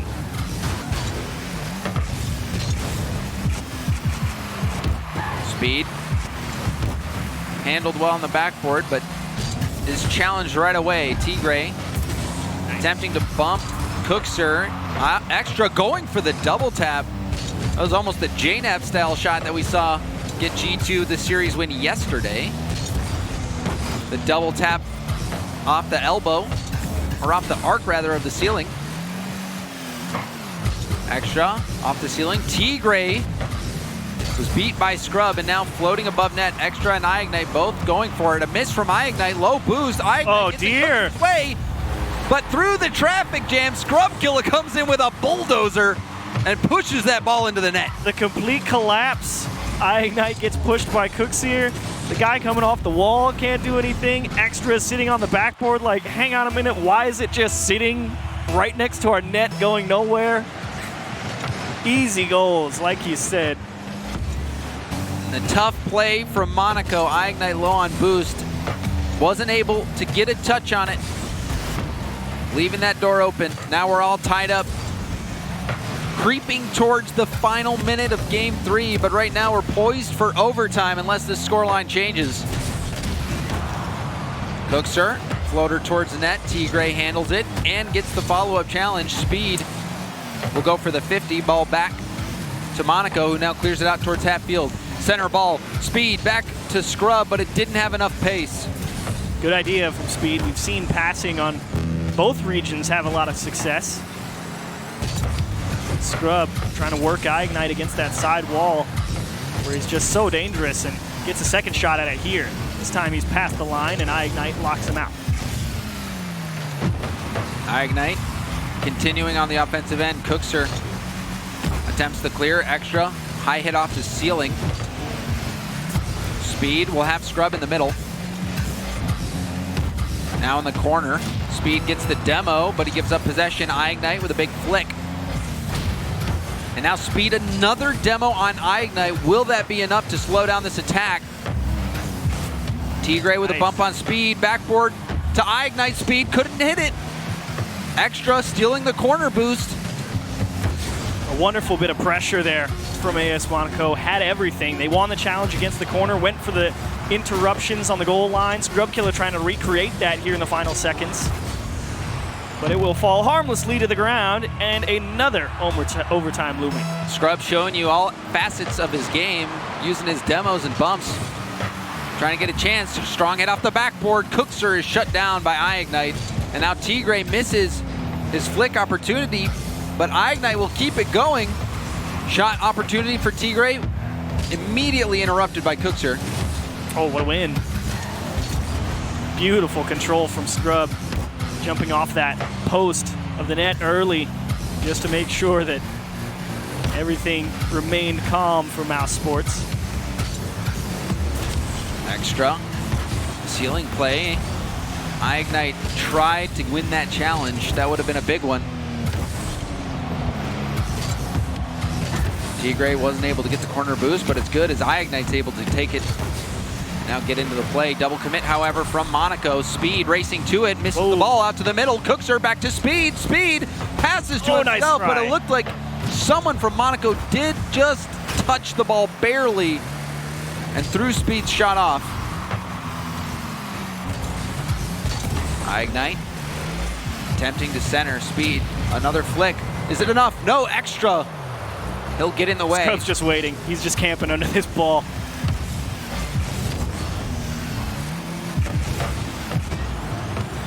To Cookser in the middle.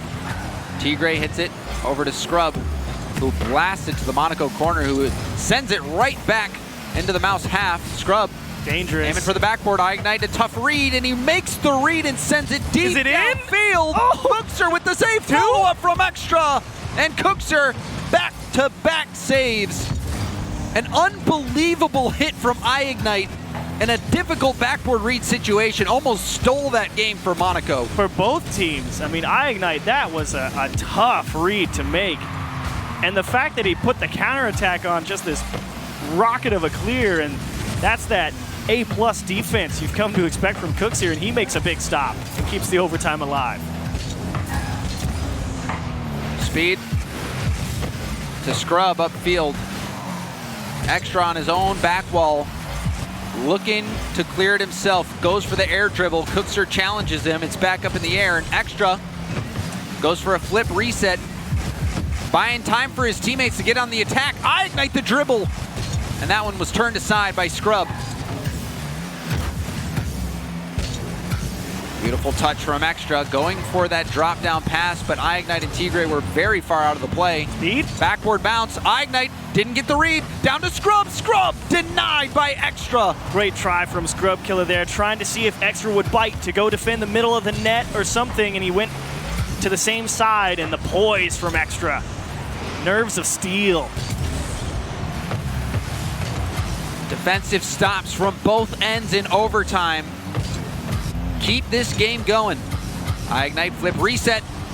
Off the post, Speed to Cookser. Just one defender left, and Tigre is able to get that stop. He's at 0 boost. We'll leave it for our teammate. EyeIgnite up to Extra. Downfield, Scrub. Put it off to his own corner where Cookser's waiting. And a missed touch. Dear. A missed touch is going to cost Monaco the game. Mouse gets the game winner at 3 minutes and 32 seconds. Unfortunate from Tigre. And Tigre knew. He jumped because he was thinking, all right, I can go get that. And it's that moment where as soon as you jump, you realize, no, I don't actually have that. And he probably backflipped and probably said, I don't have that, and was just trying to let it go because his teammate jumped right over his head. He might have been trying to get out of the way. He might have been trying to get out of the way. It could have been a failed half flip or just a controller mishap. It happens. I really don't. I think Tigre definitely knew as soon as he jumped, he wasn't making that because his teammate immediately went over his head to go get it, and it just pinged off his car, and that's just disaster.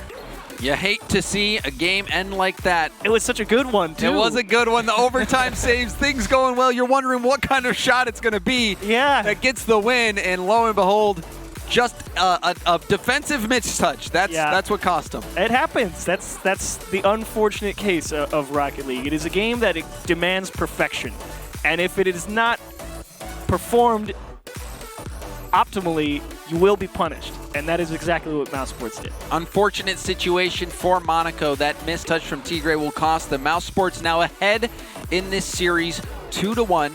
It's been a very close series, however. A lot of shots on goal in that last game for Monaco compared to the inverse of only 5, I believe. I think they put up 9 + 4 + 1 is 14. There we go. Good job. I got there. So Monaco definitely managing things much better than I thought. Again, I walked in here expecting Cooks here and Scrub Killa to be a wall in the midfield. And Monaco have done an amazing job of consistently getting themselves opportunities on the orange half of the pitch. EyeIgnite. He's had moments, Extra's had moments, even Tigre's had moments. Unfortunately, the last moment that we saw him have was not a good one. But Extra has been a scoring machine. They'll need it to stay alive in this series. EyeIgnite, 0 boost clear downfield. Cooks will send that back up. Tigre over to the side. EyeIgnite will get the hit. Cookser going for the shot, right past Tigre in net. Cooks is a shooter. Tigre rotating back, has 100 boost here. He can see the shots coming, but he pulls himself off the line. If he rotates back on the goal line, there's no doubt in my mind he saves that. it blows my mind that you cannot expect Cookser to deliver a strike towards the goal there, and he pulled himself off the line and got beat for it. Cooks doing things himself again. Single-handedly started that counterattack as well. Cookser using that Batmobile. He just has such precision, can strike the ball so effectively. That time it was enough to beat out the Monaco defense. Mouse just have to hold on at this point. Oh, Speed almost stole that. Would have been a perfect counterattack for Mouse Sports. EyeIgnite has been low on boost almost every time the cam is switched to him. Ooh. Tigre, weak shot towards net. Extra will hop on it. Cookser up to Speed. Side flip from Speed. He'll have to bail out. Tigre off his own back wall, wins the 50-50, but it bounces up to Speed. Back to the Monaco corner, low boost for EyeIgnite yet again. He's on 0. I've been watching him the past couple seconds, and it's really because he's done a poor job of pathing over the small pads. He's been in a decent position on the pitch, but his pathing to those positions has missed a lot of the small pads. And there was a situation earlier where he just needed a little bit more boost to get the goal. Speed has plenty in his tank, and he punches in the second from this team play. Stretch from Scrub Killa. Extra oh so close, and you can see the guy in goal. He believed Extra. He thought Extra's going to boom this up the pitch, and I'm going to be ready to go track it down. And so that's the right idea if you're Monaco. You need to have faith in the guy making the play so you can start the counterattack, and unfortunately Extra came up short, and they got a goal scored on him. And the dynamic for Mouse starting to show itself. You got Cooks holding down the back line, Scrub causing chaos in the midfield, winning some important challenges. And Speed now getting involved in the striking on that play.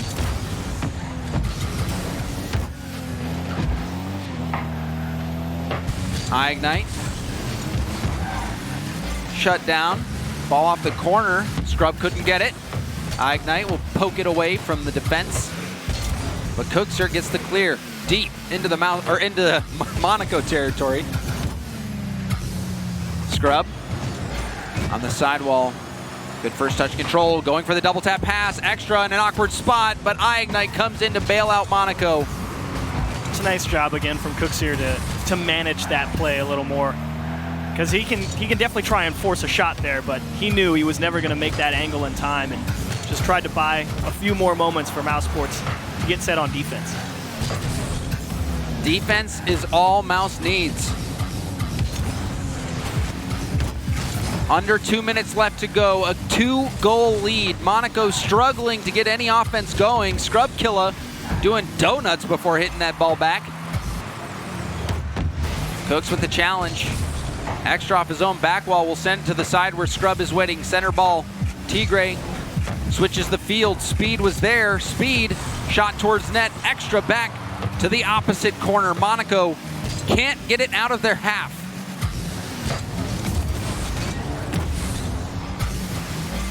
Extra off his own corner. Tigre's in net. You got to wonder how much boost he has to help out with this play. 65. And he hits it up and gets that double tap off the ceiling. But Mouse has just been waiting.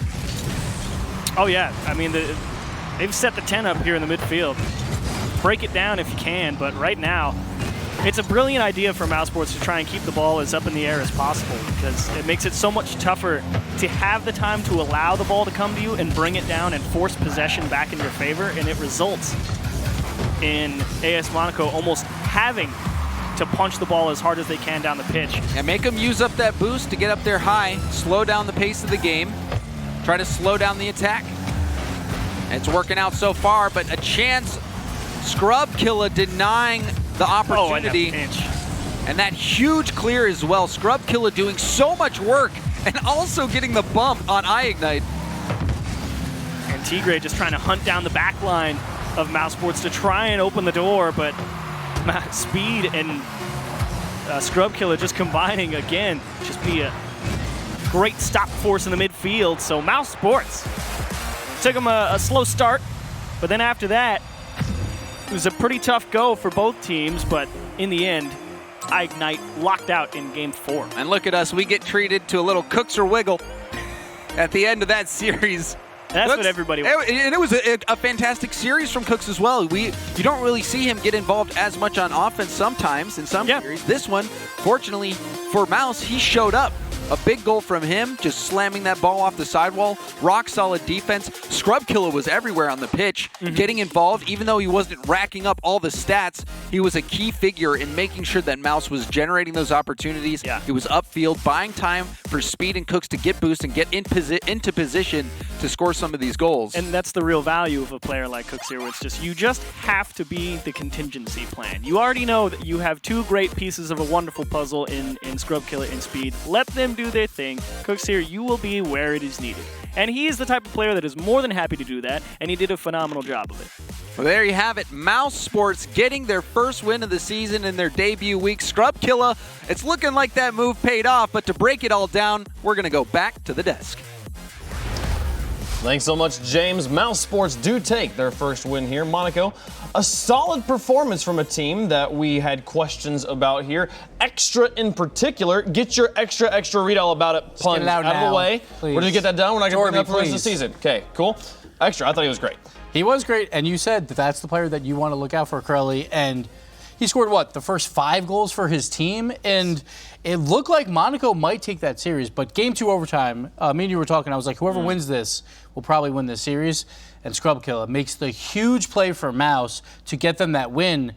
But then my problem was Monaco on the defensive side. Game 3, not only the overtime play where Tigre has that poor touch, but the play to tie the game, I believe it was, where everyone's just driving around the ball and it's a free goal for Mouse.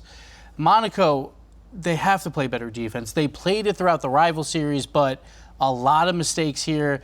Even game 4 with Tigre, where he was just going right by the net, just too far forward. It's an easy clear for a goal. You can't have that. It is one of those things, no matter how much experience you have as a team coming from rival series, you do have to adapt to the RLCS. And there are some gaps that some teams find. And I think that is a gap that I think Monaco will kind of identify and make changes for.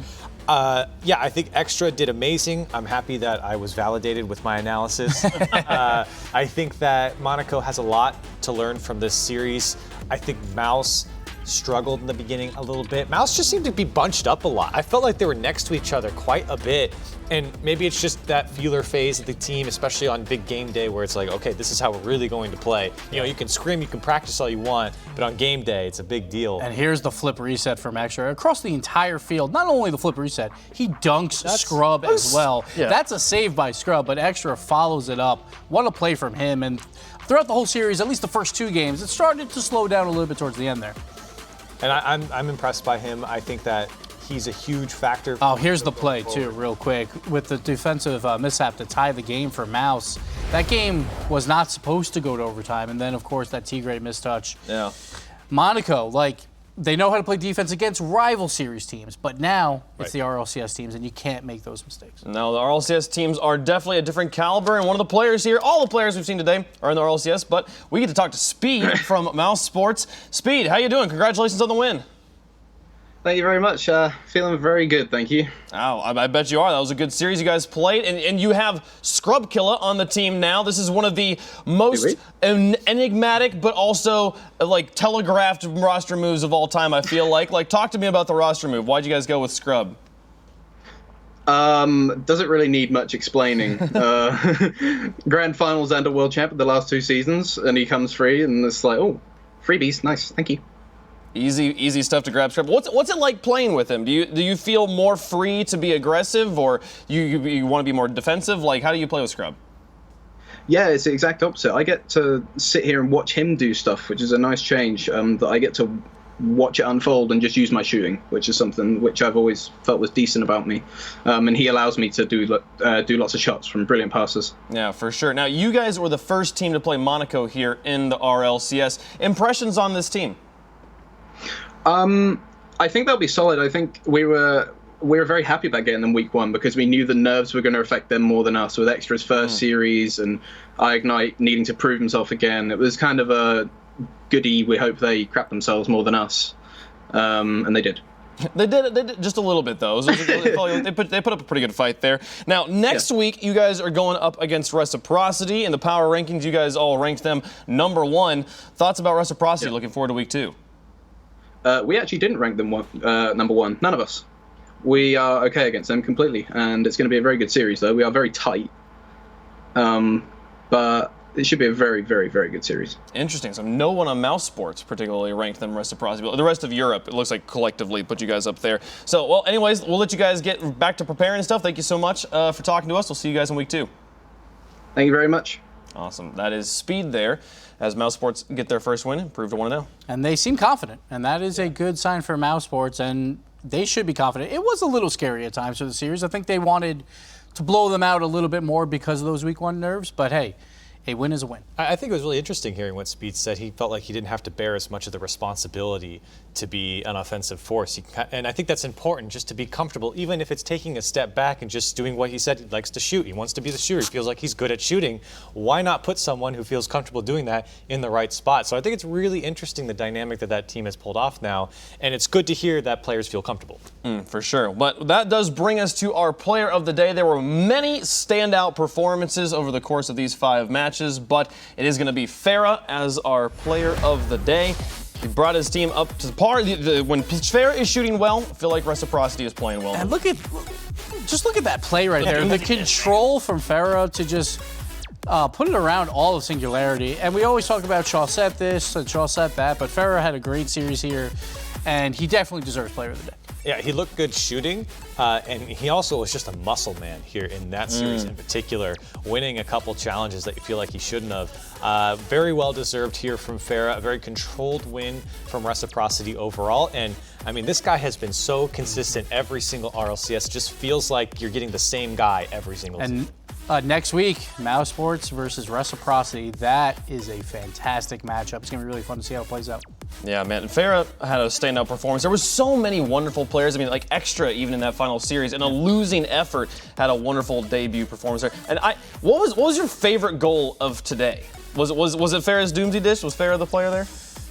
I'm going to go Extra with the flip reset because of the icing on the cake versus Scrub, the dunk on Scrub, and it was across the entire field. Metsonoris had that great close second tap as well. Yeah. It was some good plays all around from Europe. I'm very excited to see how these teams unfold throughout. I think it's fun, too, to see that the teams that are coming up from rival series are really not just getting steamrolled here in a lot of these games. It's very close games against top teams, or traditionally top teams in Europe. So looking good from even the bottom half of Europe going forward. It's becoming less and less about 3 players we've never heard of and never seen ever before, and who are these guys showing up, and more players that have experience bringing up a few new players, or players who all have experience grouping up together. And I feel like the scene is changing a lot, and rival series as a concept is starting to change to really be a league that is not necessarily a step down, but just the players who just couldn't win on that day, you know? Yeah, it's so competitive, though, for Europe. Like, anyone can win on any given day, and that's why when a team like Dignitas has a down day, but they pull it out in the end versus TSM, we don't know if that'll matter when we get to week 8, but it could mean everything. Just every single game matters. We saw it last season. Yeah. Vitality was 1 game away from the promotion tournament, yet they were in the grand finals. That's how close it is right now. It's tough to say, too, because it is week 1, so we don't really know if people are just kind of getting back into the groove of things. But I feel like teams that have traditionally been mainstays in their region, whether it's been North America or Europe, they have to start respecting a lot of these teams coming out of the rival series. I think before, a lot of the rival series teams, they weren't the best composition of players. Maybe some people were just teaming with their friends, and now all of a sudden people are really picking up the players who they think is good, and we're going to make this team work. And it's showing. The skill that's coming out of the rival series into the RLCS is pushing some of these top teams to their limits, even on day 1. We have to talk about last season. It was a big wake-up call in both regions. The team that everyone thought would come in 8th made it to the World Championship with Veloce.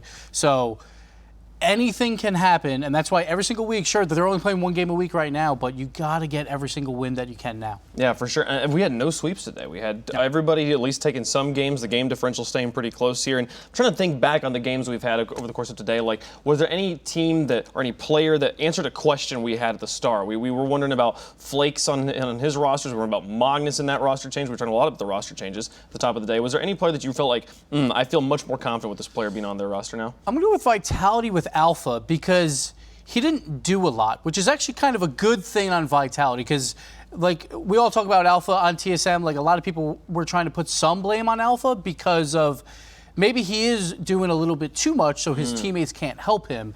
And he kind of took the back seat to Fairy Peak and K-Dop. And honestly, that's not a bad role to be in when you have Fairy Peak and K-Dop. So it's good to see him going for the passes, 0 goals, 3 assists. He had a couple mistakes on defense still that needs to be cleaned up, but I still liked what I saw from him. I think the jury's still out for me on the Alpha move and the Scrub move. It's not that they played poorly. It's not that their teams lost or anything, but it just felt like it wasn't like that was a huge impact that player made, and I can see now why he's here. Like you said, Alpha played fine.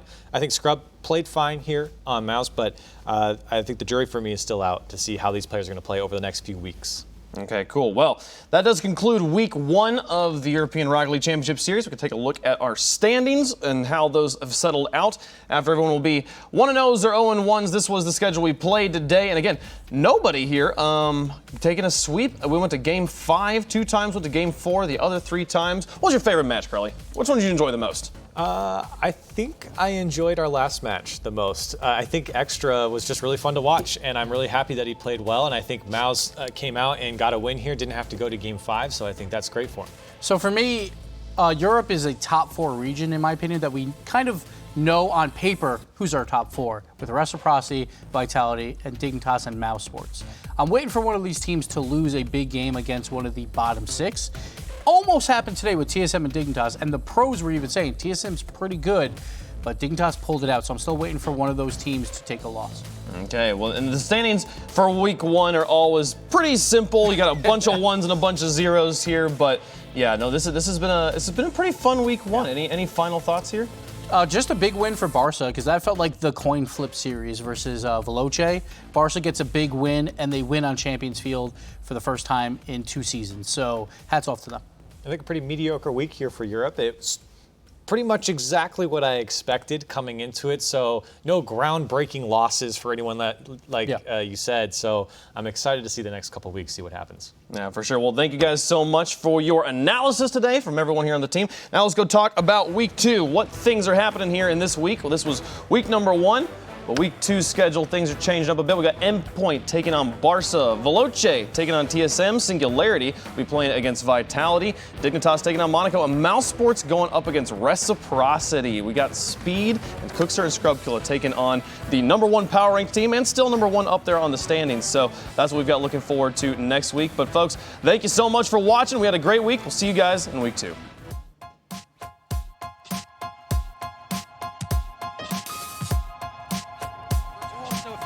Over Fairy Peak, Virtuoso does it himself and gives his team a lead. On the dribble, he's got 2 to beat. Looking for this pitch back across. It does come to Fairy Peak. Great placement from Fairy Peak, and it goes in from him. What a play. Let's go. What we got? All right, Gibbs is L. Capital L. Right angle. Yeah, all right. Knocked out to the side. Bounce shot, and it's good! With 3 seconds remaining, Veloce stay alive. Still tied up. High ball towards the backboard. Comes up the rebound, and Flakes is going to score. No one from Veloce could get there, and not a lot of time left for Veloce in the series. VP had him beat his close turn. Ended up putting himself in the best position to try to make a save on that play. Here's Spencer Norris shooting it right into Dignitas' net. We got a tie game. T-Ray Scrub off the back wall. Will take possession. Challenged by EyeIgnite. Good recovery from Scrub. Backward pass. Cookster! And Cookster will finish off game 2 with a bang. I think I need to confess. Saw you in the red dress. I can't seem to understand how you got all that finesse. Still been running in circles inside my head. Wasn't looking for love, but baby, I've understood.